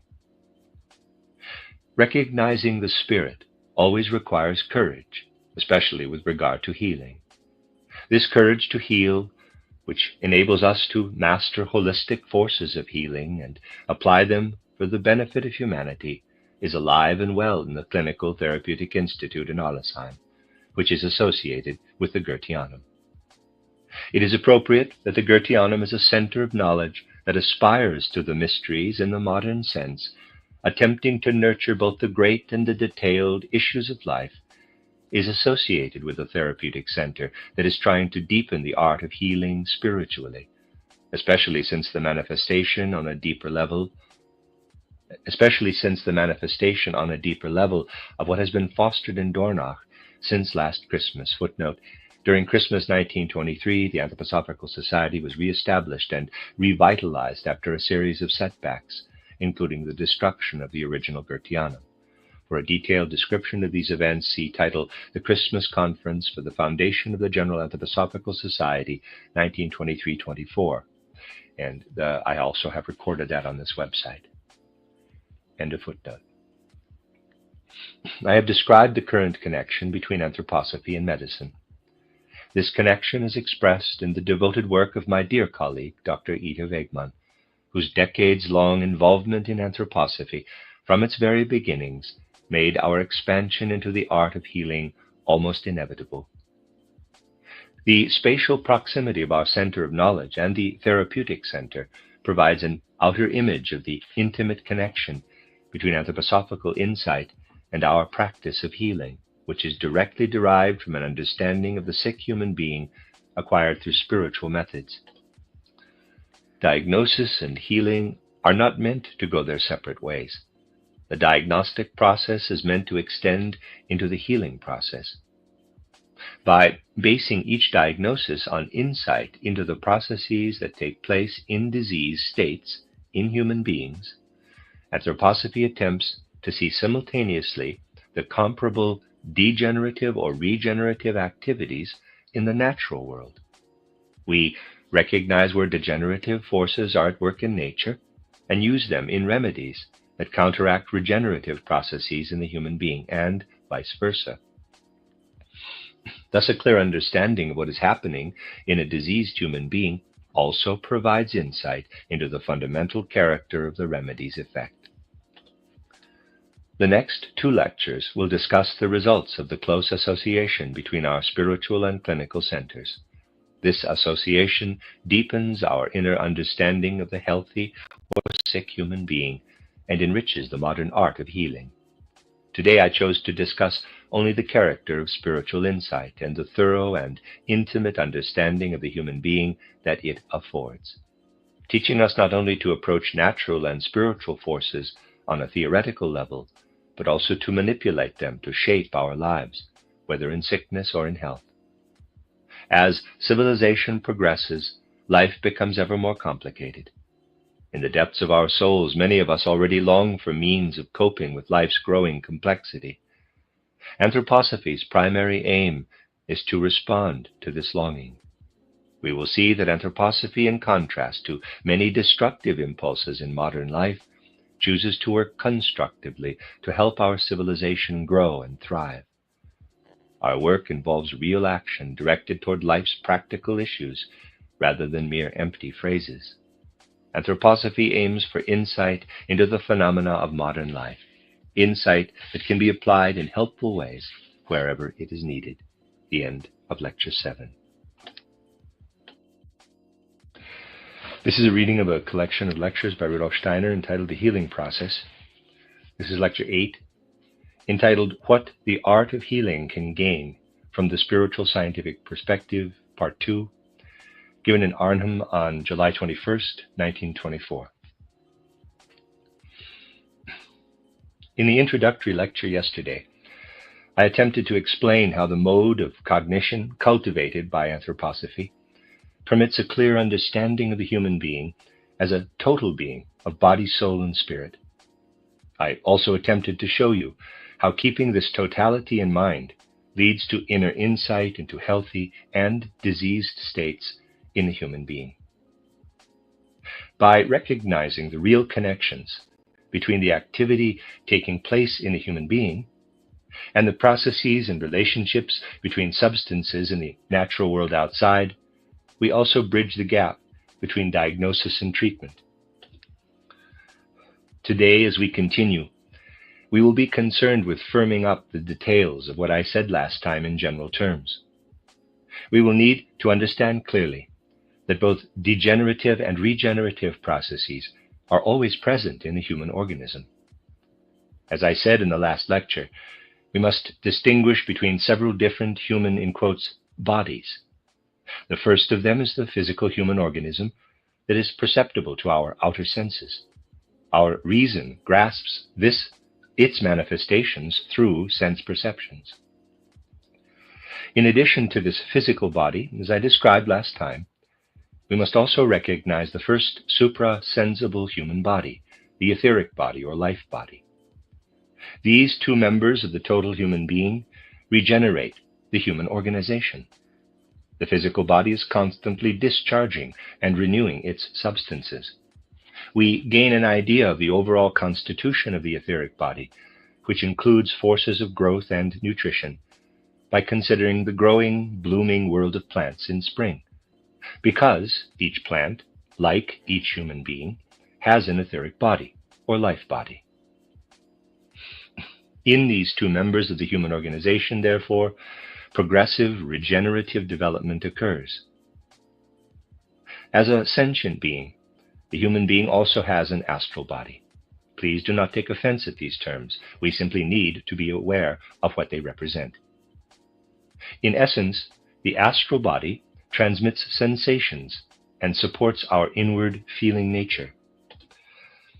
The astral body comprises degenerative rather than regenerative forces, and constantly breaks down the burgeoning growth that takes place as a result of the etheric body, or whatever you choose to call it. Soul spiritual activity is possible in the human organization only because the physical etheric factor is constantly being broken down. It is quite wrong to think that the soul spiritual aspect of the human being exists because of the regenerative process, or that this process culminates in the vehicle of our soul spiritual aspect, in the nervous system or the like. That is not the case. All indications suggest that if our profoundly admirable scientific investigations continue on their present path, they will soon discover that the essential aspect of the nerve principle is not a regenerative process. The regenerative process is present in our nervous organization only to the extent that it enables nerves to exist at all. The nerve process as such is slowly but constantly disintegrating or breaking down. The dissolution of the physical element makes room for the soul and spirit, as it were. This is also true of the actual I being, which elevates the human being above the level of all the other creatures in our natural surroundings. Essentially, the I organization is always engaged in a breakdown process.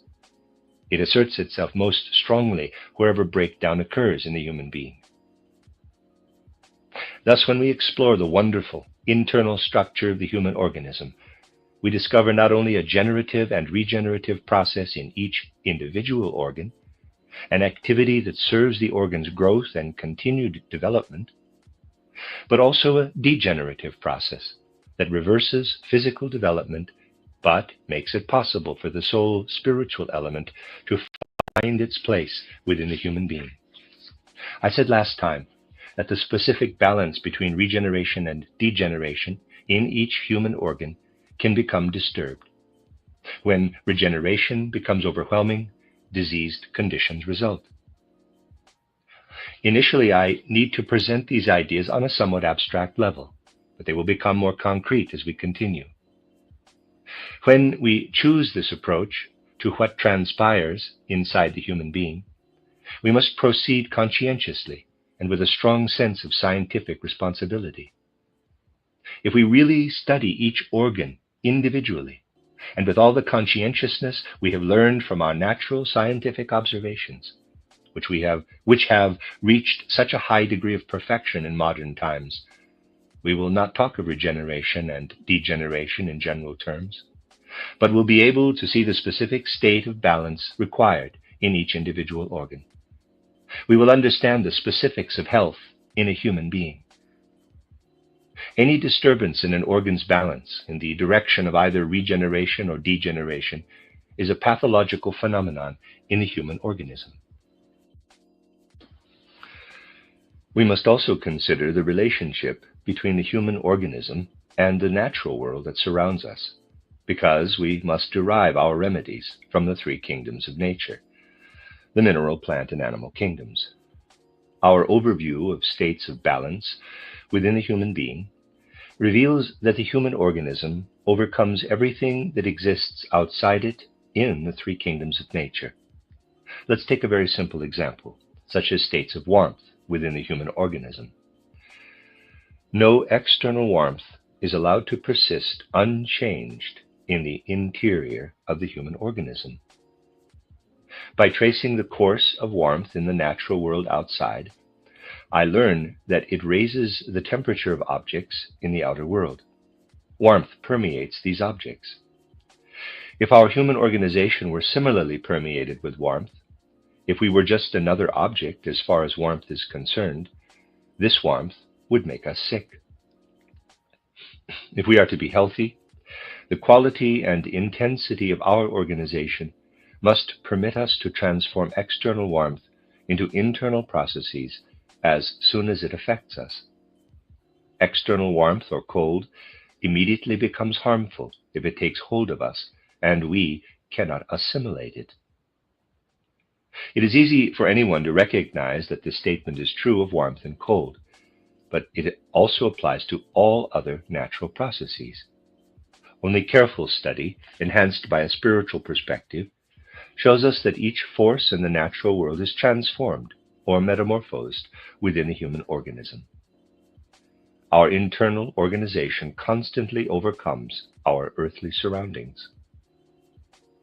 If we look at our internal organism as a whole, we see that when our internal capacity for transforming external processes that constantly influence us from outside, parenthesis when we take in food, to give another example, diminishes, anything we take in enters as a foreign body until ultimately we fill up with foreign bodies or foreign processes. In the opposite case, when our higher organizational members, which I have called the astral body and the I being, develop excessively, the outer processes entering us from our surroundings are transformed to a greater than optimal extent and are speeded up. When external nature is taken beyond the human level, too strongly spiritualized, to use a popular expression, disturbances in health occur once again. I have just described an abstract principle that must be studied with regard to each specific organ. Our ways of metamorphosing external processes are really very complicated. Modern anatomical and physiological studies of corpses or cases of disease view the human organism as a dead structure.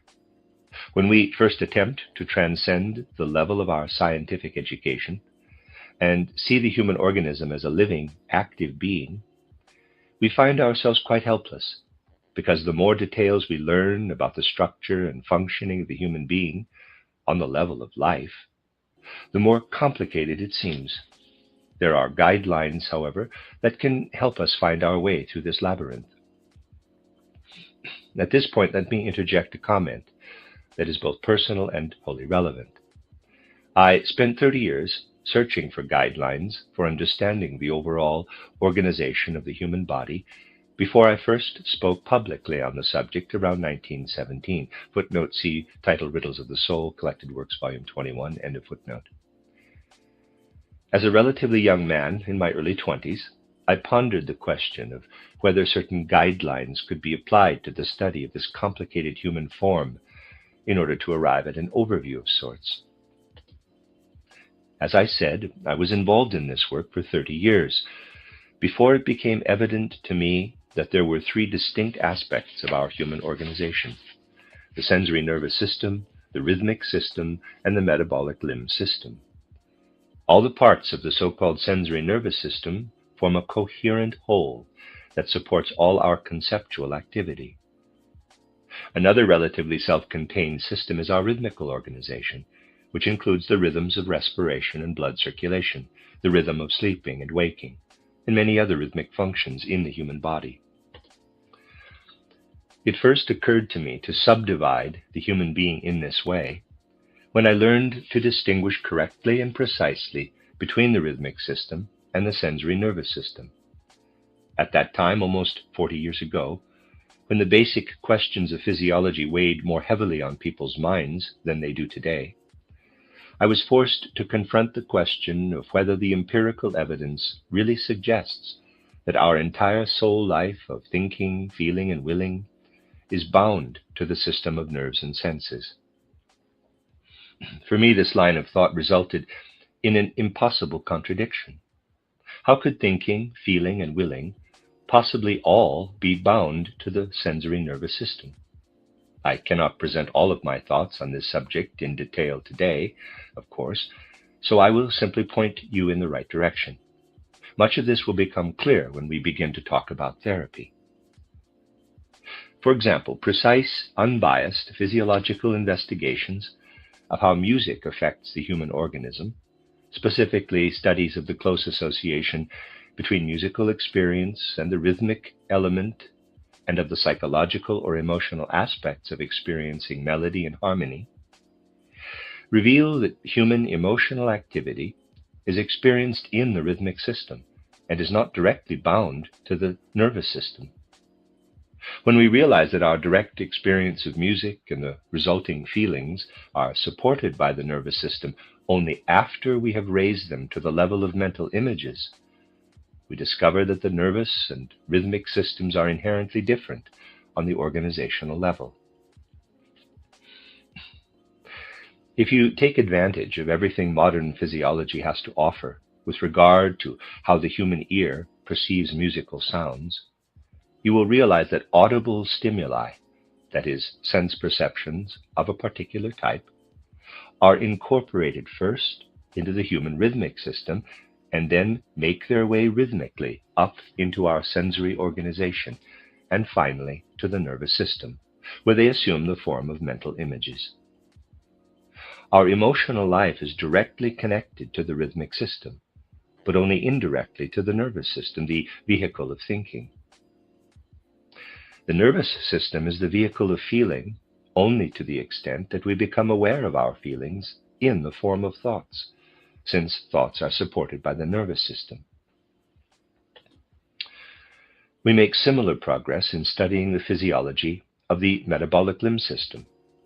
If you find it paradoxical to associate metabolism with the limbs, simply consider how all motor activity, all movement of the limbs, works back on metabolism.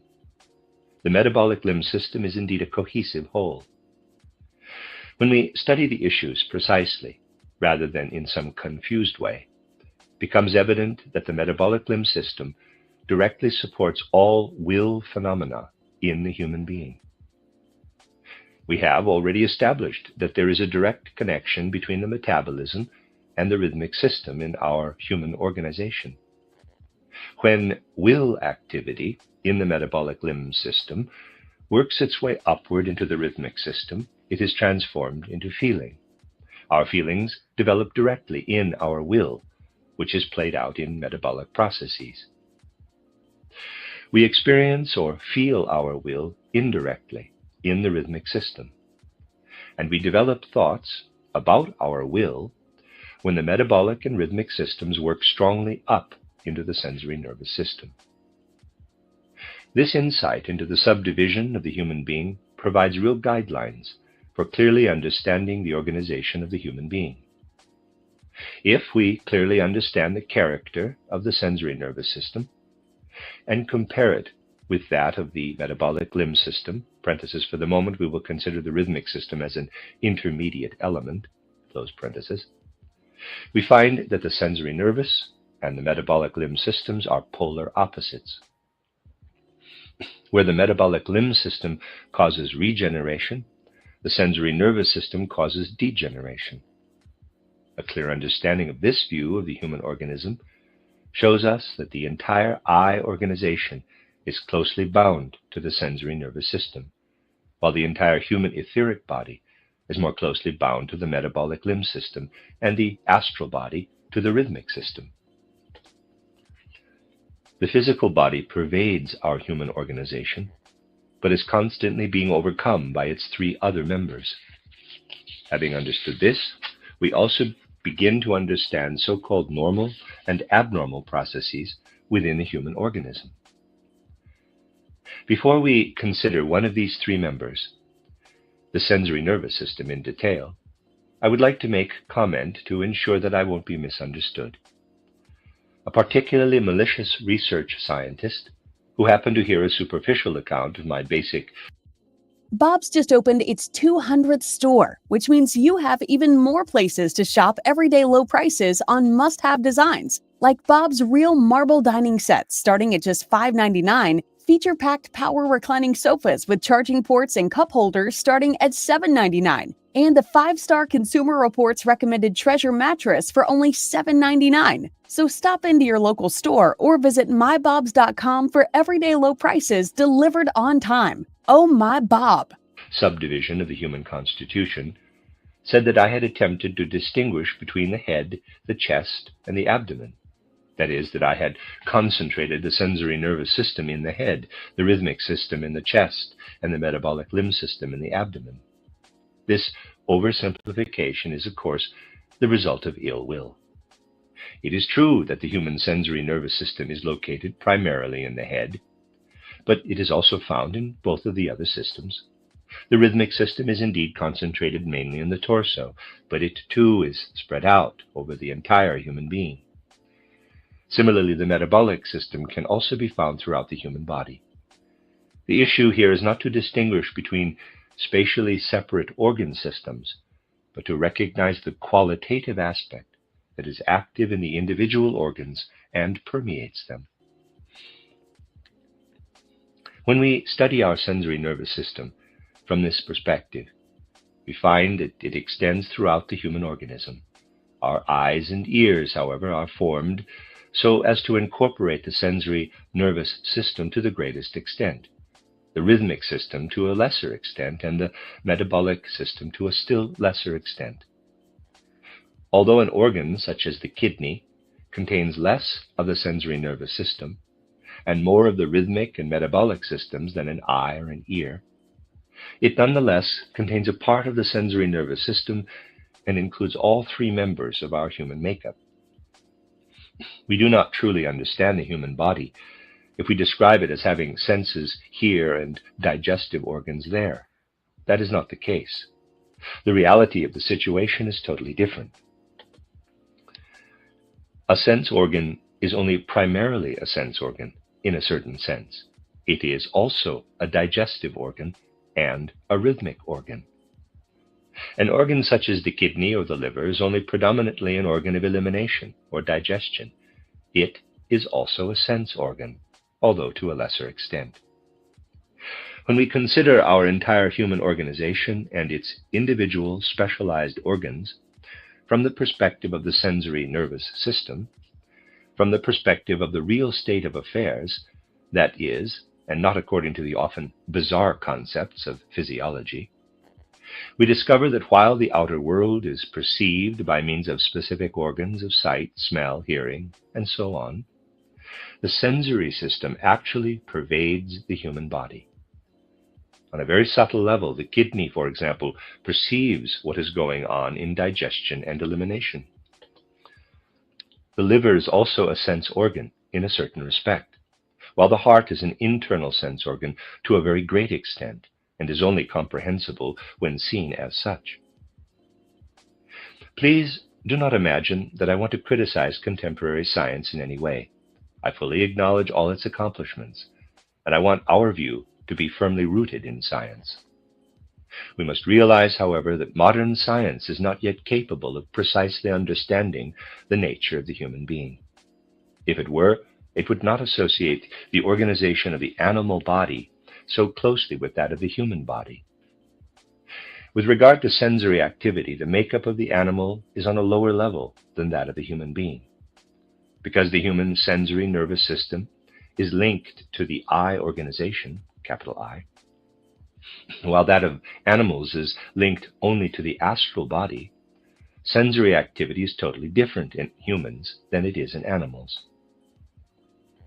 In an animal, the process of visual perception pervades the entire body, as is evident on closer examination of the structure of the animal eye, EYE.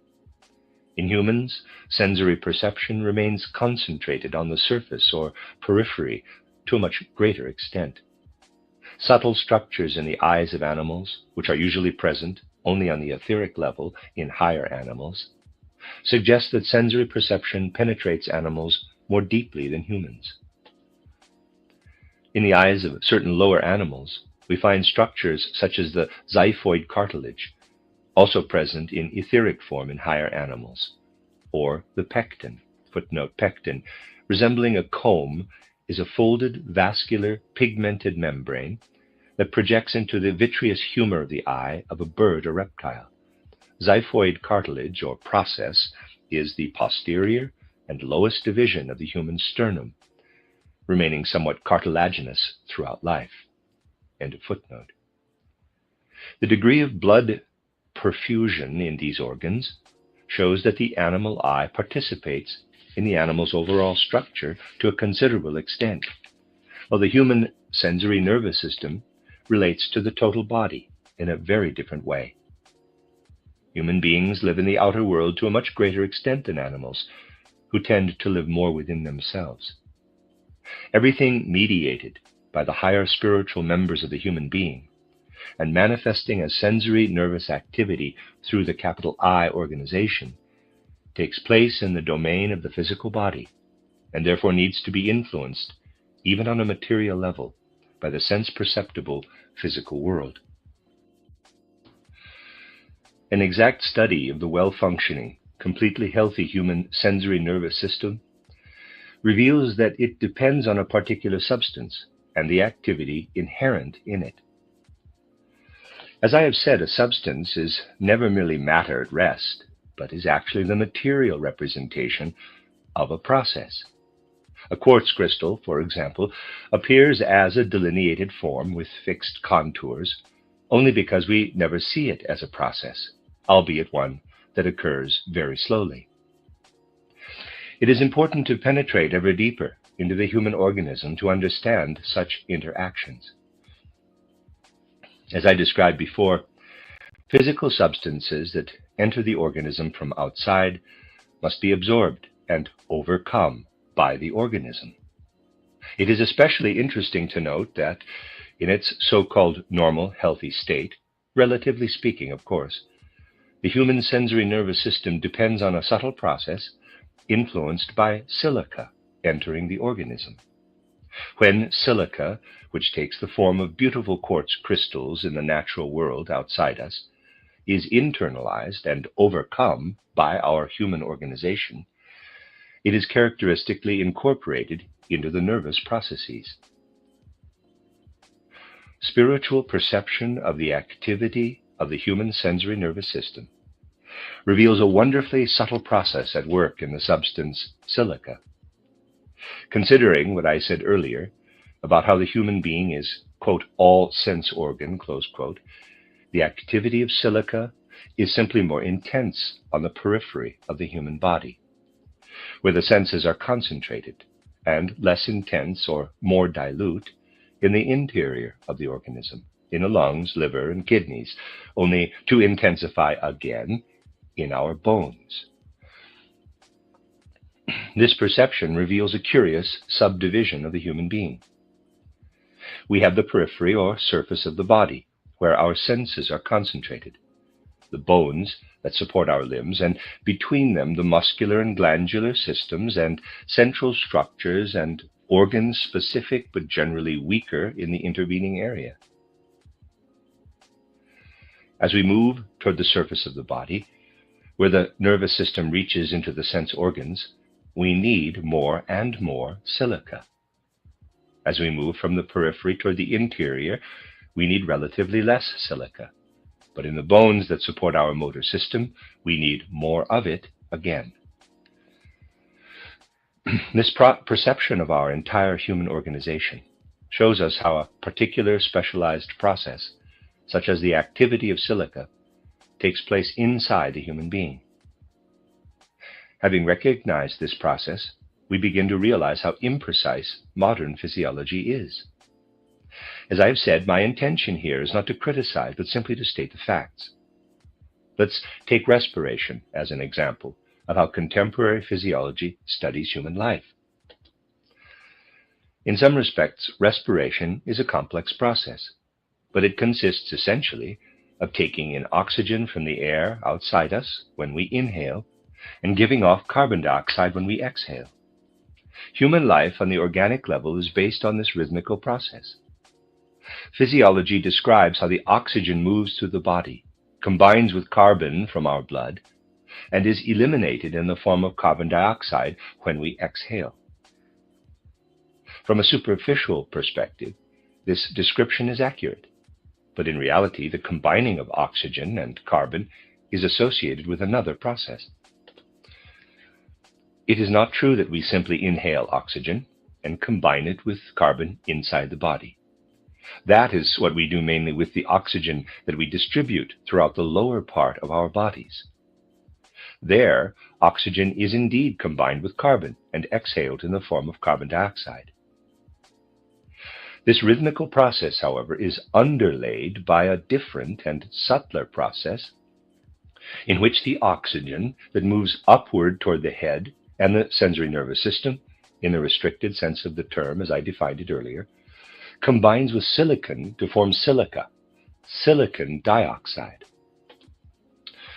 Carbon dioxide production is essential to the metabolic system, while internal production of silicon dioxide is essential to the sensory nervous system. The latter process, however, is too subtle to detect with our instruments, although methods are available that will eventually permit its detection. Thus, respiration consists of two processes: a cruder process that combines oxygen with carbon inside the organism, forming carbon dioxide, which is exhaled, and a more subtle process that combines oxygen with silicon to form silica, which is secreted into the human body. This secretion of silica transforms the entire human organism into a sense organ, to a greater extent on its periphery and to a lesser extent in each internal organ. This view into the finer structure of the human organism shows us that each individual organ has and must have its own specific complement of substance-bound processes. We took silica as an example, but the same is true of countless other substances. If we want to understand health or illness, we must understand how these processes take place in a human organ. Let's take the kidneys as another example. Suppose the symptoms suggest that a disease originates in the kidneys. Applying spiritual science to diagnosis reveals that the kidneys are not functioning adequately as sense organs for the neighboring digestive and excretory processes. In this case, the metabolic function of the kidneys has become excessive, and the balance is disturbed. So the first thing we have to consider is how to strengthen the sensory function of the kidneys. In this case, we must make sure to supply the kidneys with the silica they need. Anthroposophy shows us that there are three ways of supplying the organism with substances necessary for health. The first method is by mouth, orally, giving a substance as if it were a food. In that case, however, we must wait and see whether the digestive system as a whole effectively transports the substance to where we want it to work. This method often works, but when we administer a substance by mouth into the digestive tract, we must know how it works in the human organism, whether it affects the heart, the lungs, and so forth. Injection, the second method, introduces the substance directly into the rhythmic system, where it works more as a process than as a substance, immediately transforming the substantial organization of the metabolism into rhythmic activity. In the third method, we attempt to work on the human organism from outside by applying topical preparations such as ointments or baths to the right part of the body. Thus, we have three methods of administering medicinal substances. Getting back to our diagnosis of reduced sensory capacity in the kidneys, we need to introduce the appropriate silica process. I described how one aspect of respiration combines oxygen with silicon and distributes it throughout the body. We must make this activity move more strongly in the direction of the kidneys. To do so, we must know how to come to the aid of an organism that cannot produce enough silica for the kidneys. Somewhere in the external natural world, we must recognize the process corresponding to what is lacking in the organs in question, in this case, the kidneys. How do we find ways and means of guiding the silica process into the kidneys in particular? We discover that kidney function, especially inasmuch as it is also a sensory function, depends on the human astral body, which is the basis for the specific degenerative processes we call elimination. Therefore, we must introduce silica from outside and stimulate the astral body to guide it into the kidneys. We need a remedy that stimulates the silica process in the kidney in particular. When we look for such a remedy in the plant world, we discover Equisetum arvenza, the field scouring rush. One characteristic of this plant is that it contains a great deal of silica. If we were to administer pure silica, it would not get to the kidneys. Equisetum also contains sulfates, however, which affect the rhythmic system and the organs of elimination, especially the kidneys. When sulfates are as closely associated with silica as they are in Equisetum arvenza, they smooth the way for silica to reach the kidneys. This remedy can be administered orally, or if that doesn't work, by either of the other methods. This individual example demonstrates the actual pathological activity in kidney disease. Our method of formulating the appropriate remedy was very precise. We looked for a substance to replace the missing process in the kidney. Step by clearly understandable step, we bridge the gap between diagnosis and treatment. Let's take another example. Suppose we are dealing with digestive symptoms such as indigestion. Using the spiritual, scientific procedure I have already described, we see that these symptoms are primarily due to a defective capital I being. But why isn't this member working strongly enough? We need to find the reason somewhere in the functioning of the human organism, and inadequate gall secretion is often a factor in such cases. Just as we used Equisetum to assist kidney function, we must now administer a remedy that supports the eye organization when it is not working strongly enough in gall secretion. Just as the silica process, which underlies normal sensory nervous activity, increases the sensory capability of the kidneys if administered in the right way, specific carbon processes in the organism support functions like gall secretion that correspond primarily to the eye organization. Strangely enough, when we attempt to introduce carbon into the organism to counteract indigestion, we discover that the plant carbon in Cichorium intybus has a natural affinity for the gallbladder. By using a remedy prepared from Cichorium intybus in the right way, we can guide a specific carbon process into gall function, just as we guide a silica process into the kidneys by using an Equisetum preparation. I have attempted to use these easily surveyed examples, which can encompass both mild and serious illnesses, to demonstrate how the general principles of spiritual scientific insight into the human organism and natural substances and their interactions lead to an understanding of both disease processes and their reversal, thus transforming healing into a rational art. This is what medicine, the art of healing, stands to gain from the scientific research methods we call anthroposophy. There is nothing fantastical about these methods. They enhance the precision of our research so that we can clearly understand the entire human being from physical, psychological, and spiritual perspectives, because human sickness and health depend on the action of the physical body, the soul, and the spirit. By subdividing the human being into the sensory nervous system, the rhythmic system, and the metabolic limb system, we also gain insight into many different processes and their gradations. Once we are aware of the essence of sensory function, we learn to recognize the sensory function of the kidneys, for example, whereas formerly we saw only the cruder aspects of sensory activity.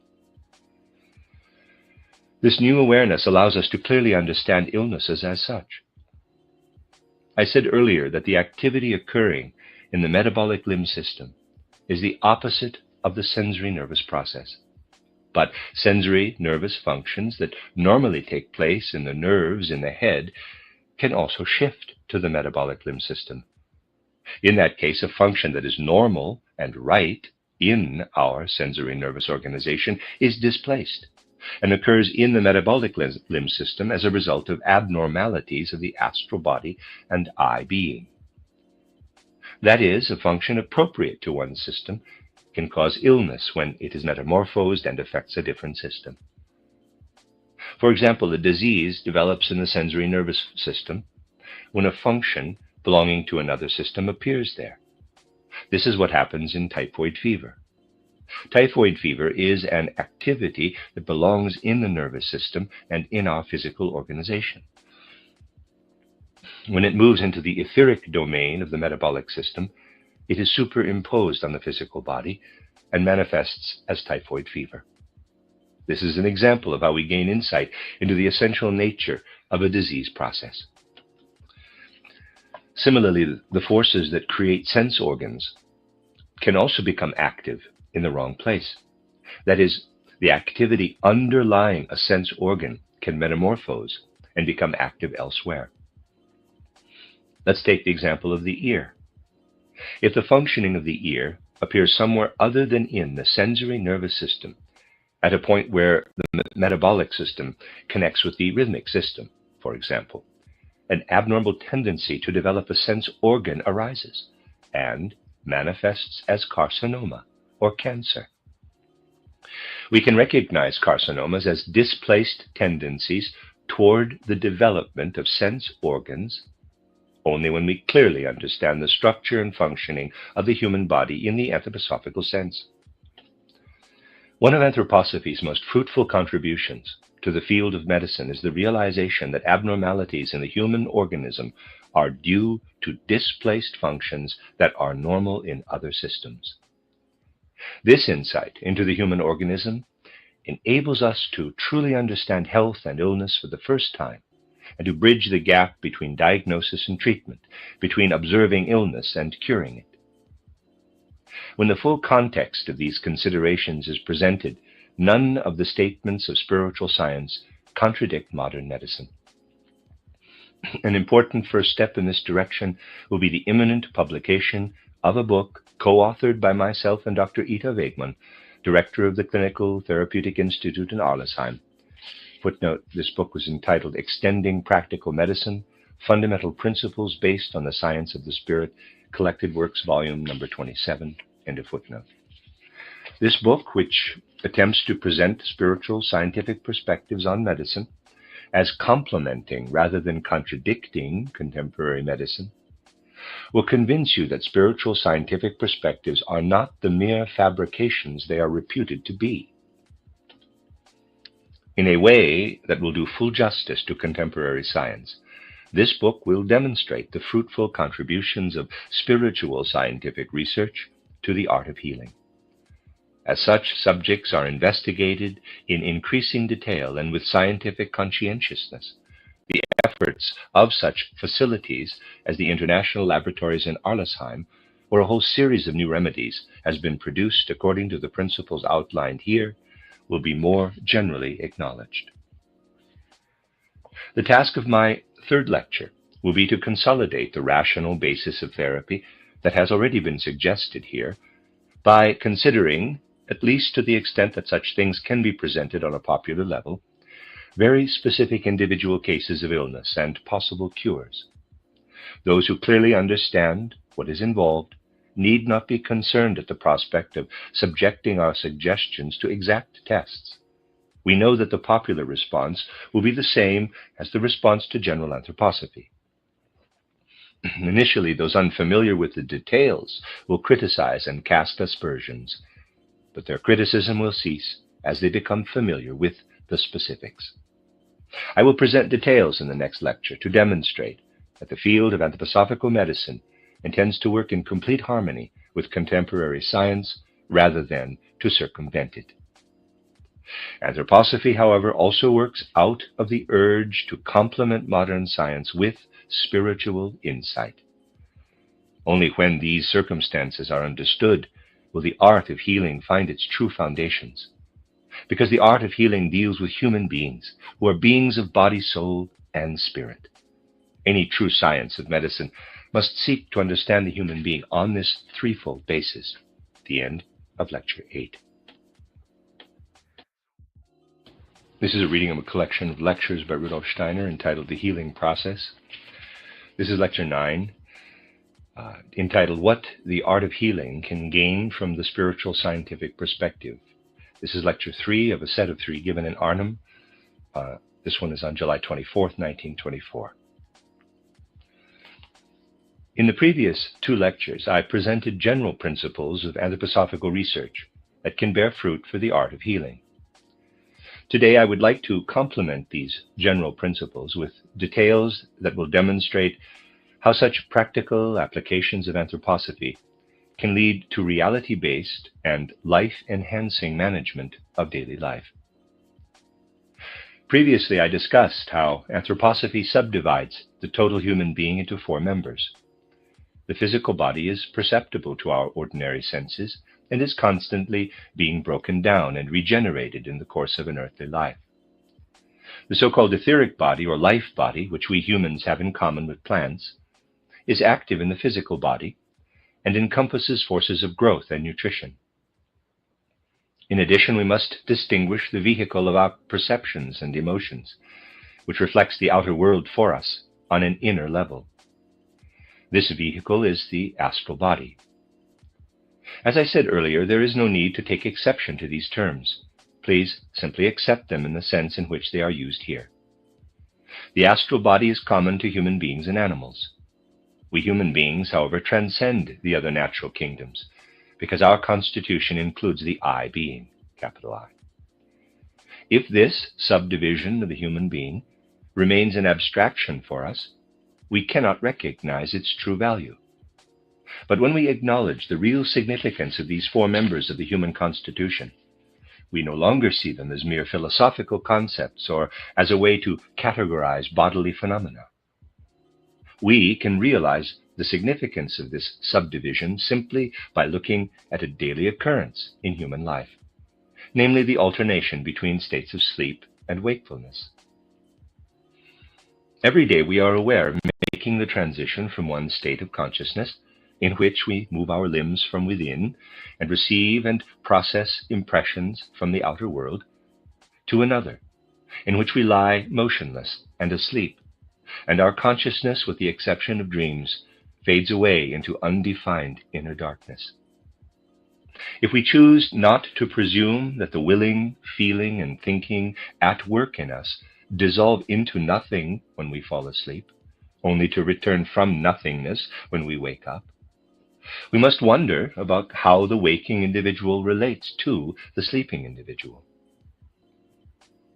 Perception of the higher, supra-sensible members of the human constitution reveals that the aspect of the human being that lies asleep in bed includes only the physical body and the etheric or life body, while the astral body and the I have separated from the 2 other members. Of course, all I can do here today is present these facts as the results of anthroposophical, spiritual, scientific research, and to say that these results are as certain as those of mathematics or any natural science. As soon as we realize that our astral body and our I being, which are the truly soul spiritual aspects of our being, can separate from our physical and etheric bodies during sleep, we also understand that while radical and complete separation occurs during sleep, partial separation can take place during the waking state. We simply need to consider phenomena that are similar but not identical to sleep, such as loss of consciousness or dazed states of consciousness. In such conditions, the human constitution approaches but does not fully achieve sleep, and is left floating between sleeping and waking. To understand what happens when such conditions set in, we need complete insight into the human constitution. Let's recall a specific result of anthroposophical research that I presented in the last lecture. I said that I had learned to subdivide our human makeup into the sensory nervous system, the rhythmic system, which includes all rhythmic processes and functions, and the metabolic limb system. I also said that the metabolic limb system is the polar opposite of the sensory nervous system, while the rhythmic system mediates between them. A sketch can help us visualize the relationship, and there's a picture of 3 circles, A, B, and C, one on top of the other, slightly intersecting. A represents the sensory nervous system, C the metabolic limb system, and B the rhythmic system, which connects the other 2 systems and overlaps with both. This is just a schematic representation, of course. The 4 members of the human constitution, physical body, etheric body, astral body, and I, extend into all 3 bodily systems. Because the human constitution is very complicated, we cannot simply say that the entire astral body and the entire I being leave the physical and etheric bodies during sleep, they may withdraw only partially from the sensory nervous system, for example.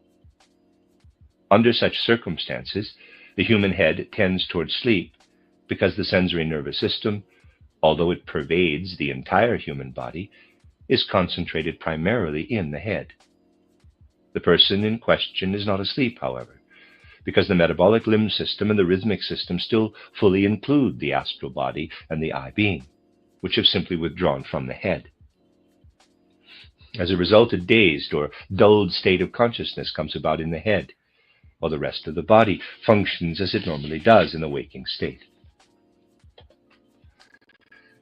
The condition I have just described need not set in as a result of internal circumstances, but can also be the result of ingesting certain substances, such as lead or a lead compound. Administering a specific dose of lead can induce the dizziness or dazed state that results from the separation of the astral body and I being from the head. Thus, introducing lead, a foreign substance, into the human body drives the astral body and the I out of the head. The effect of lead provides a profound insight into the human organism and its relationship to the surrounding world by showing us how it is affected by something it ingests. What if a person suffers from the opposite condition? What if the astral body and I being are excessively engaged in the head and work too strongly there? The resulting symptoms become evident when we study the human body structure, in both its very hard skeletal portions and the softer parts, such as the muscles, and monitor the effect of the head on the entire organism. When we study human growth and development, beginning with childhood, we discover that the head, as part of the organism, whose entire structure demonstrates its ossifying tendencies, constantly radiates forces that shape the skeleton and exert a hardening or stiffening effect on the entire human constitution. We gradually come to understand the tasks of the I and astral body with regard to the human head. The forces that cause internal hardening and the development of solid parts of the body out of more fluid structures radiate primarily from the head. Whenever the astral body and I being work too strongly in the human head, an excessive hardening or stiffening principle radiates from the head. The consequences can be observed in the aging human body, where the potential for bone formation is reflected in the development of arteriosclerosis, or hardening of the arteries. In any form of sclerosis, the hardening or stiffening principle that is otherwise directed into the bones influences other parts of the body disproportionately. Sclerosis reveals that the I and the astral body are excessively active and penetrate too deeply into the organism. At this point, anthroposophical insight into the astral body becomes very relevant. Giving lead to a normally healthy person drives the astral body and I out of the head. But when these two members are too strongly present in the head, an appropriate dose of lead counteracts sclerosis by justifiably driving out the astral body and I to a certain extent. We see here that external means can influence the connection between the members of the human constitution. By giving lead to a healthy body, we can make it sick, dazed, or unconscious, by forcing the astral body and the I to separate from the head as they otherwise do only during sleep. If these two members are too deeply entrenched in the head, however, the resulting excessive wakefulness causes internal hardening or sclerosis, and we are right to separate the astral body and I partially from the head. Our insight into the different members of the human constitution thus allows us to understand a remedy's effect. Let's take the opposite case. Suppose we see the same phenomenon in the metabolic limb system. When we are completely asleep, the astral body and I being abandon this system too. We can, however, force the astral body and I out of the metabolic limb system without forcing them out of the head.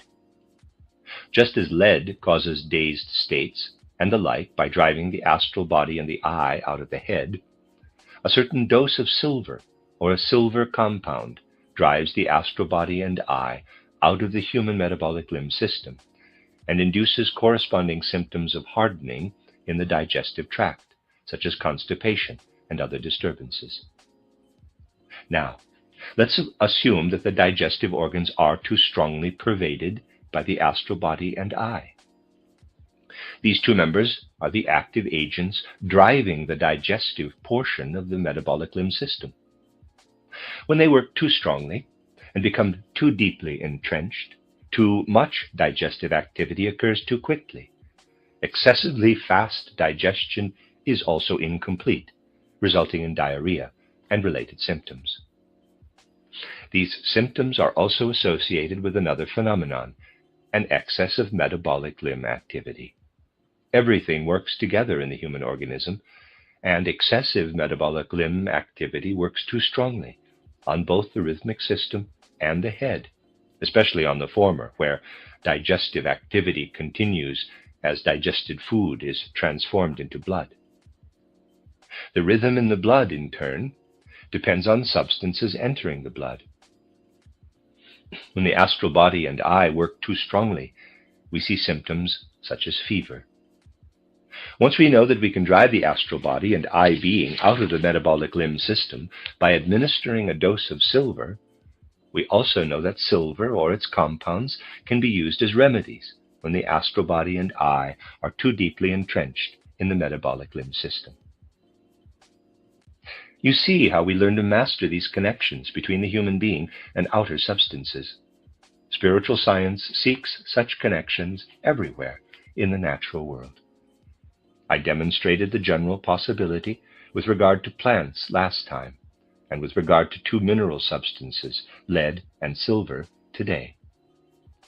We begin to understand the relationships between the human body and its surroundings by being attentive to how various substances in the environment are processed by the different members of our human constitution.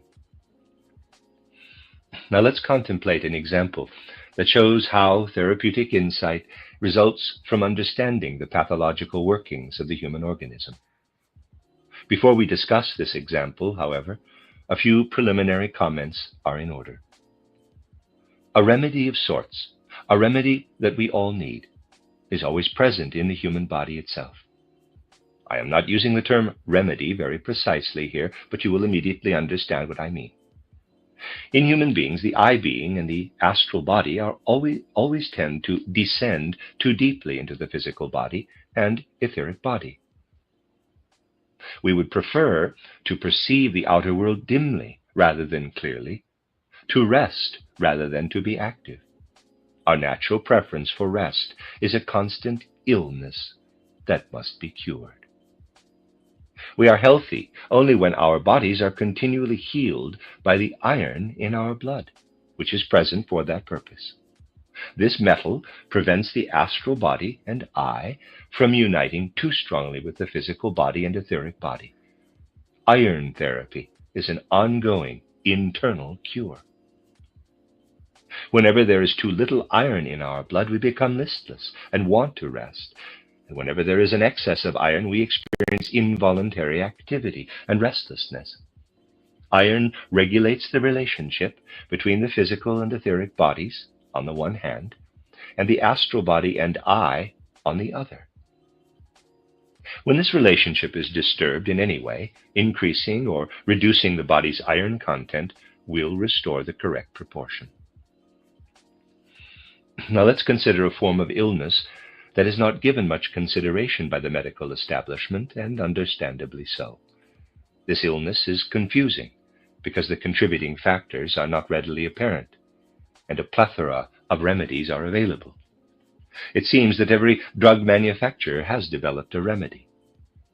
This illness, which does not elicit a great deal of attention from the medical establishment, but is very unpleasant for the people who suffer from it, is migraine.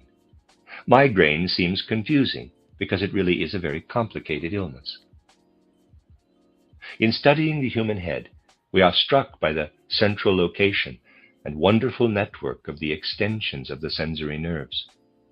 the design of the internal portions of the sensory nerves, located toward the middle of the brain in the human head, is really quite miraculous. This nerve structure is the most highly perfected part of our physical form, because it is where the effect of the human eye on the physical body is most pronounced. In the way our sensory nerves make their way into the body, interconnect, and bring about an inner division of sorts in the entire body, the organization of the human body transcends that of animals to a very great extent. This structure is a wonder. The human eye being, the highest member of our human constitution, has to intervene to regulate this miraculous structure. And it is very easy for the eye to fail from time to time, leaving our physical constitution to its own devices. The eye often may not be strong enough to pervade and organize the so-called white matter of the brain thoroughly. When the physical and etheric bodies slip out of the eye, something resembling a foreign structure is incorporated into the human body. The white matter of the brain, as you know, is surrounded by gray matter, which is much less finely structured. Ordinary physiology sees the brain's gray matter as more significant than the white. This view is inaccurate, because gray matter is much more closely associated with the process of nourishing the brain, of accumulating substances, while white matter, which is located in the brain's center, is supported by the spiritual element to a much greater extent. All parts of the human body are related, however, and each member affects every other member. As soon as the eye begins to withdraw from the brain's central white matter, its gray matter succumbs to disorder. The astral and etheric bodies are no longer able to take hold of the gray matter correctly, and irregularities develop throughout the interior of the head. The eye being tends to withdraw from the central part of the brain, and the astral body from the brain's periphery. The entire functioning of the human head shifts. The central part of the brain begins to serve conceptual activity to a lesser extent, becoming more similar to gray matter and developing digestive activity of a sort that should not occur, while the gray matter itself becomes more of a digestive organ than it is meant to be and secretes too actively. Throughout the brain, foreign bodies are incorporated and excessive secretions accumulate. All of this reorganization in the head, however, works back on the more subtle respiratory processes, and especially on the rhythmic activity of blood circulation. The entire human body is in a significant, although not very profound, state of disorder. At this point, it is important to ask how we can reincorporate the eye into the nervous system, specifically into the extensions of nerves toward the interior. How do we force the eye back into the central portions of the brain that it has abandoned? We achieve this by administering silica, a substance whose mode of action I described in the first two lectures. If we use pure silica, however, the eye is driven back into the central area of the head's sensory nervous system, but the surrounding gray matter remains unchanged.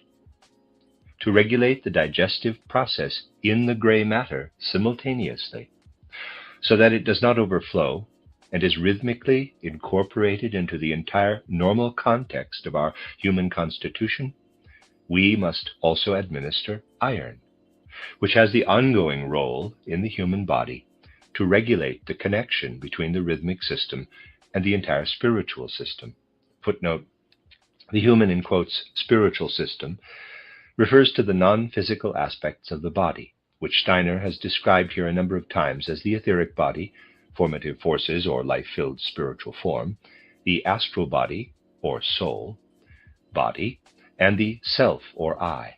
By I, a person means the total experience of his or her being as body and soul. Body and soul are the vehicles of the I. Rudolf Steiner's Theosophy, Steiner Books, 1994, end of footnote.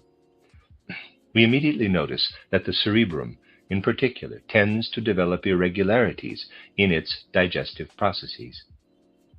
Nothing happens anywhere in the human body, however, without affecting other parts. Consequently, subtle disorders develop in the entire digestive system.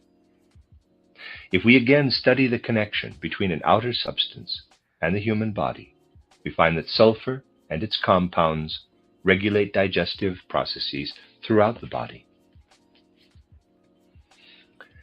We have now mentioned three perspectives that need to be considered when dealing with migraine: using sulfur to regulate digestive processes whose irregularities become most apparent in the cerebrum, using silica to induce the eye to control sensory nervous activity, and using iron to adjust disturbances in the rhythms of the circulatory system. These three perspectives result in true insight into the human body and clarify the entire migraine process, which, as I said, conventional medicine tends to dismiss. The body itself seems to be telling us to manufacture a remedy composed of silica, sulfur, and iron. The result is the migraine remedy, based on anthroposophical research that is now being distributed worldwide. This remedy is extraordinarily effective in regulating the eye being, so that it intervenes in the body in the right way, in counteracting disturbed rhythms of blood circulation, and in promoting appropriate digestive activity that radiates throughout the body. Those who understand the human organism know that migraine is ultimately only a symptom of the fact that the etheric body, astral body, and eye are not working within the physical body in the right way. This same phenomenon can cause other disturbances in the organism. It is not surprising, therefore, that our migraine remedy is suited to regulating the interactions of the eye, astral body, etheric body, and physical organization on a more general level. Whenever these members are not working together properly, our migraine remedy, which is more than just a migraine remedy, will offer relief. We call it a migraine remedy simply because it works on a phenomenon whose most radical symptoms appear in migraine.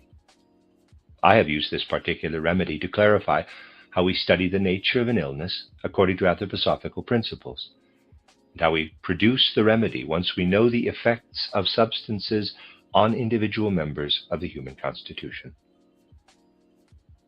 To produce any remedy in this way, it is essential to recognize the specific relationship of the human body to particular substances in the external natural world.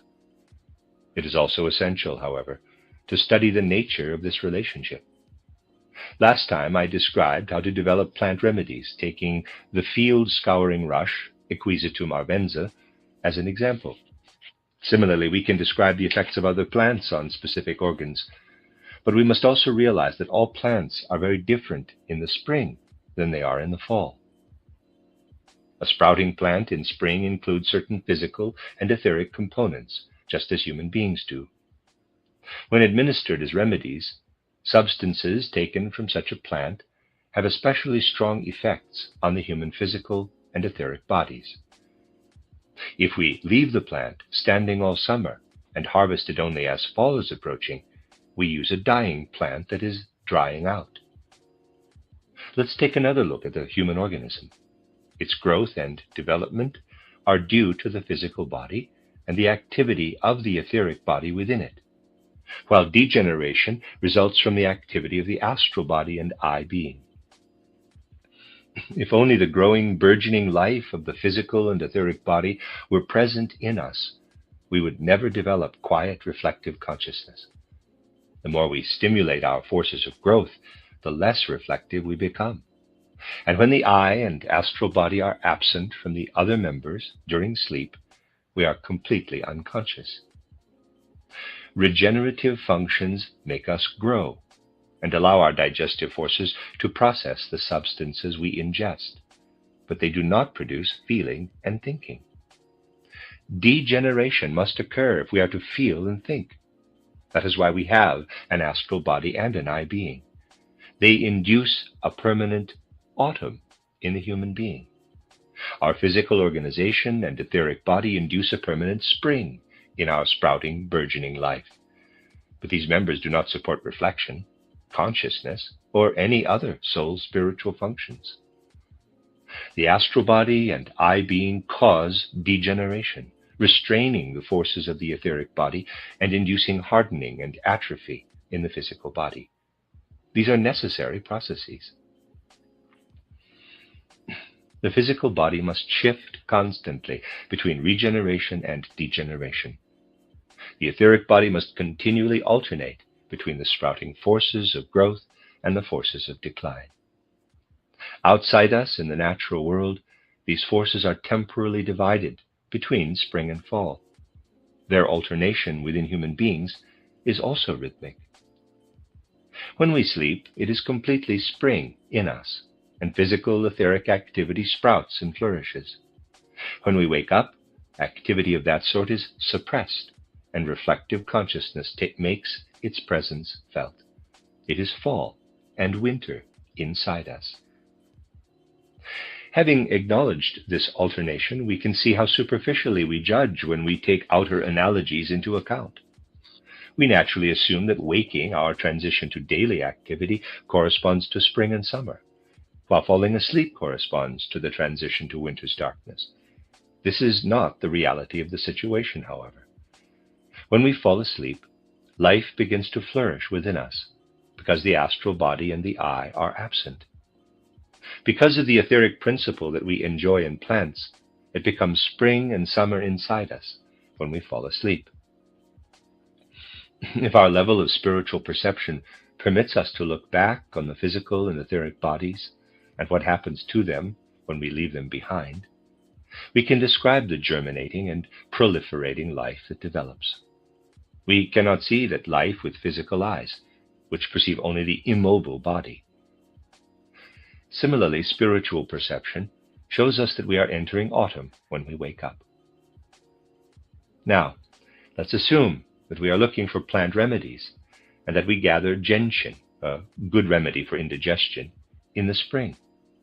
If we pick it in spring and prepare the remedy correctly, we can use it to influence what comes from the physical and etheric bodies. In cases of disturbed growth or nutrition, a boiled extract of gentian roots improves the forces of nutrition and counteracts the disorder. If we use gentian roots dug in the fall, however, when the entire plant is engaged in degenerative processes, the effect is not all healing, but is similar to the effects of the astral body. That is, the digestive irregularities are exacerbated. In order to use plants as remedies, we must know not only their healing effects, but also the proper time to harvest them. We need an overview of life cycles in nature if we want our plant remedies to be especially effective. If we seek to arrive at a rational form of therapy through insight into disease states, we must consider plant life cycles in formulating remedies. We need to know that plants collected in fall have different effects from plants collected in spring. Smaller differences in timing can also have consequences. When we produce remedies, we must learn the difference between harvesting gentian in the first week of May and picking it in the last week. What takes place in a human being in the course of 24 hours is spread out over 365 days in the natural world outside us. To cover a span of 24 hours in the human being, we need everything that develops in the natural world over the course of a full year. Now you see what it means to apply anthroposophical principles to the art of healing. Modern medicine does a creditable job, and anthroposophy's contribution, as I have repeatedly emphasized in these lectures, is certainly not to be interpreted as repudiating the accomplishments of conventional medicine. Anthroposophical medicine is based on modern science to the fullest possible extent. Anthroposophy cannot condone ventures that are based on the amateurish view that there is too much to study in the field of medicine, and thus look for shortcuts and easy ways to develop remedies. Anthroposophy recognizes that reality, if clearly understood on a spiritual level, is much more complicated than the physical sciences suspect. Schools of healing that require people to know very little in order to qualify as healers easily become popular because people think they can get away with not going to medical school. This is certainly not true of anthroposophy, which requires considerable study beyond medical school. Admittedly, modern medical training could be more efficient, using less time to teach material that is now spread out over many years because the overview escapes it. In addition to conventional medical training, however, a thorough understanding of the human constitution is required. Let's take an example I have already mentioned in these lectures. All four members of the human constitution, the physical body, the etheric body, the astral body, and the eye, pervade both the sensory nervous system and the metabolic limb system, but in different ways. In the metabolic limb system, the effect of the I being is much stronger with regard to the will. All activity, anything that brings the entire human organism into movement, is based in the metabolic limb system, while everything that does not require movement but fills us with inner experiences, with mental images, thoughts, and emotions, is based in the sensory nervous system. A significant difference is evident here. In the sensory nervous system, the physical and etheric bodies are much more important than the I and the astral body, while in the metabolic limb system, the I and the astral body are especially important. Thus, if the I and astral body work too strongly in the sensory nervous system, the sensory nervous system is forced into the other systems of the body. Over-enhancement of the I and astral body and the sensory nervous system can push this entire system into the metabolic limb system along many possible paths. But the consequence is always the development of a tumor. We begin to understand tumor development when we see how exaggerated astral or eye activity impels the sensory nervous system into the rest of the organism. Now, let's assume that the opposite occurs. The eye and astral body withdraw from the metabolic limb system. As a result, the physical and etheric members become too strong and radiate into the sensory nervous system, flooding it with processes that should actually be restricted to the metabolic limb system, and inflammation develops. In this way, we clearly see how tumors and inflammations develop as polar opposites. When we know how to push back the sensory nervous system, when it begins to work in the metabolic limb system, we discover forces that may lead to healing. Cancer or carcinoma is an example of the sensory nervous organization overrunning the metabolic limb system. Footnote: carcinoma usually refers specifically to an invasive malignant tumor derived from epithelial tissue that tends to metastasize to other areas of the body. Since Steiner never mentions the complementary type of cancer, sarcoma, a malignant tumor arising from connective tissues, he may have simply used the term to mean malignant tumors in general. End of footnote. In cancer, the sensory nervous system invades the metabolic limb system and begins to assert itself there. In the previous lecture, I said that the potential for sense organs sometimes develops in the wrong place in the metabolic limb system. An ear that develops in the right place is a normal organ. But when even a very minimal latent ear or other sense organ develops in the wrong place, we are faced with cancer or carcinoma. To learn to counteract the body's tendency to develop sense organs in the wrong place, we must look deep into world evolution, into the cosmic evolution that led to the human being. If you look through our anthroposophical literature, you will find that the cosmology and the view of world evolution it presents are totally different from those of materialism. You will discover that the present stage of our Earth was preceded by another stage, in which human beings, although they were present, were not like the human beings we know today. Although our predecessors had not yet developed human senses, they were nonetheless superior to animals in a certain respect. The final evolution of the human senses occurred only during the earth phase of evolution. They had been present in latent form for a long time, but their final development into the eye-imbued senses we know today took place only during the earth phase, when the human eye rushed into the eyes, ears, and other sense organs. When eye development becomes excessive, the tendency to form sense organs is too strong, and cancers appear in addition to normally developed sense organs. How can we intercede in such cases in order to heal?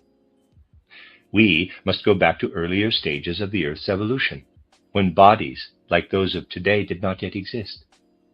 In looking back, one discovers that the last remnants or legacies of earlier phases of Earth's evolution are the mistletoes, viscum species, parasitic plants that grow on trees. Because they evolved before our Earth became solid and mineralized, they never learned how to sink roots into the ground. For this reason, they now grow on other living things. Today's mistletoe is a plant that has not managed to become a purely earthly being. It needs to attach itself to other plants, because the mineral kingdom came into existence last in the course of the Earth's evolution. If they are appropriately processed, the substances in mistletoe become a remedy for carcinoma, because they counteract the tendency to form sense organs in the wrong place in the human organism. Clearly understanding nature gives us the possibility to combat pathological conditions that fall out of the normal course of evolution. A person who develops cancer becomes too earthly, forming excessive earthly forces. These exaggerated earthly forces must be counteracted by forces corresponding to an earth phase in which the mineral kingdom and the earth as we know it today did not yet exist. That is why the cancer remedy developed through anthroposophical research is a viscum preparation. I have no doubt that our view of the essential nature of the disease will enable us to discover a remedy that will gradually eliminate the need for standard surgical treatment. These are the details I promised you. I could add many more, because we have formulated a large number of remedies. For example, when the metabolic limb system radiates into the outermost periphery of our sensory organization, it results in a particular form of illness, namely hay fever. This phenomenon is the opposite of the condition I described earlier, where the sensory nervous system slips down into the metabolic limb system and causes the development of tumors. In contrast, the invasion of the sensory nervous system by the metabolic limb system results in hay fever symptoms and the like. We are attempting to treat this condition with a preparation extracted from fruits with a particular type of peel that repels the etheric aspect of metabolism. This remedy counters the excessively strong centrifugal forces of hay fever with strong centripetal forces. Because we clearly understand both the pathological process and the healing process, we have achieved very satisfactory results with our remedies in illnesses that are otherwise very difficult to treat. And in this case, we have achieved favorable outcomes in treating hay fever with preparations formulated on the basis of the perspectives I have described. Many other details could be presented to show that anthroposophical research yields insights into the human being that bridge the gap between diagnosis and treatment. You see, the effect of the eye and astral body is to break down the body. Their degenerative forces, which transform us into beings of soul and spirit, also have toxic effects and destroy organs. Strong degenerative processes are needed to counteract rampant organ growth. Degenerative activity in the human being, however, is the activity of the astral body and I. The effects of toxins introduced from outside, either metallic toxins or plant toxins, are always related to the activity of the astral body and I being. We simply need to understand the extent to which toxic effects are present in normal human functions as a result of the activity of the I and astral body. All of our thinking functions and all of our soul development have toxic effects on the body. We can compare the outwardly sprouting and burgeoning forces in harmless edible plants to our own physical and etheric forces. In contrast, the effect of the I and astral body on the human organism is similar to the effects of the toxic forces and substances in harmful inedible plants. Such plants can be used as remedies because their effects are similar to the normal degenerative processes in the human being. The natural forces in the plants we eat in order to promote our own growth are similar to the forces of our physical and etheric bodies. We learn to distinguish these forces from toxic or degenerative processes in the natural world, which are similar to our astral body and I. We view the polarity between nutritive and toxic substances very differently once we have gained insight into the four members of the human constitution: physical body, etheric body, astral body, and I. This insight simultaneously stimulates insight into the healing and nutritive forces that are distributed throughout nature. Once we have achieved such insight, the study of disease becomes a continuation of the study of nature. Spiritual insight into both health and illness enriches our entire view of nature. This study has only one prerequisite. The modern approach prefers to study inanimate objects so as to have as long as possible to gain an overview of the whole. In contrast, anthroposophical study gets everything moving. Everything is active and in motion. Studying anything in this way requires real presence of mind, because we cannot take the time to make the object of our study settle down.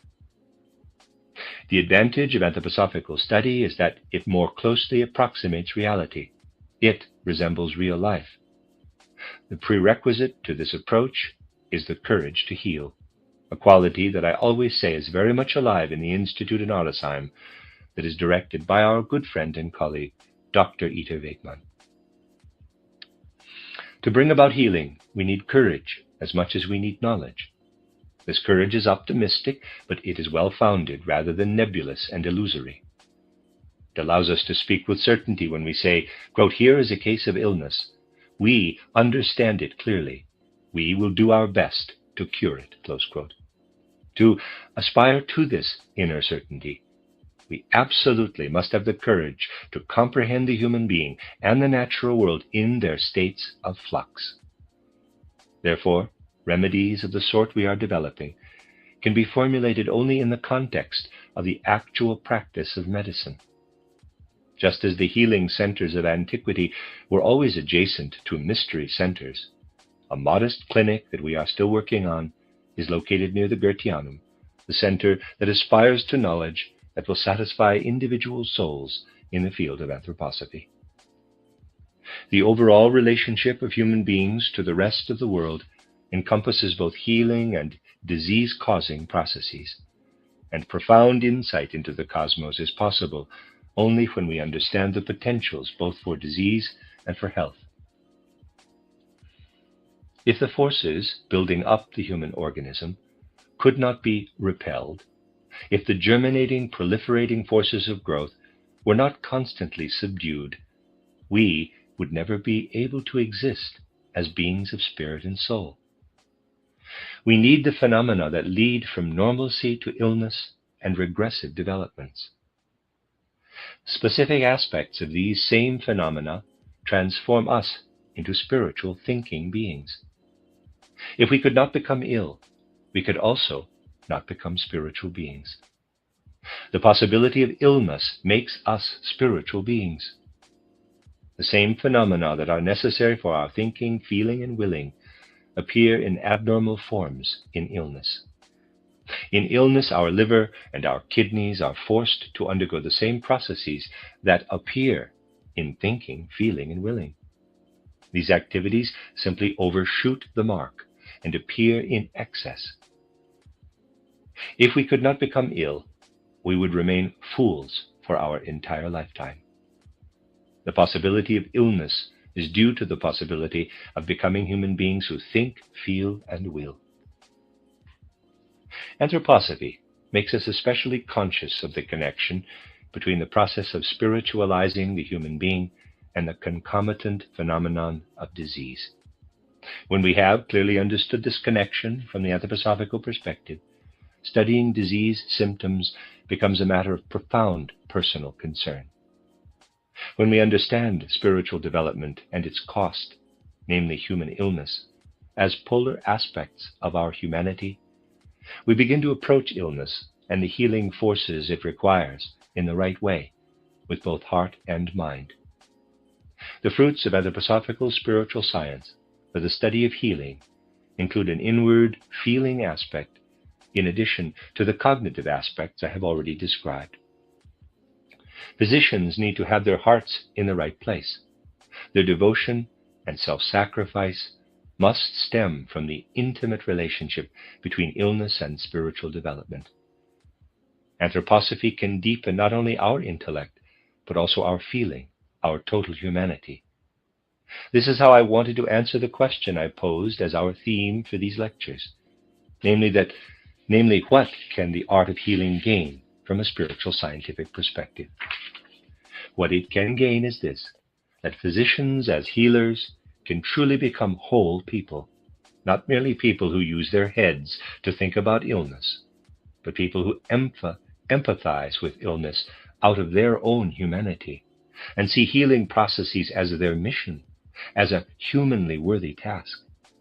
This task is carried out in the right social context only when illness is clearly understood as the shadow side of spiritual development. In order to understand shadows correctly, we must also look to the light, to the nature of spiritual processes. When physicians learn the right way of looking at these spiritual processes, at the light at work in the human being, they will also know how to appraise the shadows appropriately. Where there is light, there must also be shadow. Where there is spiritual development, as there is in human beings, symptoms of illness must appear as its shadows. They can be mastered only by individuals who also turn to the light in the right way. This is what anthroposophy has to offer to physicians and to the art of healing. The end of Lecture 9. This is a reading of a collection of lectures by Rudolf Steiner entitled The Healing Process. Lecture 10, entitled The Art of Healing from the Perspective of Spiritual Science, Number 1, given in London on August 28, 1924.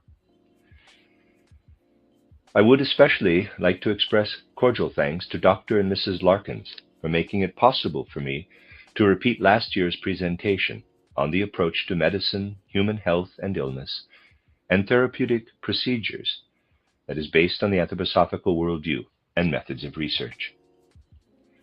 Let me first say a few words of introduction. The contributions of anthroposophy, as the term is used here, to various aspects of life, such as medicine, are not intended to contradict modern scientific medical views in any way. When speaking from the perspectives I have chosen for tonight and tomorrow evening, I know that I am likely to be misunderstood because of the prevalent contemporary view that any approach not limiting itself to so-called hard facts is automatically sectarian and cannot be taken seriously from the scientific point of view. For this reason, I would like to note at the very outset that the anthroposophical view of medicine not only fully acknowledges but also completely understands all the great and significant accomplishments of modern medicine. It is unthinkable that anything I say should be construed as a dilettantish or amateurish polemic against currently sanctioned methods of healing or the like. It is simply a fact, however, that in the course of the past few centuries, our entire worldview has assumed a form that limits research to subjects accessible to our senses, either in experiments or in direct observation, and to what our human reason synthesizes on the basis of sensory perception.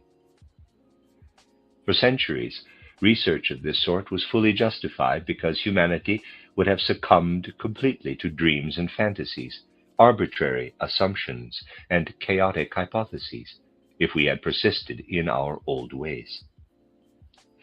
Nonetheless, it is also true that our senses and our reason cannot really completely grasp the human being in this world between birth and death. The human being has a suprasensible aspect that is just as real as the sense-perceptible aspect. When we talk about human health and illness, we inevitably wonder whether it is altogether possible to understand health and illness as we attempt to grasp them today by simply investigating the physical body with the help of the tools of our reason, our senses, technological extensions of our senses, and experimental techniques. An unbiased consideration of history teaches us that our insight into the human being initially emerged from an element completely different from mere sensory observation. After all, we have a long history of development behind us, even with regard to our intellectual and cultural life. 3,000 years ago, when ancient Greece was at its peak, there were no schools where people could learn the way we learn today. Modern education assumes that the psychological makeup of young people entering our colleges and universities is finished and complete. These young people are introduced to various scientific disciplines, such as pre-medical courses of study, which they are expected to appraise according to the psychological level of development of 18 to 20-year-olds. In ancient times, learning did not take this approach, but instead assumed that forces first had to evolve in people's souls that would allow them to continue to grow and educate themselves with the goal of understanding the essence of the human being. Because the more primitive soul state of people in ancient times did not permit fantasizing tendencies, students of the so-called mysteries were able to master all aspects of life on the basis of such spiritual training or spiritual discipline. This approach ceased when our universities were founded in the 12th through 14th centuries. Since that time, we learn only through rationalistic methods. The rationalism that leads to clear logic, however, also leads us to see only outer material aspects. It cannot be denied that in recent times, that is, in the past few centuries, we have accumulated huge quantities of valid sense-based information in biology, physiology, and all other pre-medical subjects. The accumulation of knowledge has been so great that we have not yet managed to categorize all the individual observations from which so much remains to be learned. These few centuries, however, have also seen the retreat of the view that the human soul must also learn to see the suprasensible. As a result, real research into human health and illness has become impossible. To confirm what I have just said, I would like to point out that it is indeed possible today to guide the human soul toward an understanding of the spiritual aspect of the human being as opposed to the material or physical aspect. I have discussed this possibility in my books, including titled How to Know Higher Worlds. The spiritual aspect of the human being is as perceptible to spiritual observation as the physical material aspect is to sensory observation. The organic basis of sense perception, however, develops naturally and without any effort on our part, while spiritual perception must be acquired. This spiritual perception comes about not through nebulous mystical exercises, but by cultivating a life of pure thought. The process of resting on or dwelling in a thought must be transformed methodically into exercises that educate the soul. In a process similar to physical experimentation, we experiment with our soul, allowing it to dwell on an easily surveyed thought without succumbing to autosuggestion, self-hypnosis, or any other state of reduced consciousness. We perform exercises that build on the accomplishments of ordinary thinking, retaining our full presence of mind. In a process that corresponds to the physical phenomenon of a muscle growing stronger with exercise, the human soul becomes stronger and perceives differently as a result of this methodical activation. The soul's first new perception is that the human being includes not only a physical body, which can be examined either with the naked eye or with a microscope or other instruments, but also an etheric body. Please do not take exception to the term etheric body. The choice of terminology is somewhat arbitrary, but we do need to have a name for this entity. In a human being, we perceive an etheric body in addition to the ordinary physical body, whose structure can be studied by contemporary anatomy and physiology. The etheric body is not identical to the, in quotes, life force amateurishly imagined during earlier stages in the development of science. It is truly perceptible, truly visible. I will select one of the numerous qualitative differences between the etheric body and the physical body as an example. The human physical body is subject to gravity and tends to move toward the earth, while the human etheric body tends to move outward in all directions toward the periphery of the cosmos. Because modern researchers like to measure weight, they focus on weighty entities. The weighty aspect of the human organism, however, is counteracted by an entity that not only is not heavy, but also actively counters the Earth's ordinary force of gravity and attempts to escape from the Earth. We incorporate not only forces of weight, but also forces of levity, forces that move away from the Earth. The etheric body is the first suprasensible body. I could list many more of its etheric characteristics, but I will restrict myself to the one I already mentioned. Each human being comprises not only the first human body, the physical human being, which is centripetally oriented toward the Earth and tends to move toward the Earth, but also a second body that is centrifugal in its orientation and tends to move away from the Earth. Our life, as we know it, depends on maintaining the balance between these two aspects of our human constitution, between the heavy physical body that is subject to gravity and the second etheric body that attempts to move out into the cosmos in all directions.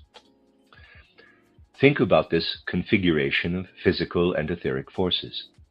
As we have seen, the etheric body strives to move outward in all directions. In effect, it always wants to be as big as the entire universe. The physical body, on the other hand, is subject to gravity and heaviness and seeks to move toward the Earth's center. It restrains the etheric body, which imitates the cosmos, so that it conforms to limits imposed by the physical body. By considering the balance between the physical body and the etheric body, we achieve a truly realistic and penetrating view of the human being. Now, let's move on. Once we can visualize the centrifugal etheric forces that attempt to move away from the Earth, we also begin to find them in plants. Minerals alone are exclusively physical, with no trace of centrifugal forces. Minerals are completely subject to gravity, while the physically perceptible forms of plants result from both types of forces. It becomes apparent, however, that more than two types are required to account for organisms higher on the evolutionary ladder than plants. Each plant has its etheric body, but each animal has perceptions. The animal creates its own inner world, alerting us to the need to expand our investigations. We can indeed develop our consciousness to an even greater extent than is required in order to see the human physical body not only in isolation, but also embedded in the etheric body as if in a cloud. The etheric body, however, is not all there is to the human being. Just as we can strengthen our arm muscles through regular exertion, we can also strengthen our soul so that its thoughts encompass ever more reality. Having done so, we can move on to an exercise that is more difficult, namely suppressing the thoughts we made an effort to strengthen. As you can easily confirm through experimentation, if we gradually eliminate vision, hearing, our other senses, and our thinking from our ordinary consciousness, we fall asleep. But if we first strengthen the soul through thought exercises that train our entire conceptual and emotional activity, we can then suppress this activity. When we do so, we enter a state in which we are not asleep, but very much awake. In fact, when we cultivate this state, we must be careful not to lose the ability to fall asleep. Proceeding as I describe in my books, however, ensures that we take all the necessary precautions to prevent such disturbances. We manage to be very much awake, but without seeing, hearing, or having other sensory perceptions. We also succeed in eliminating ordinary memory, and we confront the world with our consciousness empty but fully awake. When we have done so, we perceive a third body in the human being. I call this body the astral body, and once again I ask you not to take exception to the terminology. Animals also have such a body. This body enables human beings to transcend the level of the etheric body and its centrifugal forces, and to develop a real inner life of perception and sensation. This third member of the human constitution is related neither to the depths of the earth nor the breadth of the cosmos. It is imbued with still different forces. I will tell you about the fourth member later, but first I want to tell you about the third member. Learning about the third member in the way I have outlined is tremendously illuminating from the scientific standpoint. It is as if the scales suddenly fall from our eyes.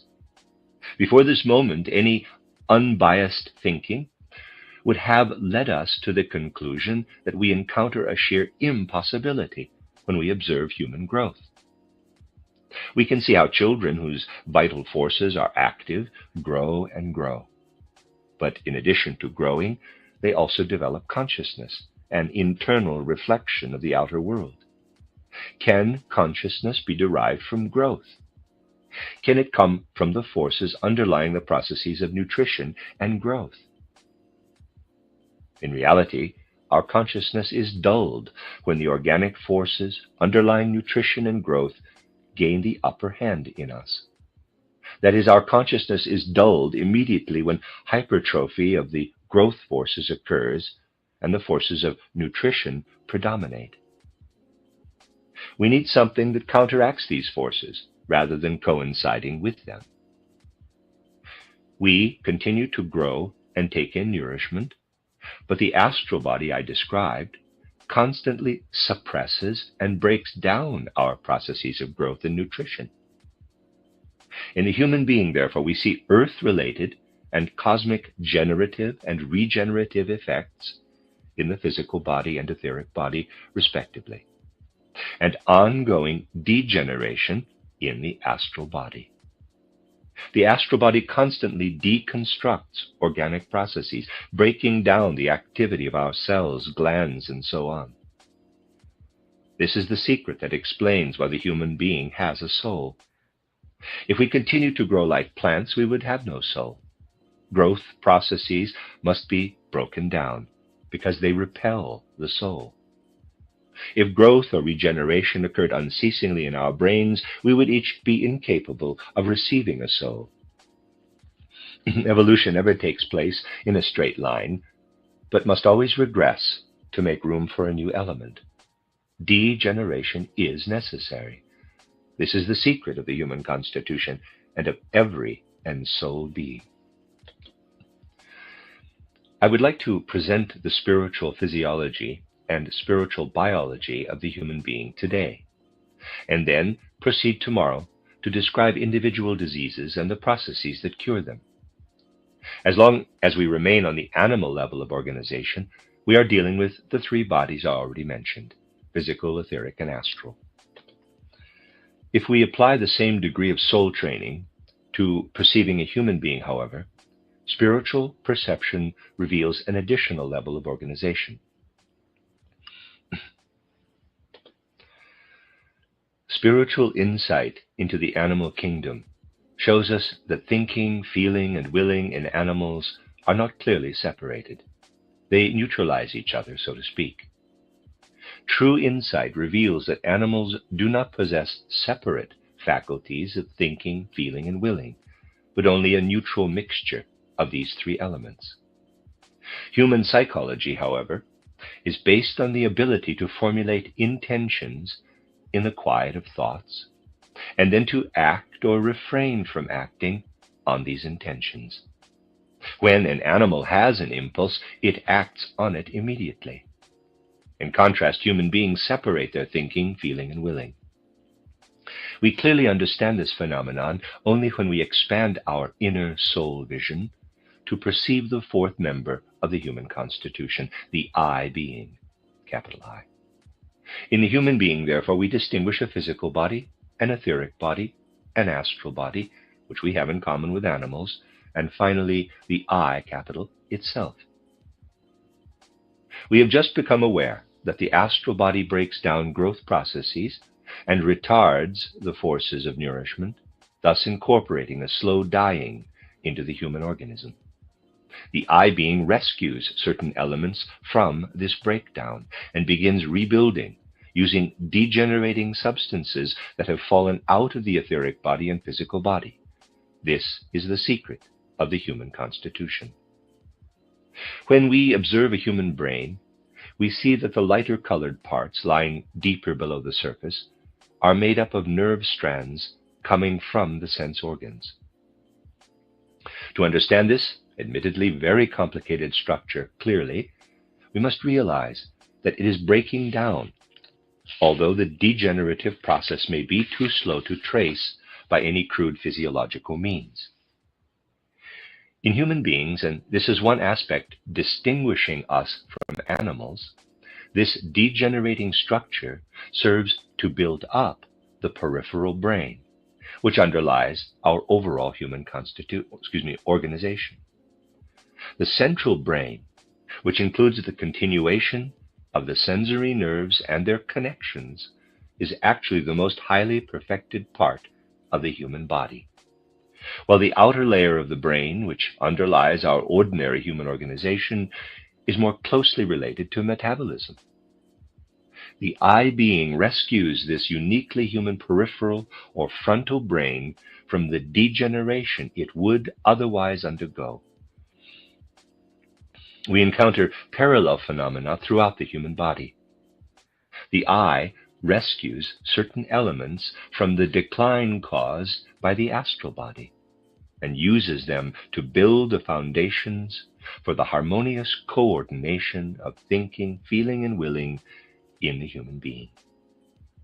Of course, I can mention these subjects only briefly, but I do want to point out that our spiritual research can indeed proceed as exactly as any science that investigates physical phenomena. Our sense of responsibility constantly forces us to ask whether our spiritual perceptions coincide with the results of physical empirical research. If they do not, they are assumed to be invalid, at least in principle.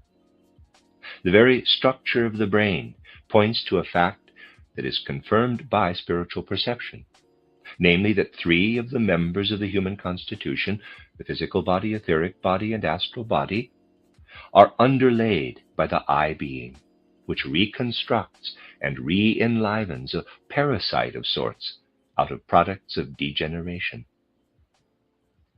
Thus, the human organism has four members, and these members must be present in very specific proportions in the healthy human body. Let me use a scientific analogy to illustrate this statement. Water is produced only when we combine hydrogen and oxygen in specific proportions by weight. When the proportions are different, water is not created. Water comes about only when the proportion of oxygen to hydrogen is correct. In the parallel phenomenon, in the human being, the proportions among physical body, etheric body, astral body, and I are normal. There are not only 4 proportions that come into question, but 4 times 4, and any one of them can become disturbed. The etheric body may predominate, for example. Although living matter is distinguished from dead by the presence of a certain balance between the physical and etheric bodies, this balance is unstable. Water simply does not come about if the proportion of oxygen to hydrogen is incorrect. Read that again. Water simply does not come about if the proportion of oxygen to hydrogen is incorrect. But in the human body, an abnormal proportion can develop between the etheric body and the physical body, the astral body and the etheric body, or the I and any one of the other members. All 4 members are interconnected in specific proportions. When these proportions are disturbed, the organism is diseased. Although we can determine the correct proportions, they are not the same throughout the entire body, but are different in each human organ. Let's consider the human lungs. In the lungs, the proportions that exist among the physical body, etheric body, astral body, and I being are different than they are in the brain or the liver. The fact that the spiritual and material elements are present in each human organ in different proportions is what makes our human organization so complicated. I will go into specifics tomorrow, but I would like to give an overview today. Generally speaking, too much astrality may be present in an organ such as the liver or kidneys. Specific relationships among the physical kidney, the etheric body, the astral body, and the I support health in the human organism. It is possible, however, for the astral organization to predominate in the kidneys, or it may be too weak. Both conditions signify disease in the kidneys. Excessive weakness or strength of the astral organization, however, is defined differently from organ to organ. Once we have achieved a general level of spiritual perception through practice, we must study the human organism. We must observe and recognize sickness and health in each organ just as precisely as physically oriented anatomists and physiologists study the human body's physical characteristics. Through this study, we gradually achieve complete knowledge of the human organism. We cannot understand the human body simply by being familiar with its physical structure. We must take all 4 of its members into account. And we clearly understand the nature of an illness only when we can state that one of the 4 members either predominates or is underactive in a particular location. By learning to perceive such phenomena by means of spiritual vision, we arrive at a spiritual diagnosis in addition to the material diagnosis. It is out of the question for the emerging field of anthroposophical medicine to ignore any of the remedies or methods of conventional medicine. On the contrary, this new field supplements conventional medicine with an appraisal of the healthy or sick individual based on insight into the 4 members of the human constitution. Spiritual vision can be applied not only to the human being, but to the entire natural world, adding a spiritual understanding of nature to our ordinary physical level of understanding. Spiritual insight enables us to discover the connections between the human being and nature, and with regard to medicine, between the human being and remedies derived from nature. Let's consider one such remedy. Silica is a very common substance on Earth. It is present not only in the form of quartz crystals in the Earth's solid regions, but also in highly dilute form in the air. Silica makes up 28% of the substance of the Earth's surface, while oxygen makes up 48%. So there is almost as much silica on Earth as there is oxygen. Silica forms beautiful, transparent, 6-sided prisms or pyramids. These crystals are commonly found in our mountains. The particularly beautiful ones are displayed in mineral collections. Silica is an extremely important component of our solid earth. But for those who have also acquired spiritual vision, the outer phenomena of quartz and silica also reveal a spiritual aspect. Such a statement raises the hackles of our contemporaries even more than speaking about spirit in the human being, which is somehow more acceptable to them. They cannot accept it, however, when we talk about nature and say that spirit is present in every natural object. They are content with nature's physical manifestations, but physical manifestations do not tell the whole story. It makes a tremendous difference whether we apply our spiritual vision and trained consciousness to a quartz crystal, or even very finely dispersed silica, or to carbon dioxide gas. It is customary today to apply the usual physical distinctions. Carbon dioxide is carbon plus oxygen. Silicon is silica plus oxygen. We describe the oxygen, silicon, and carbon in terms of the properties they reveal in chemical reactions taking place in test tubes in laboratories. In addition to all these properties, however, spirit is also present. In fact, all forms of silica, including the crystals we find in our mountainous regions, allow the spirit free passage. All spiritual forces that are active in the universe pass freely through silica. The strange thing about a quartz crystal is that to spirit it is like a through station to an express train. 28% of the Earth's total substance is silica, and spirit passes through it as readily as light passes through transparent objects. Quartz crystals also occur in opaque forms, such as smoky topaz, but spirit passes right through them, even though light does not. These natural substances allow spirit to pass through. They are a vehicle for spirit. Spirit is present within them. They accept it readily, yet never hold it back. They are truly through stations for spirit. This is how substances like silica relate to the spiritual element. But the relationship is a very different one in the case of carbon dioxide. Although all physical substances contain spirit, carbon dioxide has the unique quality of individualizing the spirit that enters it. Carbon dioxide attempts to hold spirit fast with all its might. The spiritual element itself seeks out carbon dioxide as its dwelling place. When the spiritual element enters a siliceous substance, it wants to move on, to enjoy all the available silica to the utmost. When spirit encounters carbon dioxide, however, it wants to stay there. It feels very much at home wherever it takes hold of carbon dioxide. This phenomenon is the basis of the carbon dioxide process in animal respiration and blood circulation, a process associated primarily with the astral body, which is constantly at work there.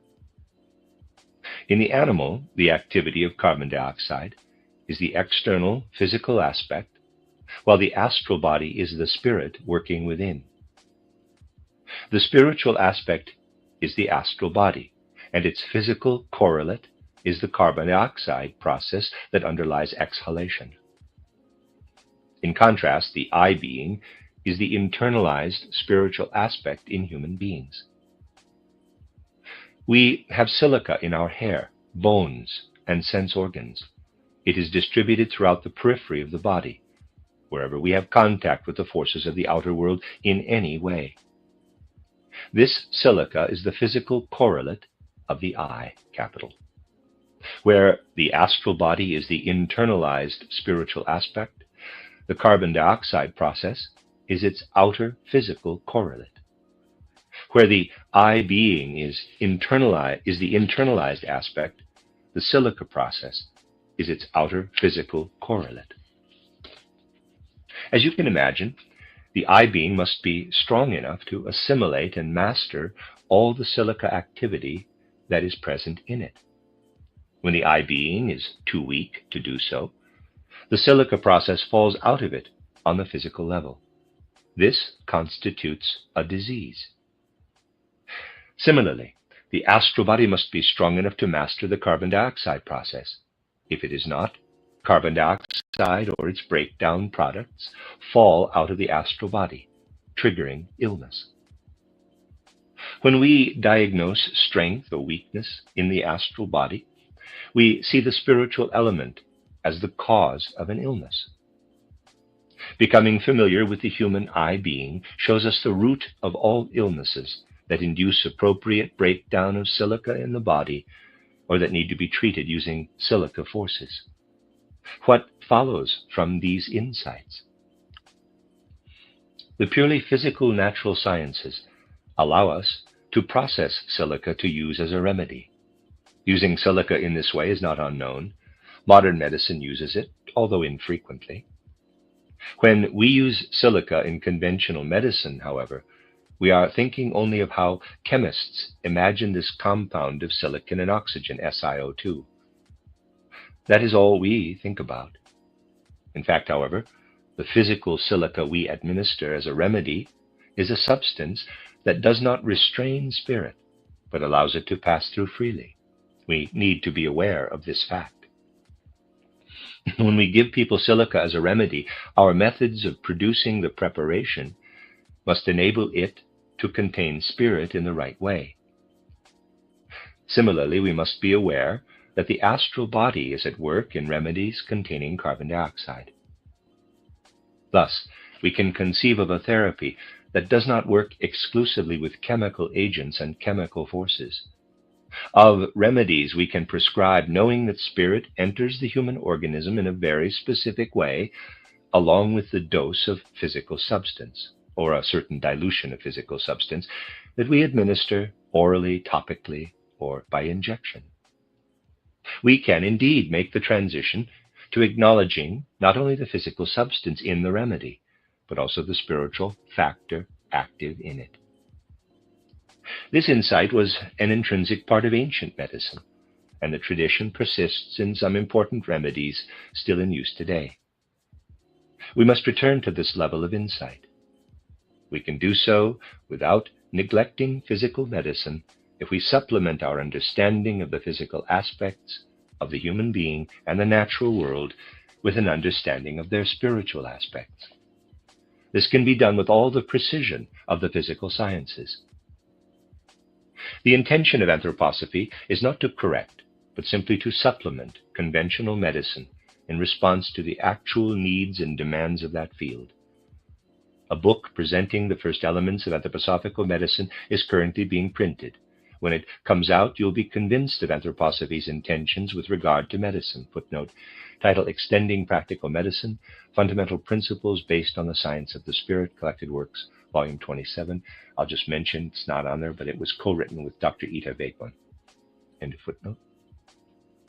Of course, anthroposophical medicine will need to be worked out slowly and systematically. It will take a long time to develop the initial elements into a perfected system, such as that of conventional modern medicine. We must and will go forward, however. And the first step is this book, which developed out of a collaboration between me and Dr. Ita Wegman, my dear friend and co-worker in both medical and general spiritual research, and the director of the Goetheanum's Clinical Therapeutic Institute. The first volume of our book constitutes a beginning. Additional volumes will follow, because what I have pointed out to you here today is just the initial stages of a broader spiritual knowledge. Although today this knowledge is generally greeted with disbelief, and understandably so, it is the basis of our medical successes, which can be studied in actual practice at Dr. Wegman's clinic. I am convinced that our spiritual understanding of both the human being and specific methods of healing will not remain inaccessible to anyone who approaches our extensions and additions to the field of medicine with the same goodwill that is typically applied to conventional medicine. Today, I have simply attempted to present general principles. I know very well that there is little to be gained from such indications, but in the third part of this lecture, after this section has been translated, I want to move on to demonstrating how our suppositions allow us to understand specific disease processes and provide a foundation for bridging the gap between diagnosis and treatment. Let me give you two brief examples to elucidate the spiritual and practical ramifications of what I have already presented. Let's assume that spiritual diagnosis, if I may call it that, shows that a person's etheric body predominates in a particular part of the body and that its activity is too strong. Spiritual vision confronts us with the fact that the etheric body is working too hard in one organ. Neither degeneration by the astral body nor re-enlivening by the I being controls the etheric body's overwhelming process in this particular organ. We see an astral organization that is too weak, and possibly also an inadequately directed I being. Consequently, the etheric body predominates in this particular organ.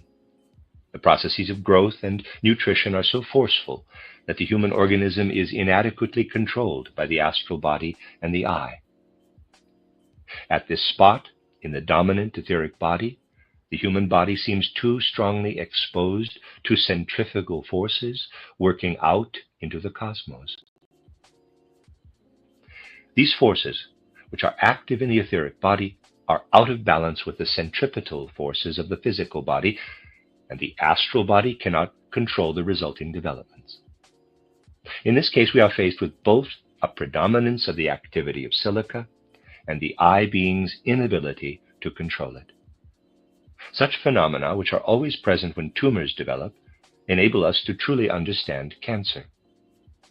As you may know, cancer research has resulted in some very promising treatments, and its successes are as great as any that are possible on a physical level. But we cannot understand cancers as long as we do not know that they involve a predominance of the etheric body that is not forced back or broken down by appropriate activity of the astral body or I being. Then the question arises of what we must do to strengthen the astral body and I in this particular organ so that the predominance of the etheric body can be adequately broken down.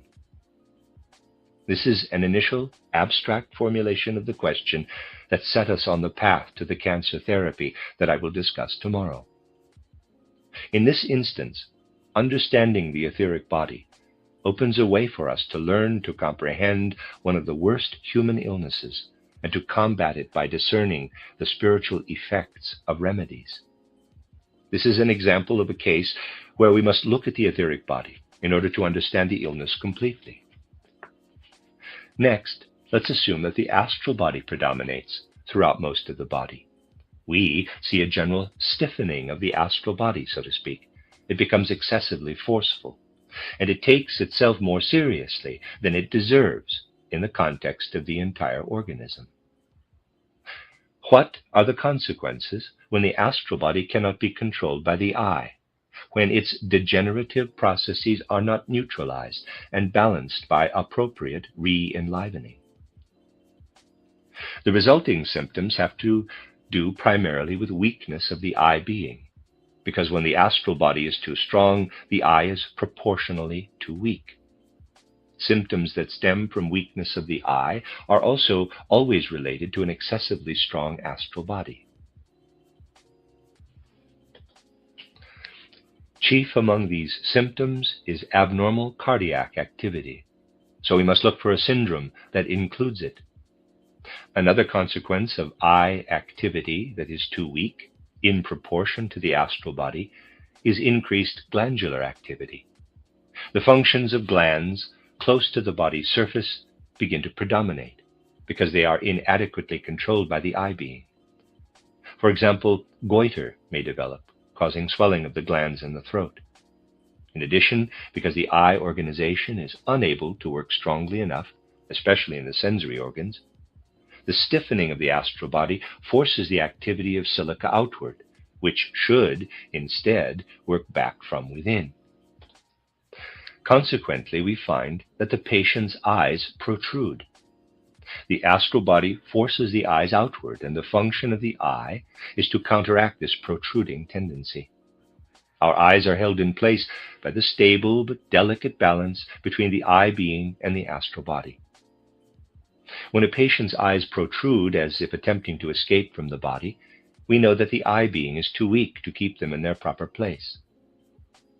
Other symptoms, such as general restlessness, sensitivity, and nervousness, also indicate a preponderance of the astral body's activity, because the I cannot adequately repress the organic processes the astral body induces.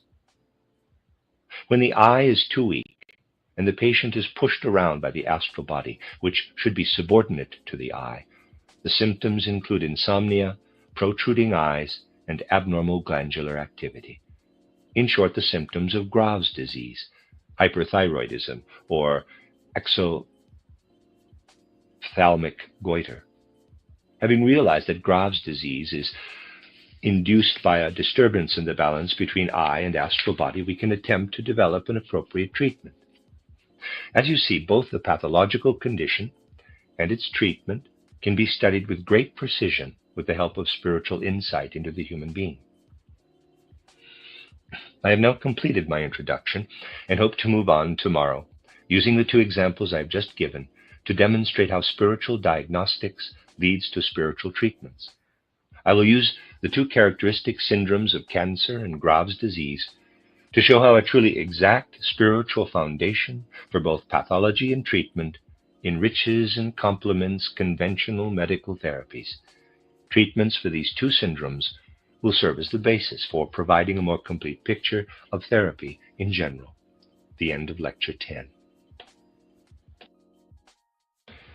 This is a reading of a collection of lectures by Rudolf Steiner entitled The Healing Process, Spirit, Nature, and Our Bodies.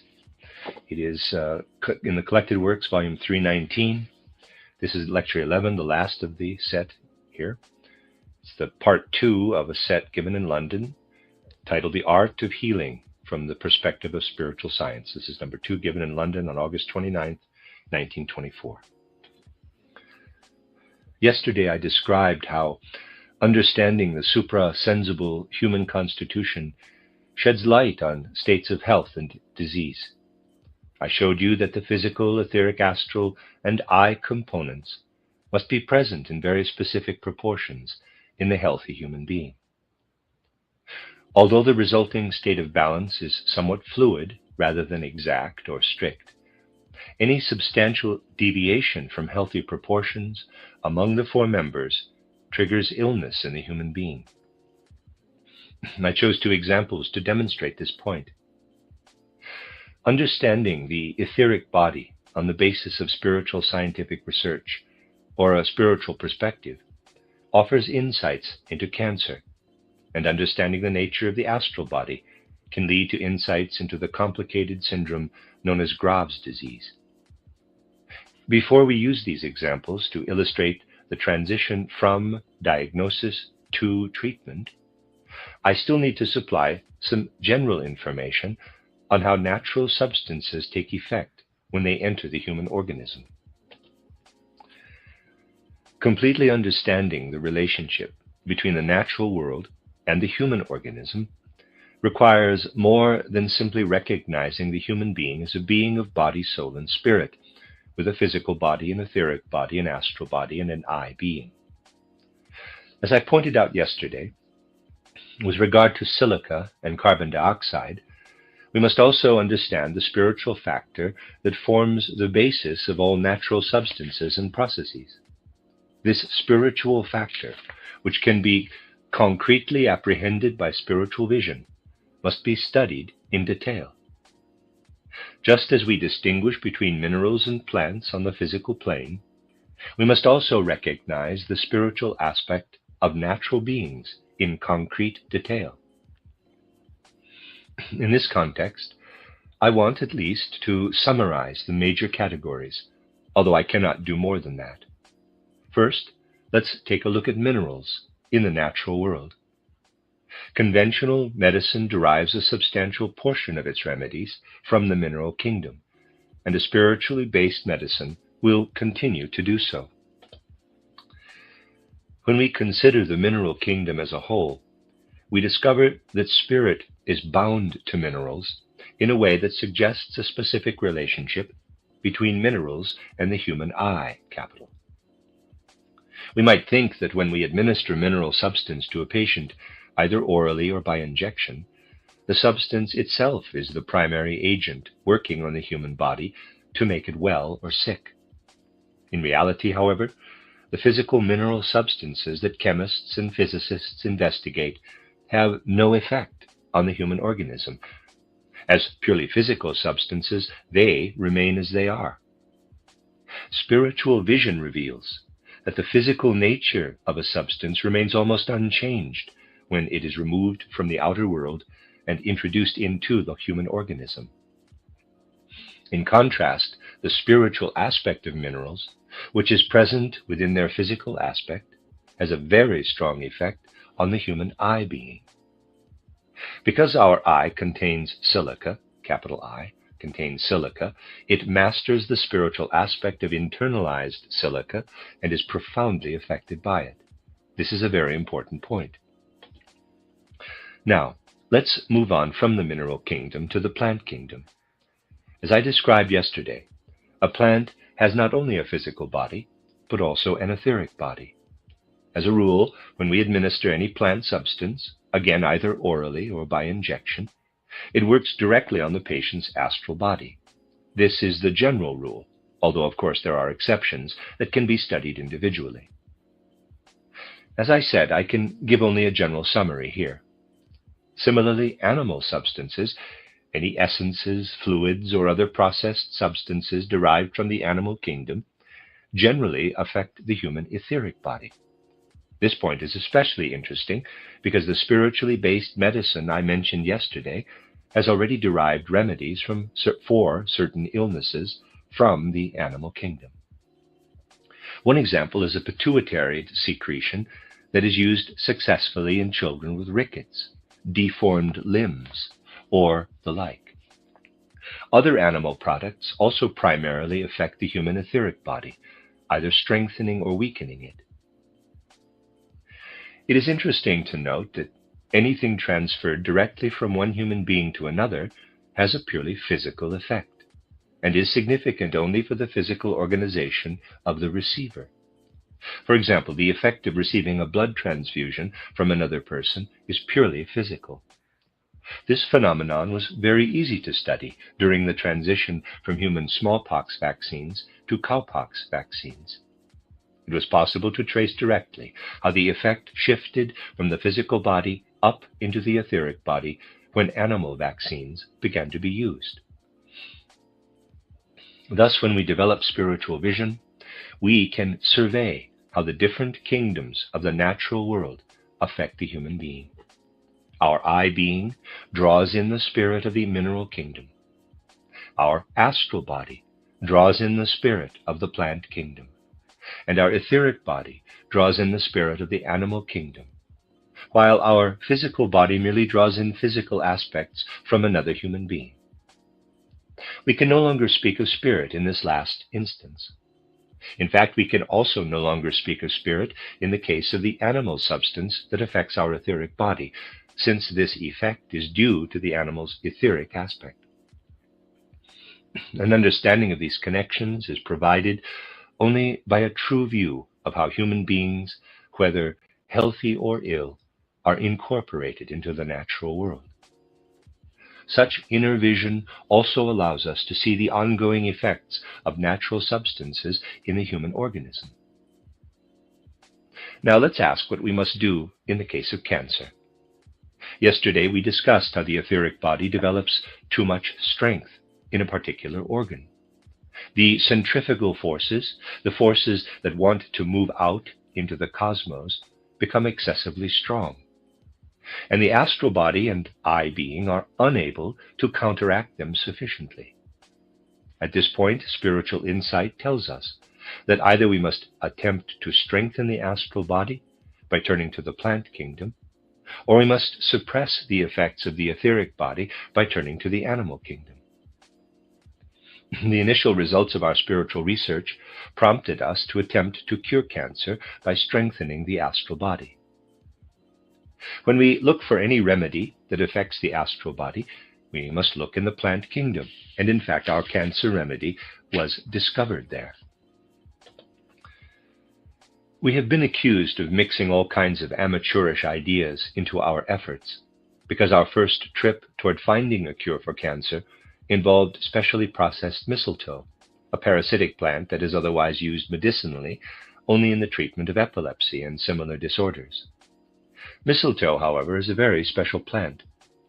If you look at trees with strange tumor-like outgrowths emerging from their bark, and if you look particularly at a cross-section through these burls, you will realize that something unique is taking place there.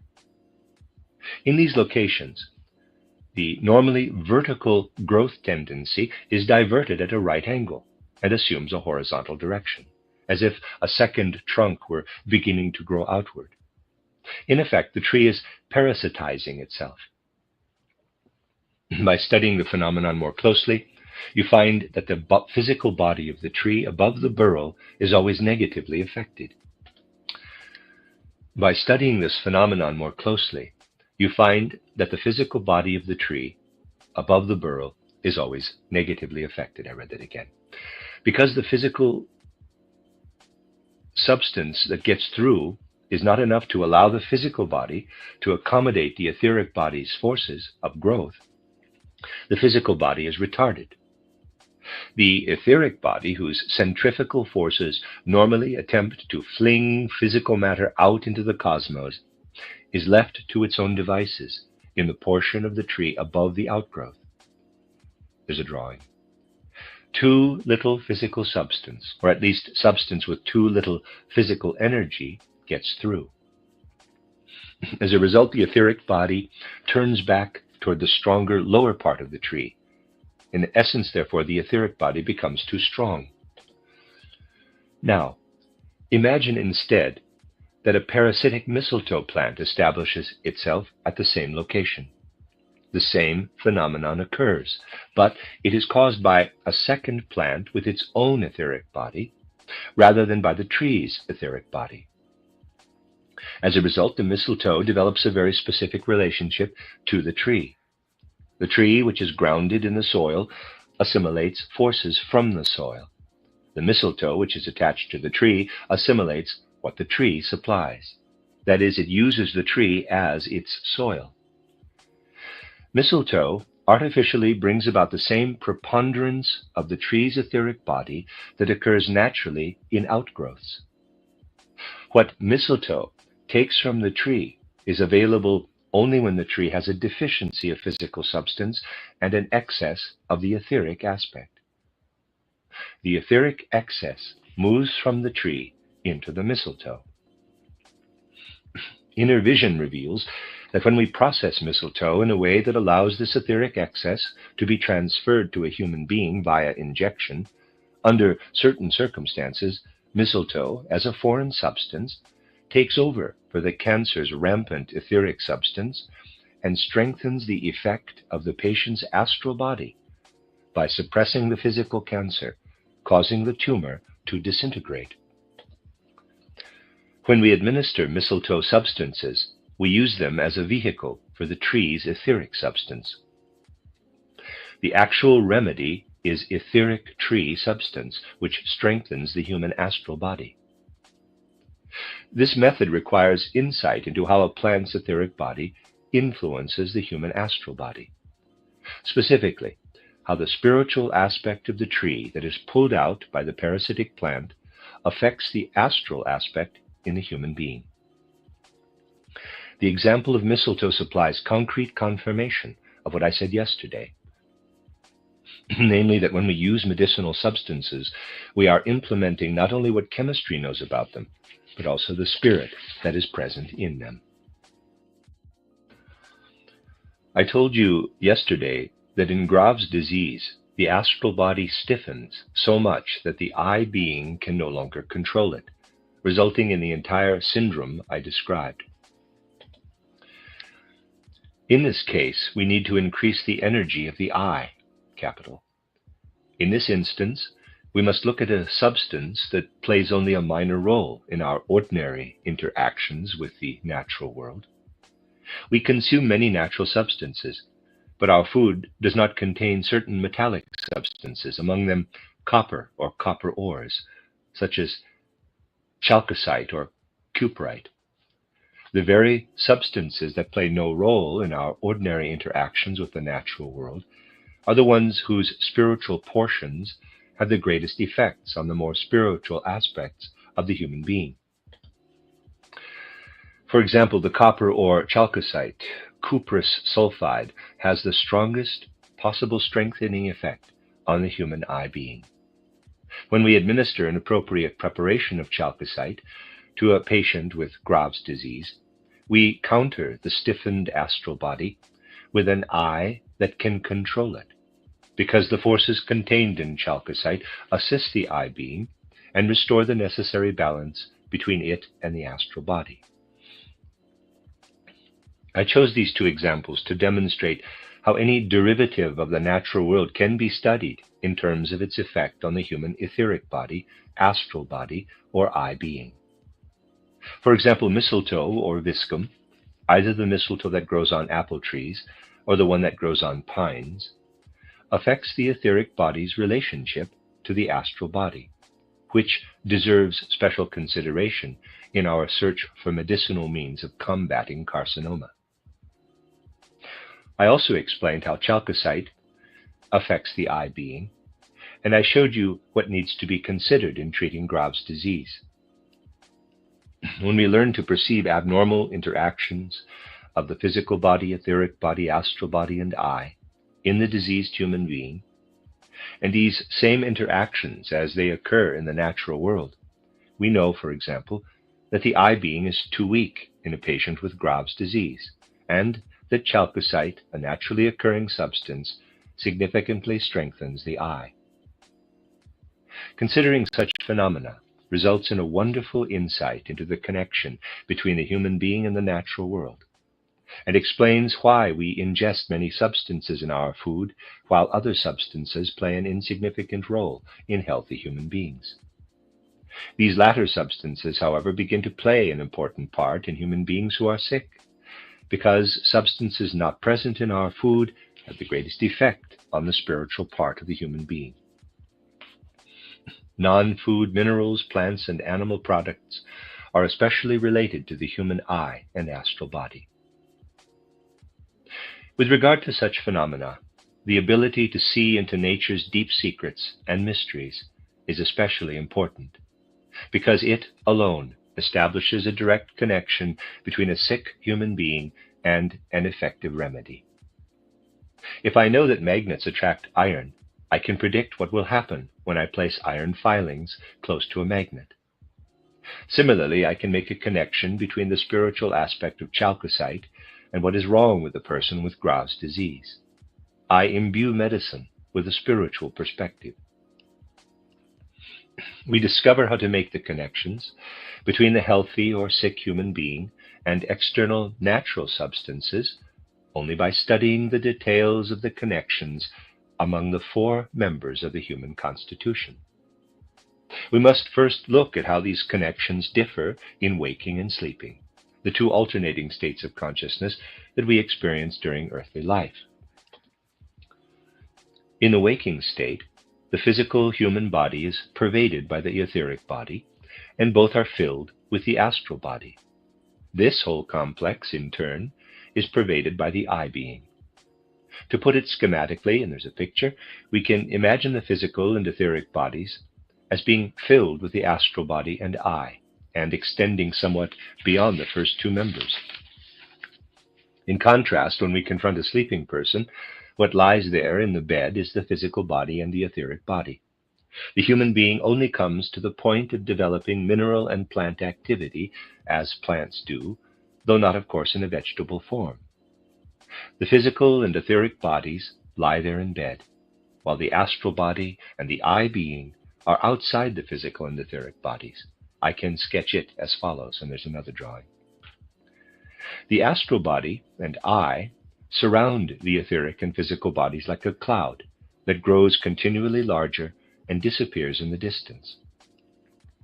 It is an oversimplification to say that the astral body and I being are active within us during the waking state, but absent from the physical and etheric bodies during sleep. This is not the case.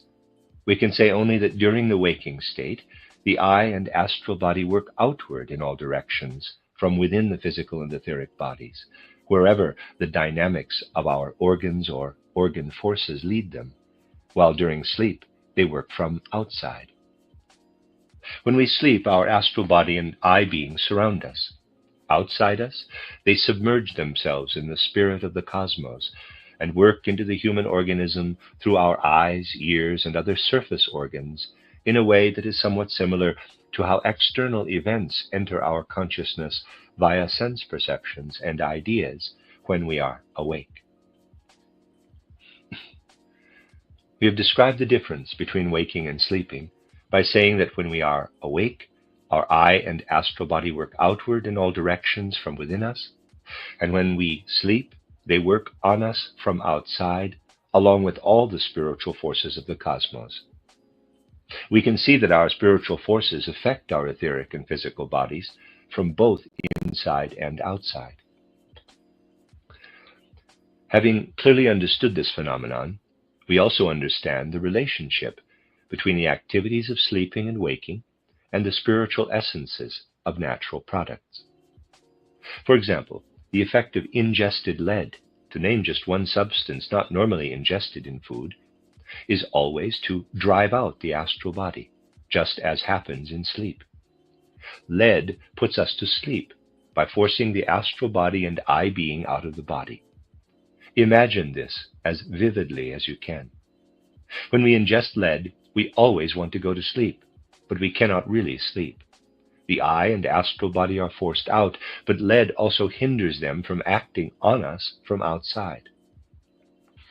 Lead's centrifugal effect moves the astral body and I out, but it also prevents their centripetal or inward working effects. We fall asleep incompletely because lead blocks effects that should come from outside. Consequently, healthy people who take lead do not fall asleep. Instead, they faint or succumb to dizziness or other conditions that result when the I and astral body let go of the physical and etheric bodies. Now let's assume, however, that an abnormality appears in a person's constitution. When this person sleeps, the I being and astral body become too strongly rooted in the world outside the human being. They take up too much of the spirituality of the non-human cosmos, and its effects become too strong. During sleep, the person is too powerfully affected by spiritual influences from outside. The result is sclerosis. This is the true cause of sclerosis. Instead of self-organization from within, the person is exposed to excessively strong effects from outside, especially during sleep. At times, an older human body attempts to resist this process through insomnia, but insomnia cannot persist forever. Consequently, when an older person's astral body and I leave the physical and etheric bodies during sleep, they receive too many effects from outside and work back on the organism too strongly. In such cases, we find that administering an appropriate lead preparation, instead of causing dizziness or loss of consciousness, simply wards off sclerosing forces. Sclerosing forces, astral and I forces that approach from outside, are warded off because even though the patient is not really sleeping, the lead drives out his or her astral body and I being and prevents their excessively strong forces from taking effect from outside. A clear understanding of relationships among the physical body, etheric body, astral body, and I leads to insight into the reasons for the effects of lead and its ability to counteract sclerotic processes. When we clearly understand the human constitution and the spiritual foundations of nature, we can make them interact in ways that have desired effects on health and illness. Of course, we also must be able to combine various effects. I explained how silica relates to the sense organs and the entire periphery of the human body, and thus to the I being.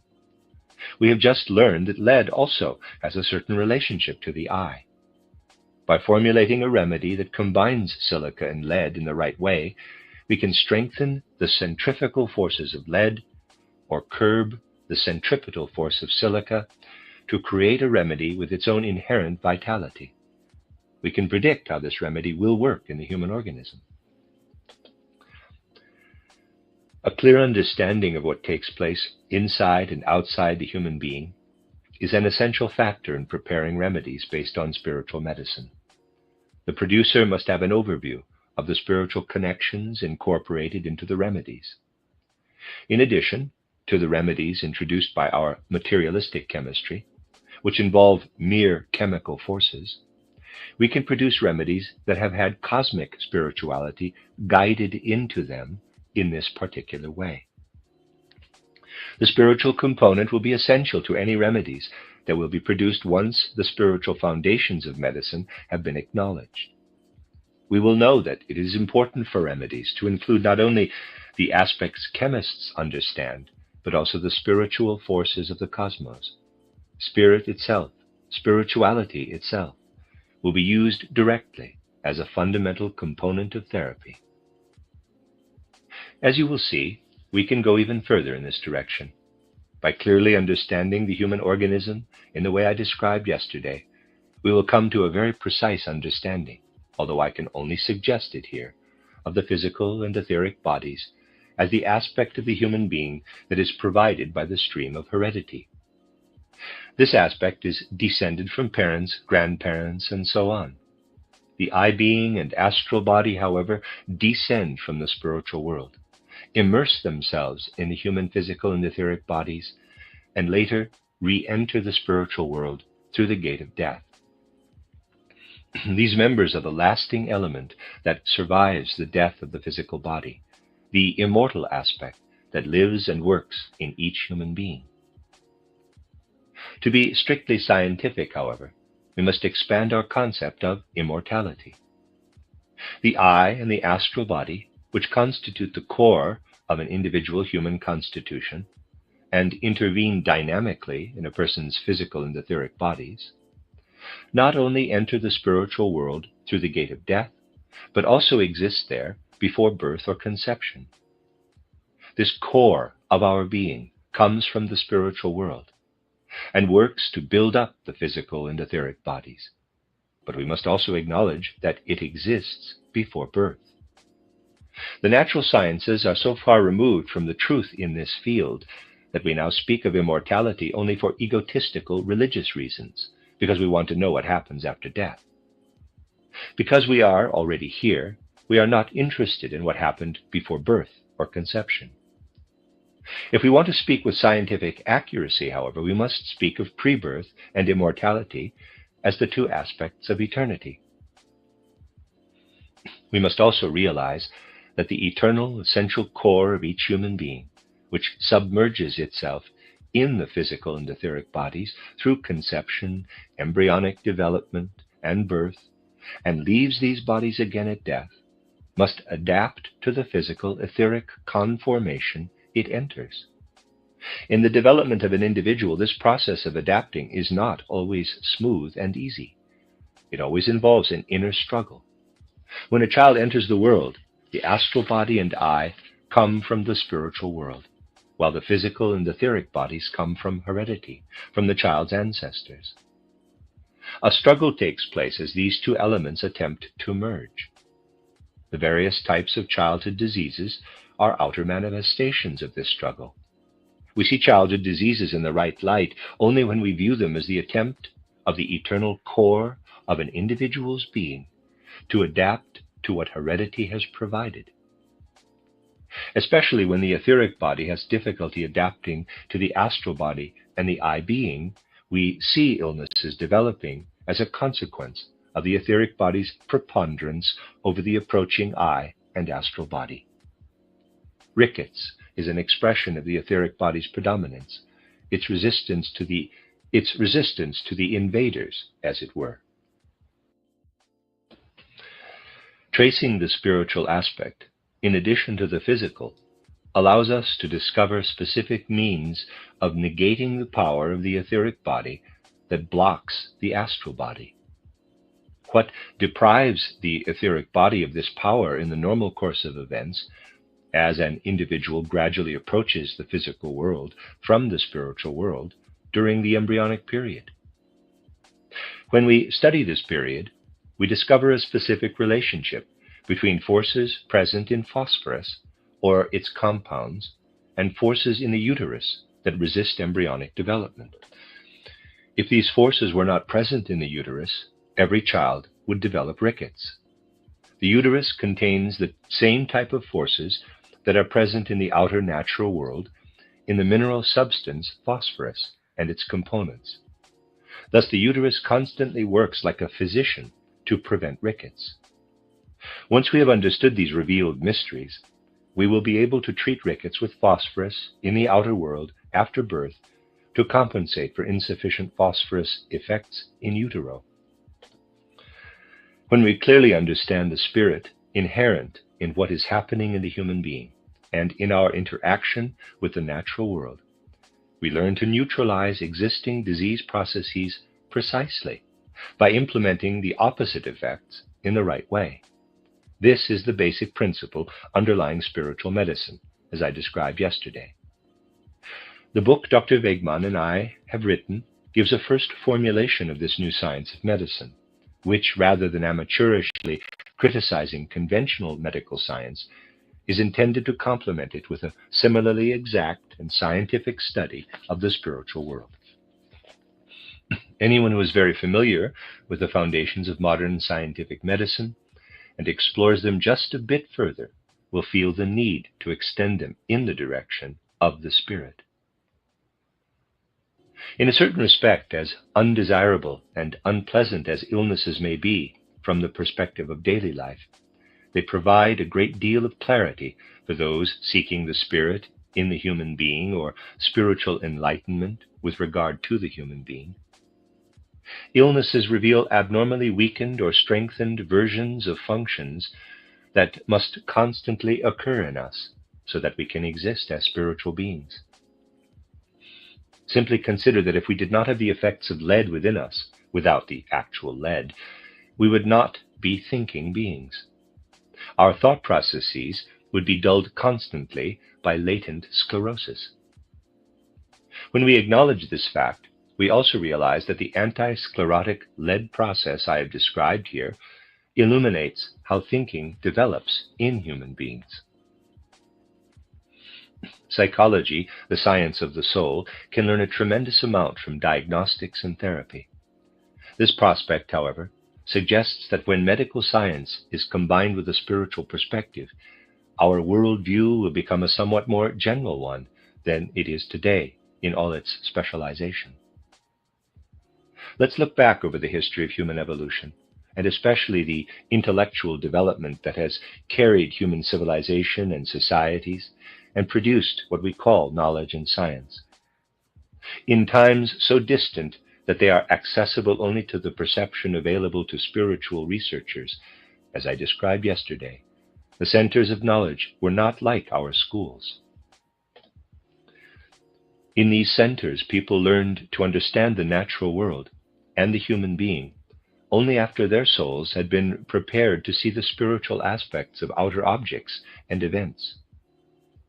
These centers of knowledge, which we generally call the mysteries, were not simply educational centers, but also encompassed other functions that are separated in today's world.